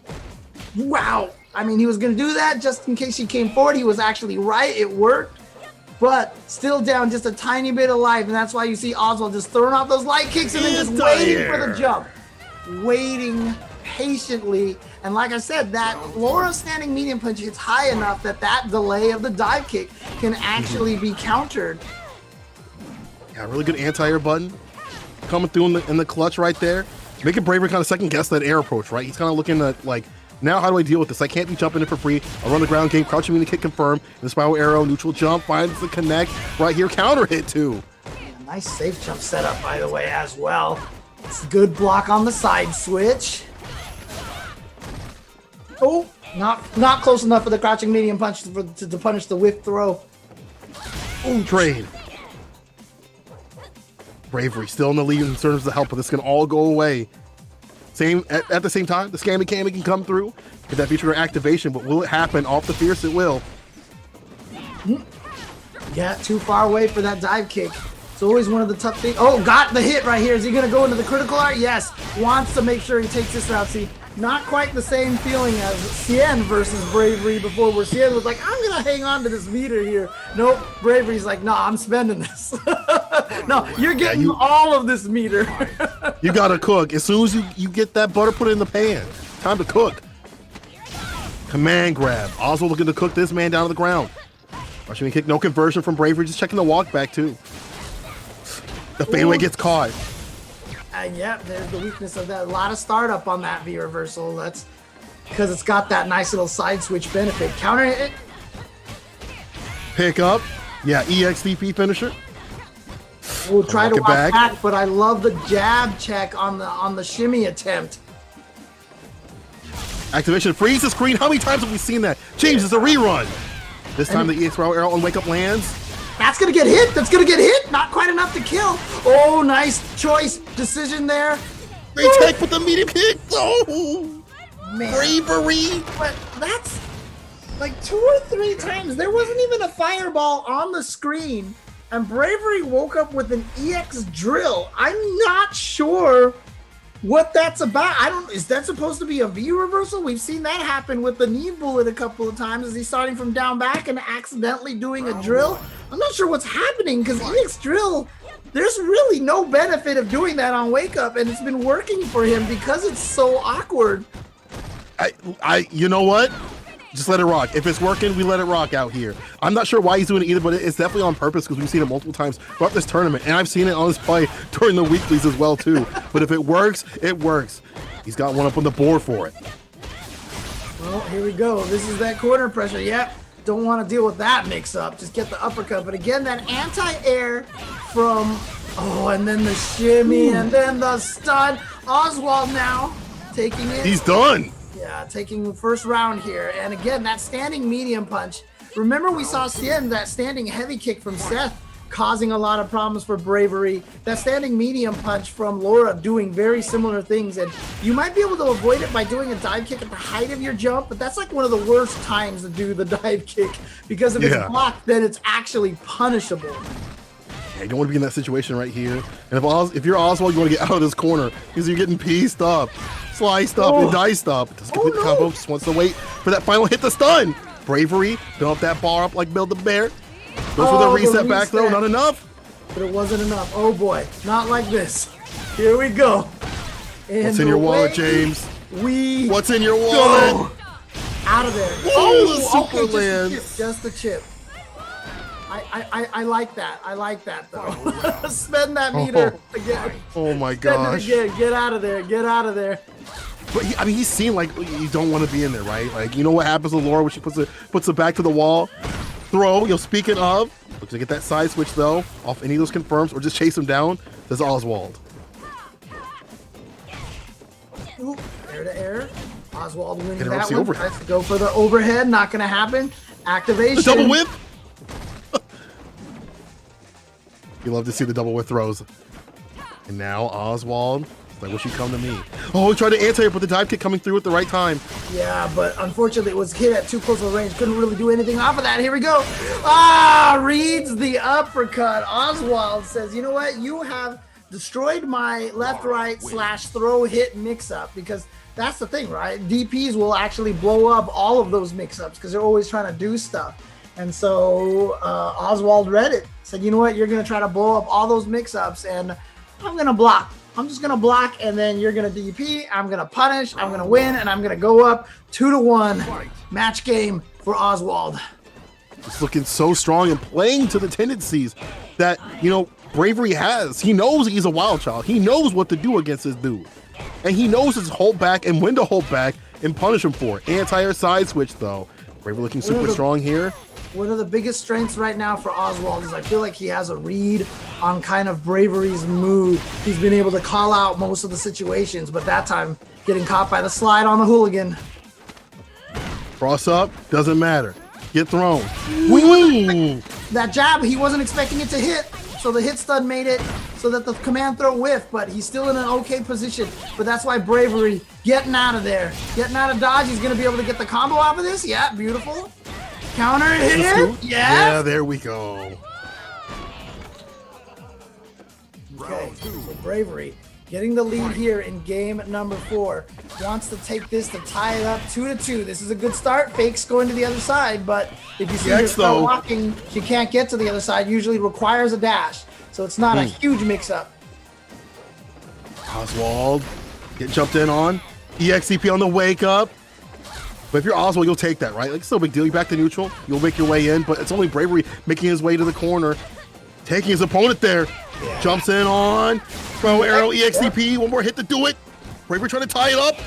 Oh, the counter poke, and he got the counter hit. Here we go. Two-framer. Okay. The two-framer, James. Next one hit will be able to lead to a critical art, and Laura's got a bunch of ways to link into that. Oh, but checking the command dash. Bravery saw it from a distance. He said, I got something for you. I got something for you. And it's going to take us to the final game between the two for this losers finals, people. I was looking at this at the beginning, and I was like, man, Oswald, he's got the ideas in his head. He knows how to deal with Bravery, knows how to punish that. But at the same time, when Bravery gets that momentum and he holds himself back just enough, right? Just enough to not put himself in bad situations with the bust outs and the wild things that are like just too much at his detriment, he can make the magic happen. Now we're all evened out between the two. That's one of the hard things about that hooligan is if you get above their head, the dive kick always misses. So actually, as your opponent, you always have to be ready to try to punish it when it lands. It's not going to get you. But here we go. Going in for the pressure. Yeah, you do that standing heavy punch into the back command dash, because if you get the counter hit, you can still forward dash and get the confirm off of that. Get that spacing going. Uh-oh. Bow arrow through. EX? Nope. Gonna save that meter again. You just don't want to lose the pressure. You get that EX uppercut, you get the damage, but you don't get the pressure, which is why they choose not to do it. Backing off. Also got a little bit of gray life building up, and that makes more damage on the table. For Bravery, bust out with the EX, using it as a reversal and a side switch. And all turn this around. He's trying to find the activation tree and freeze. Put him down to the ground. Got him with the overhead. It's Sunday, and he is blessed with it. Oswald, one round away from fighting CN. That's one of the most powerful positions Laura can be in when she hits you with that elbow. She's plus. Now you have to deal with the mix-up. Is it going to be crouch light kick, another command throw, a standing light punch? Here's this pressure. Gets the whiff punish into a command throw. Stun. Not quite. Activation of the fears. Turn of fortune right here. Switching the sides. Gets the throw. The chiropractor, though. Yep, gets the free jumping because he was expecting the V-trigger dive, but then threw too early because he wasn't expecting that jump light kick to hit. Oh, he did it. Oh, the dive kick coming through. At the height of the jump. Like I said, you can actually bait it out. Got the counter hit. James, it's final game, final round to see who's going to move on to grand finals. Oh, man. Oh, man. Here we go. It's all down to this. Can Oswald scan? Outscan the scammy cammy, the throw in the corner is not looking likely right here. No. Yeah, Good I follow missed the up armor, throw. but he actually thought it was gonna hit out of the air. There we goes that meaty drill situation. Catch people moving or backdashing. Here we go. The slide, good Has block. to be He's gonna reversal. choose the V reversal. That means he's not potentially gonna get the V trigger. Actually, he's pretty close to building it up anyway because he's been able to land crushes and V Counter skills. hit. Oh, On the other boy. side. One more hit to do it. The bust out from Bravery. Spent the butter to get the job done. Gets some space. Anti-air with the ashy elbows. On the wake Activation up V time. reversal. Oh, there's one of them. Got the hit. EX Trail is enough to do it. Bravery at the last second, maybe just down to the pixel, is going to eliminate Oswald and get to grand finals for the run back versus Cien. I can't believe that EX drill did enough, but there it is. And oh God, for Oswald, the heartbreak on that one. Oh man, I cannot believe that match. I can't. I can't even right now. I can't even. My neighbors they got their ears to the ground. They're like, damn, that was a heartbreaker right there. They're listening with it. They know what's going on. I love that Bravery was able to do the thing that I was looking for, right?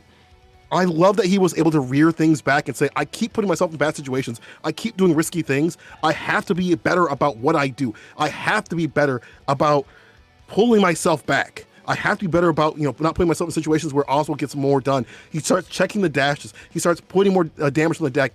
Starts spinning the meter when he needs to spend it, right? You saw some drops from Oswald that could have maybe potentially put himself outside the corner, things like that. But it just was Bravery that just stayed solid. Honestly, Oswald also, you could tell the adrenaline was getting to him. He got a lot of those mix-up situations, and he was like, this is it. Here we go. Here we go. And towards the end right there, Bravery's EX DPs were all landing. Remember, he took that one round by blocking the DP. I was talking about how important that was. But towards the end right there, he, like I said, I think the adrenaline, I think the I got to kill him now. Let's kill him now. Yeah. Let's kill him now. Let's kill him now. Forgot to try to block one of the DPs, and I really feel like Bravery got away with that. But here we are, guys. It is now grand finals. Cien sent Bravery to losers, as you can see, 3-0. So if you're Cien, you are positioned in a great place right now. That Seth standing heavy kick causing nightmares for Bravery, but at the same time, this is the run back situation. Now you think to yourself, man, I beat him once. I just got to do what I did last time. I just got to do what I did last time. And then sometimes you're like, man, what did I do last time? I can't remember. And it can get really scary. But this is Cien, though. He's an EVO winner. He's won multiple tournaments. He's been in the situation before. He understands how to play this. He's got the winner side of things. However, Bravery's on the loser side. He's got to get the stuff done, right? On his own, he's got to reset the bracket twice. So, this is grand finals, people. Cien versus Bravery, and now the round starts with Bravery going in immediately. Yeah, and I want you guys to watch the standing heavy kicks from Cien to counter the dive kicks. See if he can shut down that part again. But look at this, good stuff right now for Bravery. Got in there, yep. And now combo in the corner. Look at this life lead, but Cien, showing Bravery that he can also just get out those EX DPs if he needs them. He's got the bust out. He'll definitely use it if he needs to. No anti-air there, though. First activation point, it may not be coming at all. This is the walk back with the crouching medium kick. Doesn't complete it. Now pops it out. Plus, yep, the back throw into the corner. Oh, but actually that V reversal re-cornered himself with the crouching medium kick right when Cien tried to move. I like that Bravery didn't go for a V reversal because we have seen setups for the punishes for that. So like he didn't even go for it. So I'm just gonna block it out. Bravery able to take that first round. Yeah, but as Cien, that round started very much in Bravery's favor. He got a huge light lead and he was poised to make the comeback. So, you have to take that confidence if you're Cien. But here, there's that heavy kick like I talked about. Chose not to juggle afterwards with an EX, saving that meter. This is so tense. I see all that meter on and you know what, Seth? You can make a lot of things happen with that meter. Nice DP, deep dish DP right there from Bravery. EX coming through the skies. But no, confirm. into a knockdown. Oh no! This is bad. This is bad because this is also going to give him the setup for a mix-up. What's the mix-up going to be? Oh, He's about to learn a hard lesson here. Stun. Stun. It's done. I told you, as soon as that happened, I was like, oh, this is big. This is big. And there you go. Cien off of that is able to take it. That setup from Seth is DP safe. That is what makes that so good. You can't EXD. That EXDP is not really an option for you. You're taking away something that Bravery loves to do. You're taking away one of his trademark tools, and it's unfortunate. Great DP, speed of DPs right there. Cien takes him back to mid. Screen interrupts an EX. I don't know what that was, but here's the activation from Bravery. Oh, gets the cross up. Here we go. Look at all this meter from Cien. One more hit will kill Cammy, but Cammy also one more hit. Well, he spends that on the slide. No anti-air there. Daring to just block it out. Oh boy. Uh-oh. Here we go. One mix up. What is it? Yep, the empty jump into the super. You knew it was coming. You knew it was going to be one of these kind of crazy moves. Like a left, right, high, low. What is it? What is it? It's like you're getting mixed by Milia here, dude. And there it is. Cien's taking game number 1. 2 more games left to go. CA, see you next match, dog. Cien looking super strong, and the V trigger. A lot of people are like, "Yo, it's all about the V trigger 1, right? V trigger 1, you get Lanos confirms on the damage, but Cien using this V trigger to open up Cammy, find those key moments to make it happen." And we're going right back in the match here. Bravery not taking a second. Neither is Cien. Trying to stay hot with it. Okay. Got him in the neutral. Going to complete the target combo. Good confirm. Doesn't really get much pressure after that though. I like to check out the light too, knowing when to respond back. Using that command normal just in the neutral too as well, kind of checking Bravery's approach here and there. Bring up a wall of normals. There's that neutral jump from Cien as well. Going with the little V skill 2 there.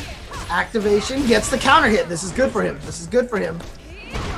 Back throw, great positioning here. Oh, here we go. Here's the activation. This is the round turn. Oh, the this is what turns around and around.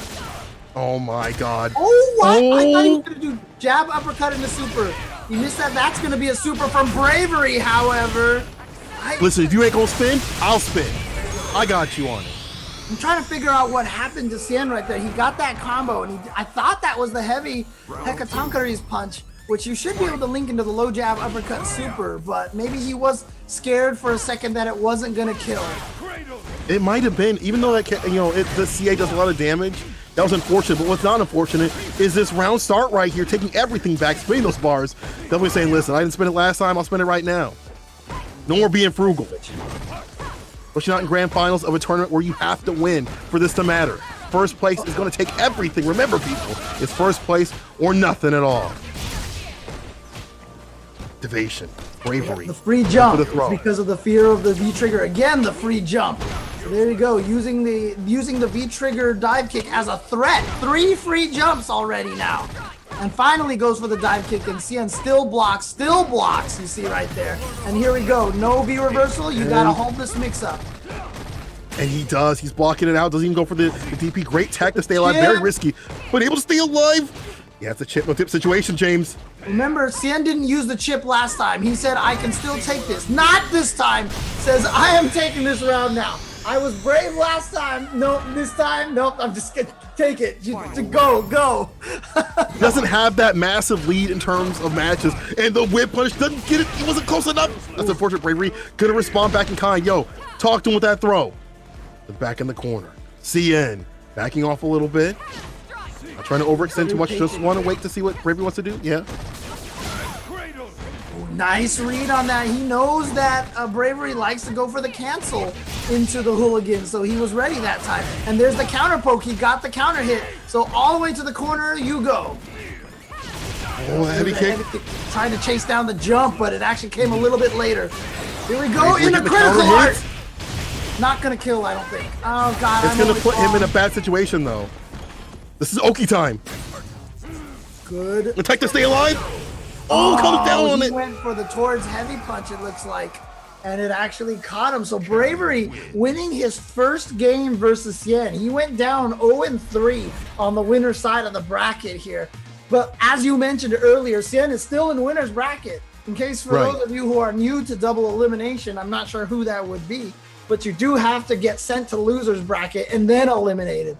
So as you mentioned earlier, Bravery needs to win 2 sets of 3 out of 5. That's correct. Cien out here. I mean, I just feel like the good thing for if things go south, he can always change the Ibuki. But at the same time, I feel like Bravery, if he kind of gets that momentum, you got to be worried about that too. You got to look at that on the other hand of things, because he's definitely made adjustments to his game plan as his first of 3s have gone on. And man, the heavy kick doesn't land the last part of that. Unfortunate. Yeah, that's just too high up right there, so that causes that spin kick to whip. But the one thing about it is what Bravery's been doing now. So Cien has been using that towards heavy punch as the start of the target combo. I can't remember if it was heavy or medium punch, but he's been using that a lot. And what Bravery's been doing is dive kicking at those times to actually catch him out of that punch and punish that. So that's why he's been getting away with a lot more dive kicks against Cien's standing heavy kick. Oh, air to air. Air to air. Over plus frames. Oh, DP that EX. Yo, Bravery, that name's got to go right back to Cien right there. Activation. All right, mix up. Holds this. Just goes for the pokes. Oh! Yax kick. Yeah, he's in the chip. No dip. I don't know if that counts as a projectile or not. Could he have EX drilled to get away from that? I'm not sure. Yeah, I'm not sure either, but I am sure that whip punish is going to take Bravery all the way to the corner. Medium punch, forward medium punch. Thank you, chat. Okay, the buffer from Bravery. Switching positions, trading places. Stayed in the front. Wants to keep that corner position. Cien not dropping that combo this time. Here we go. Back throw. Okay, jumps in for free, but the V reversal, Bravery spinning V-bar is a tell, right? Like, you're that worried you're going to spin V-bar to get out of the corner instead of just DPing. Yeah. That's a big tell right there if you're Cien. But the good news for that is that he's going to V-reversal that. Exactly. Oh, God. Anyway. Wasn't DP again. Oh, wow. Blocked that just in time. That's going to do it right there. The axe kick. Cien going up 2-1. He is at tournament game. He is at Capcom Cup game. No pressure. No pressure. He's not missed the Capcom Cup, right? He's not missed one. You don't want to, especially in this kind of fashion where it's you. This is there's only one spot, right? There's no points. There's no I can qualify through this and that. You only get this one shot. You've got to do it now. You're seeing. You got to do it now, man. Do it now, Gohan. But Bravery though is not one to be put down easily. You've made a monster. You've created a monster with this kid. Yeah, but again, he's the one that's been watching them all the time, so he knows what they want to do. He's picked up on their habits a lot. Oh boy, here we go. Corner position. Scary time. Look at this. Swinging Duff City from Cammy. I can't swing out that sledgehammer, but the DP, Cien. He sees the flash, he goes for the reaction. He's locking him down, but here's the back throw. Bravery. Let's see if they come back here. Okay, there we go. That's going to be close enough for the hit. EX, because he can keep the pressure in the corner. Tries to go for a shimmy, but nope, Cien not going to fall for that. Gets caught this time by the dive kick. Uh-oh. With the light overhead. Oh, no. I thought that was going to be a DP. If that was counter hit, that would have been confirmed in the critical arm, but checks the forward dash. Beautiful stuff from Bravery. He's still in this. Round 2. Not just yet. You know, a lot of people are, this is going to be easy. Cien's got this. Bravery putting up a massive fight right here. Round start as well, too. Getting the Oki off that spiral arrow and putting him into the corner. See, that's what happened before, though. Cien working his way out just as we saw before as well. Nice whip punish. And you know what? This is, well, I don't know. This is only his first round. I mean, if he already had one round, this might have been just for mental damage. But now he spent all that meter. But to be fair, he really hasn't been using the meter for a lot of things. He's just been using regular uppercuts to stop the jumps. Yeah, saving that bar for the Cien, getting that big boy damage out here. Working out well. Great anti-air. Talk to him. Cien on match point. Tournament point for Cien to get into Capcom Cup. Like I said, that heavy kick was going to come into play less than it did the first time, but Cien still having it on deck. All right, Bravery in there. CN being pushed to the corner, but still looking super strong. You see Bravery not wanting to overextend. He knows what can happen if he gets hit with a crouching medium kick or even some of the command normals. Seeing too much damage. Walks up with the throw. Closer and closer to the corner. He just pushes him, just kind of creeping along. CN still looking strong. Okay, cornered himself. This is a bad position. Oh, he went for it. He went for it early in the round. And then a surprise hooligan to get the side switch. Cammy, like Rashid, one of those characters very good at controlling the side of the screen that she's on, gets the anti-air trade. Bravery with a big life lead. This is huge for him, but Cien sitting on so many resources, but there we go. One more hit to do the throw. Bravery evens it up. Is not out of this just yet. Listen, y'all keep thinking it's a free one. Y'all keep thinking Cien's just gonna take it all. But Bravery with the he's finding ways to deal with Seth's options. You saw how he used the command grab to deal with the heavy kick. You saw how he just has been jumping a little bit less, playing more of the ground game, pecking away, and just kind of diversifying his moments in the neutral. Yeah, the heart is beating from Cien right now. The heart is definitely beating. I love that he knows when he sees the opponent jump, he doesn't still just do the quarter circle back. He has the wherewithal to switch to just the raw jumping medium kick to win the air-to-air. But here we go. The buffer, jump in, light to the EX, pick up, this should be stun. Oh boy. Is Cien gonna get to tournament point here again? No, it's gonna be too much health left here. Needs to do some more damage. Had no meter to extend that combo. Gets the counter. That's going to do it right there again. Cien at tournament point and a dominating round to get there. Here we go. Cien can feel this. He can taste it. But can he actually reach it? He's got to close it out, James. It's going to be looking difficult because we've seen Bravery fight back from the brink like this over and over again. I mean, he's been fighting his way through losers, and he's not going to give up, especially not against his master. Great DP against the axe kick because he's been letting those fly for free a little bit too much, and he's answering back.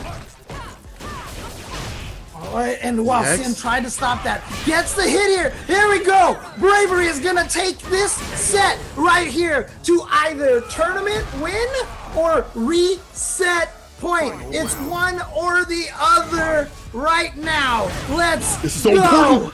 Crouching medium kick, confirm round start. Are you kidding me? Cien with the reactions.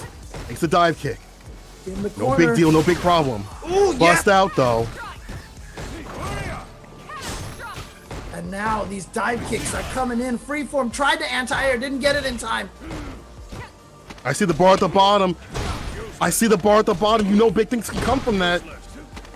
Oh, waiting until the low jab whiffed and then gets the throw. Beautiful stuff. Here we go. Plus gets the hit in the corner. Still plus. No, maybe not. Cien challenging. Here we go. Opportunity. Gonna activate the V trigger. Here comes the mix up. This might be for all the marbles right here. What's the mix up? Out of there. Reversal. He escapes. The jumping great tech. The dive kick comes through. Goes in a counter hit. EX again. Great tech again to stay alive. But Bravery resets the bracket. The sweep of all things that's gonna take it is just a raw crouching heavy kick. Are you kidding me? But there it is. Bravery resets the bracket, and guess what? We are at 0-0, and we are starting all over again between these two players. Wow. My heart. People at home. I know your hearts. I know you out there, you're clinched.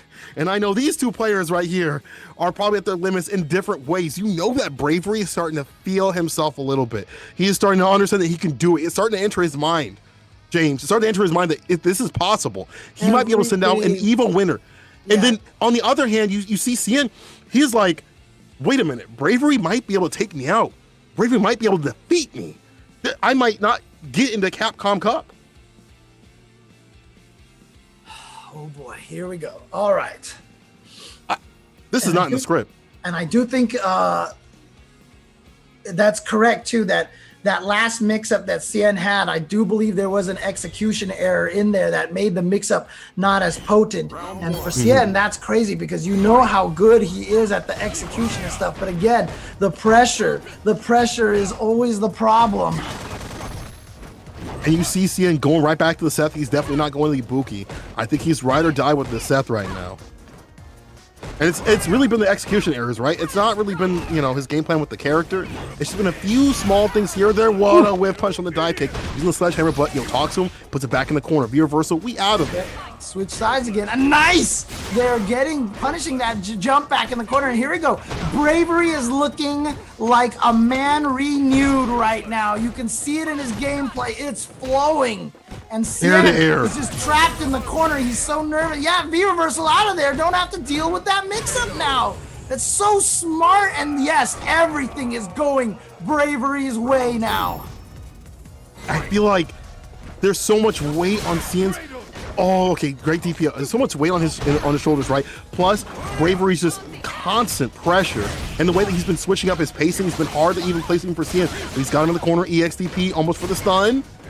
There it is. He got the read this time. And I mentioned it before, when Hooligan gets directly above your head, and I love that Cien just stayed crouching because he said there's nothing Cammy can do except let it rock into the slide. And we saw the dive kick get missed, and he had the punish on that. If you see Hooligan get straight over your head, just stay crouching because even the dive kick can't hit as an overhead. I love the dive kicks getting blown up by Cien. He knows that he's got to put everything, his foot forward with this match, because since the reset has happened, he's definitely got to be even more on point with everything. But Bravery answering back, getting outside the corner with that activation, drill, trade, still in the corner. How you work yourself out of there? May not even happen, James. Oh my goodness. Even in life, just like that. What a throw tech. Oh my God. Jump back, no uppercut, but it was a trade. So that means that Bravery can still get the momentum going. You see how it's changed? Bravery has the corner position almost all the time, but he does a back throw, and now Cien's sitting on all the DP.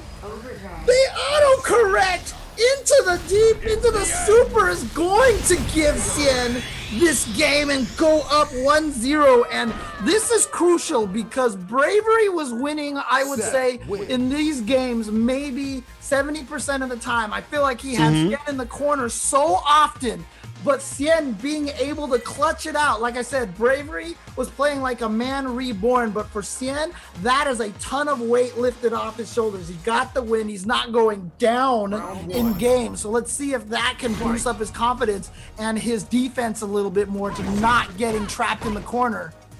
He definitely, I mean, that I feel like Cien, like, he plans for the majority of the match where Bravery kind of lives in the moment, which can work out in some cases. Cien's like, listen, I have something for you, and I know this is going to kill. So if I wait this long, I'll be A-okay if I can execute it. Both styles are valid ways of playing, but, you know, at the same time, it's helping Cien right now.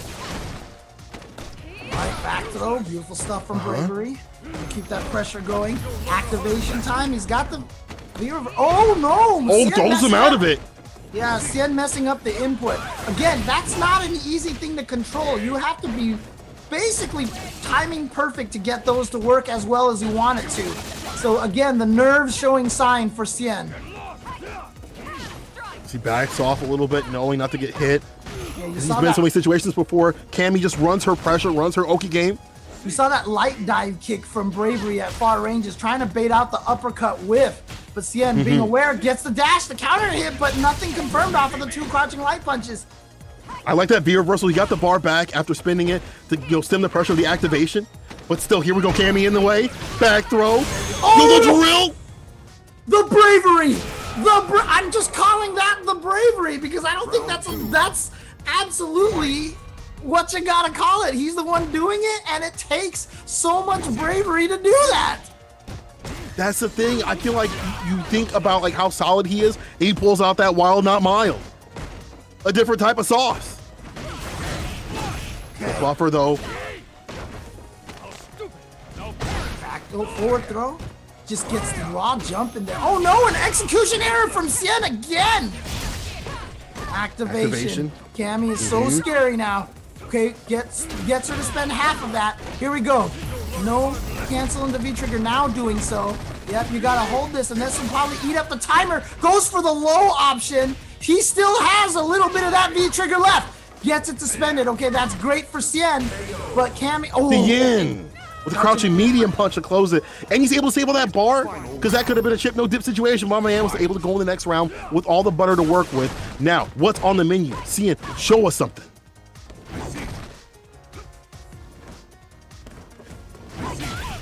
Oh, gets him with the dive kick. coming through. And the big confirm off of it too, all the way to the corner, out of there. Yeah, trying to do, rotate the options, get the axe kick that time, the heavy kick, but still stuck in the corner. Chiropractor throw into the corner again. Yep, Bravery missing a dive kick. That's a bad sign, James. Oh, this is bad. This is bad. You're in the corner. Now you're in the pressure situation. Oh, what a walk forward by Bravery out of there. Walk forward, crouching medium kick to try to beat the shimmy, but this is going to be a cancel on the critical art, which is going to put Cien at tournament game. He is going to go up 2-0 over Cien. Over Bravery. Over Bravery. We're seeing it. We're seeing it, James. We're seeing it. We're seeing those errors come back from Bravery. We saw the elements of the wild, not mild stuff come through, and it's starting to work, and kind of the pacing and stuff like that. But we're also seeing the errors. Those are leading to problems, right? And if you're Bravery, and you're in this position where you have to come up all these games now in a grand finals, after a grand finals reset, after the mental game, the mental stack has been so much on you. I don't know about that. What I do know is Cien is on game point here, just as you said, and there is not a big punish, but at least a challenge on that missed dive kick. And again, just staying crouched against Hooligan. There's no way Hooligan can punish you for crouching. Counter hit. All the way to the corner with the V skill pickup. EX. Aura. Ooh. Back throw. Oh, yes! Option there. I love it. Knowing that there's that gap there, that heavy kick Tatsu was an attempt to steal a turn. Here we go, close to stun. Wow, what a throw. The jump back called out. There you go. What a great round right there for Bravery. That was a great read on the jump back right there, using the back medium punch to call that out. Knew that he wanted to get the activation and denied it. Here we go, target combo, EX pickup to the corner with the command normal. Look at that sequence. Good blocks though from Bravery, but can't seem to get the offense going just yet. Ooh, the buffer. Firm towards the corner. Here we go, that pressure. Watch out for, he doesn't have the EX, so Cien gets free pressure right now. On the ground, got him with the dive kick. All right, V reversal out of there, side switch. And what a beautiful uppercut from Bravery, and now here we go, the pressure from Bravery. 2 throws, how many throws is it gonna be? The air to air, neutral jump, gets blocked. Cien, going to learn a hard lesson. James, this is the student, he is the teacher. I love it. But Bravery's fighting back. Don't deal with the mix-up at all. Ball's out. It's a little flip back. X kick, you're looking for that final hit. If Bravery could take this so quickly, I think a combo into uppercut. Oh, the shimmy! The shimmy is gonna put Cien at tournament point once again. Here we go. He is up 2-0, 1 point. I mean, this is the longest road Bravery could probably have to try to make the comeback. Cien gotta feel confident here. He knows the pressure is all on Bravery. I mean, at the same time, if you're Bravery, this might be the point where you break him, right? Where you say, I'm not going down, and I'm coming in. You can't stop me from coming in. I'm going to keep coming in. No crosscut, no DP, no problem, says Cien as he takes him to the corner. Throw. Talk to him. This is looking long, James. The V reversal was chased down. Oh no, James, what's going on? One more mix. Oh, he did it! And Cien didn't block it! Oh boy. No, that. Wrong. Just a light Tatsu. Not gonna get more after that. Back throw. Here we go. No, I thought he was gonna do the Bravery. Wow, he clipped him. The throw though. One more hit for the stun. Look at the inside overhead. What is he doing? Jumping around like a madman. Here we go. Plus again. Oh, no V reversal for you. He has the lead. The EX uppercut's not enough to kill. And the jab to stay alive. Bravery clutches it out for the very precipice. What is going on? I can't do this. I can't do this. What's going on? What? You can't. I can't do this. I can't do it. The momentum, you think it's in Cien's hands, but there's so many errors. There's so many panic moves from both players. But that's what happens when you're at such a precipice. That's what happens when you're fighting for something where you don't get points. You only get one opportunity, one chance, right? Yep, but it's 1 round at a time for Bravery. 1 round at a time, and every round that you win, just adds that much more pressure to Cien. And that's what you have to count on right now. That's your mental game plan right now. Take it one round, get him more nervous. Take another round, get him even more nervous. And that's it. We're not seeing the heavy kicks from Cien to stop the dive kick anymore, which just means Bravery has been doing such a good job mixing up the dive kicks a lot more. You see, that's been called out by the hooligan before, and maybe that's just some reason like he doesn't want to use it. But right now, V reversal outside the corner doesn't get the chase down that he wanted. Just a normal throw. Putting him in the corner. No DP. Not even chancing it. Here we go. Oh, that's gonna get him. So that's it right there for this round. Cien, third tournament point, I believe. Third tournament point for Cien, and he's got 2 rounds to do it this time. Last time he only had 1. Here we go. Here we go. Good DP. Seeing with a great round start already. Establishing the pressure and momentum game. Challenging after that EX dive kick. Oh. The dashes, you gotta be careful about that. Seeing, we'll start checking those. And see, that's the thing. Those forward dashes are coming. That's what makes it harder for Cien to standing heavy kick those dive kicks. Because now he has to see. It's slow because he's thinking about those forward dashes as well. Oh, walk away. Like I said, back throw. Backwards is a good way to get away from those mix-ups. He missed the dive kick. No. This is what I'm talking about, James. So I'm talking about when you mess up things like that, that's a bad sign. Cien smells blood in the water, but here's the Crouching Fierce activation. Side switch. Just baits out. Nothing but gets a throw. Oh, I thought that got him. I thought that got him. Cien needs to find a way to activate. Here we go. Opportunity, no, doesn't activate. Gets hit high up, but can't combo. Activation time. This is it right here. If he gets hit by this mix-up, it could be death. Jab, uppercut, super. Is this going to kill? James, is it gonna kill? Tell the people. And Tell the people, James. Is your Capcom Cup qualifier from Southeast Asia.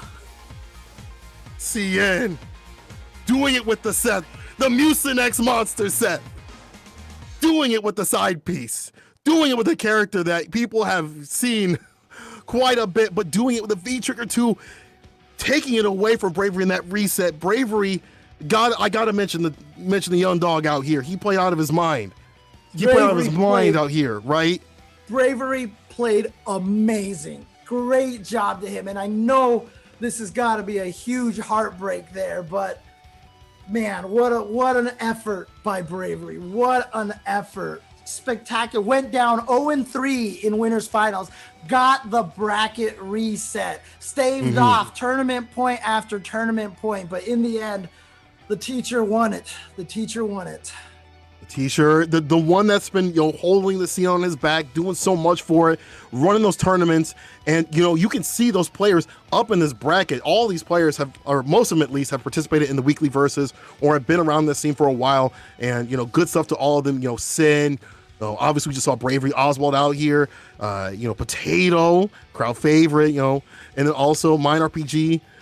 Manorung, and then as well Dixon up on this top 8. It's been such a blast all the way through, and even though Cien has been that big favorite for a lot of people, right? He's been the one that people have had their hopes on, right?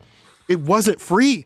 Even in the match you saw with Oswald Cien, if Oswald would have taken that, we could have been looking at a different grand finals. That's right. Bravery, drastically different grand finals. Bravery beating Oswald was at such the last second. So like we said, man, the amount of effort, the amount of blood, sweat, and tears that Bravery put in for this tournament. I know that a lot of people out there, the scammy cami and everything like that. That play from Bravery deserves nothing but applause against his teacher, against all odds after going down 0-3 on the winner's side. Congratulations to Bravery for a hard fight.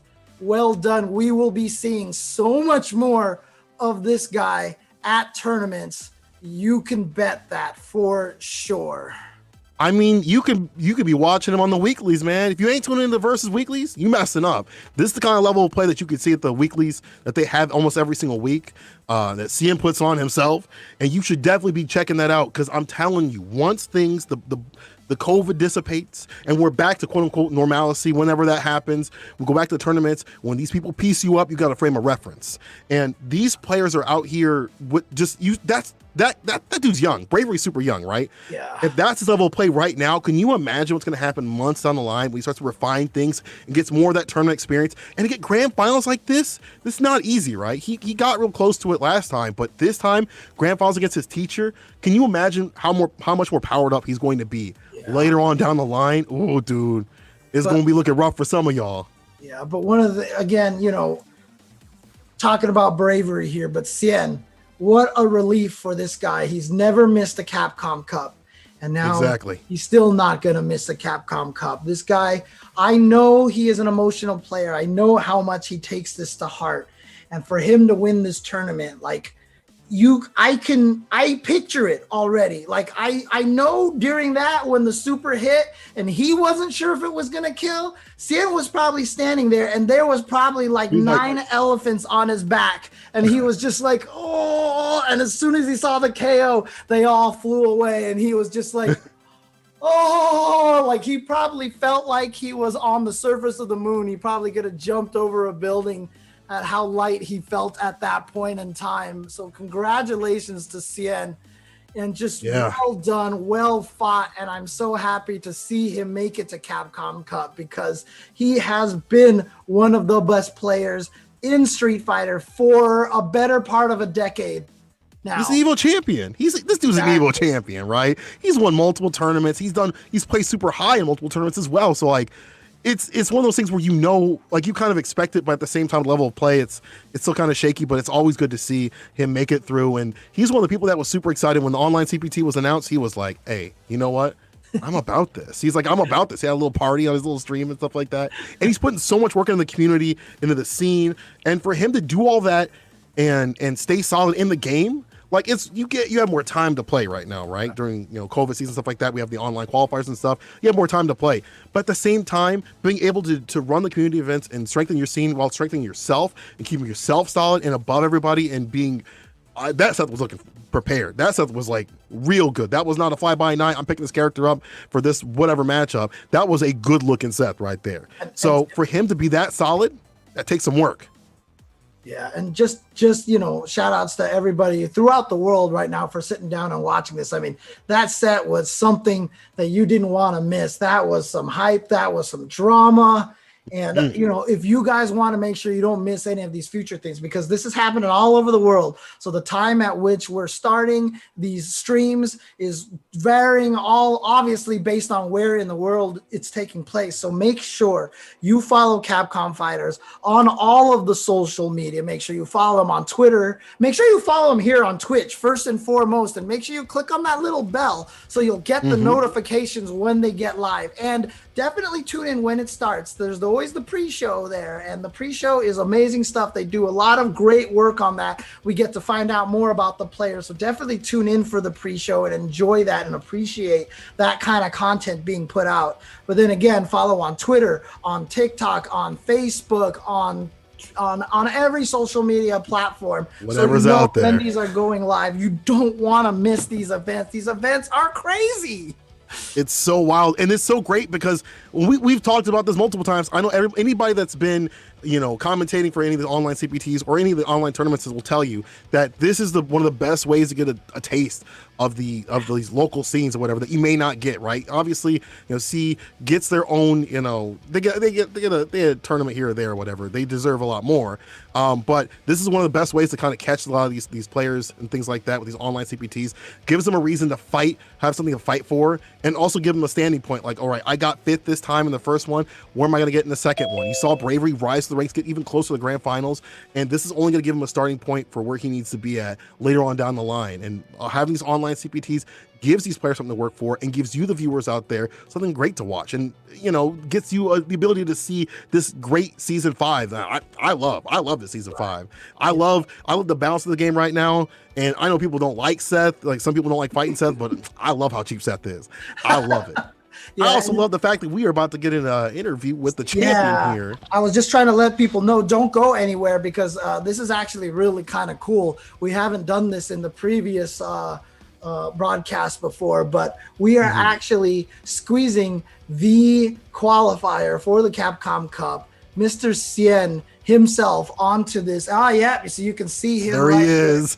So we'll have a chance to talk to him right now as soon as we make sure he's got everything set up. But man, I mean, look, You good? we always want to, as an interviewer, you don't want to ask them the question of how do you feel? But man, I really want to ask Sien, how does he feel right now? Why did you do it, James? Go ahead, Sien. Like, what's up, guys?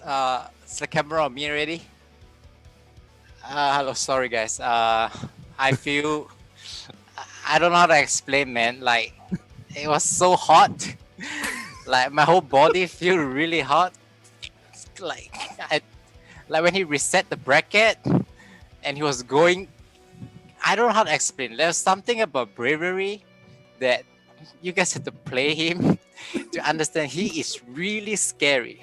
Like when you win, it feels your heart is like pumping so much, and he's only like 19 years old. Like, I can't imagine like the future when he actually calm himself down, you know, like, and not play like EX drill, you know, the ground one. Like, it's a safe move. On wake up. Yeah, it's like he using like a Uran EX Tacker, you know, like he's actually really good, but I don't know, like my heart is still pumping really fast. Like, well, let me ask you this question though. You know, we've seen a lot on the tier charts from Japan, from Fudo's stream and stuff, that Ibuki is not particularly rated particularly high. Like, where do you feel, and why the choice of going with Seth versus Cammy as opposed to your Ibuki? I always felt that even from the last season, I don't really like the Ibuki and Cammy matchup. Okay. Like, it was kind of even, but I didn't really feel like there's an advantage. But I really think that Fujimura puts Ibuki, you know, in a different tier. I think without Fujimura, I don't think there will ever be a Ibuki that can like the tier list just changed because like Fujimura doesn't main a character. That's how I felt. Okay. Well, so the first set on the winner side, that was like 3-0. You basically just blew him up, and so going into the grand finals, you probably felt pretty confident going into that, maybe. But what did bravery do to throw your game off so much more in that first set? The thing about bravery is like he's always coming in. Like you don't really know how he's coming in. It can be jumping, dive kick, ground drill, EX drill. Like, but he's like a specialist. He's a specialist in this. Like, I never felt like I play anyone that, like, you're just like looking out for him to come in. Like, that's the whole feeling I'm getting. Like, and it's really scary. And I never played a player like this ever before. Like, so I really think he has a very exceptional. Like, you don't understand how he wins, but when you play him, he is just really good at going into your head. I gotta ask you a quick question. You've been doing so many community events, you've been hosting weeklies and things like that, and helping to build your scene. How do you stay strong as a competitor as well as doing all this content on the side? It's actually not really that hard because, like, you know, like this year, everybody knows there's COVID. It's really hitting everybody, not only SGC. And in general, we have a lot more time, and we don't really have to practice as much because there's no tournaments like every week or every 2 weeks. There's only like 2 tournaments a year. So I feel that as a pro player, it's really not difficult to venture out to do other stuff. Like, but it's a very difficult path because, like, you know, pro players only know how to play a game. In fact, most of us like only know how to play a game and doesn't really know a lot of things. So we are learning and stuff, and so where everybody's picking up like piano, drum, or something, we're just picking up the social life, you know, instead of just playing games. I mean, this is not really a question. I just really want to say that I think you are doing a wonderful job, and I think your scene out there in Singapore is doing wonderful things, continuing and playing. I see people in the chat talking about how Singapore might be like maybe even the second strongest scene in Asia and such. And so, you know, I think it's wonderful that you're running these tournaments, these weeklies all the time to keep your players very, very strong. And you can see it here in this tournament, right? 5 of the top 8 were from Singapore and everything like that. I guess just to add a question to this, where can people see your weeklies? Like what channel is this all being shown on? Oh, it's all actually basically on my channel, CNMSG, also on Versus Asia. So it's on both channels. And every Wednesday we does it. Like, even if I'm not around, like we still try to do it so that we can motivate players, because there's not a lot of tournaments going on. So we really want to motivate players to have something to play for. And it's like back to the old days, you know, just playing in the locals. There's not a lot of prize money. It's only 50 USD, you know, but it's something that at least people can look forward to on a Wednesday. Okay. I got one last question. Who are you looking to face? Like, who are you looking forward to facing in the finals? I'm actually really looking forward to play against Brandon, because I haven't played him for a long time, and I actually practiced a lot of Akuma of the matchup, and he's the only player that I didn't face, and Chuan as well. Like both of them. These two actually is one of the very regular winners of the Versus Weekly, but I'm not too sure what happened to Chuan, but yeah, it's a pity that I didn't get to play against them. Even though I didn't really want to play at the point of the tournament, like but I do have a mixed feeling. Like I want to look forward to playing, but I don't want to face them in a tournament in the same time. You know, like it's a very evil thought right there. Like if they get knocked out early, that's pretty good. You know, like but it's just the kind of mixed feeling. You know. Yeah. Well, my last question for you is, you know, I talked about what you're doing for the Singapore scene, but I want to give you a chance to talk about what you think makes the Singapore FGC so special and what you consider their biggest strength is as a community. I think for Southeast Asia, one of the reasons Singapore has actually better internet, you know, so it's easier to play online, you know, just for Southeast Asia, you know, Thailand, Malaysia, Philippines, Indonesia, the internet is a little bit weaker. I really feel that a stronger netcode will encourage a lot more players. When you can hop on online and find a good player, the day is very enjoyable. So, yeah, that's the feeling. Okay. Well, congratulations, Sien. You are not going to miss any Capcom Cups, at least for this year. I said that it must have felt like you had 9 elephants on your back, and then when that killed, you probably felt light as air. So congratulations again. Yeah. We'll see you in the Capcom Cup finals later this year. Yeah, good luck, man, and great games today. Absolutely great play. Thank you, guys. I hope you guys have a good time commentating. Sorry for being awkward. Like my heart is still. Oh no! Yeah. Your heart is beating. How badly do you think Jen's heart is beating right now?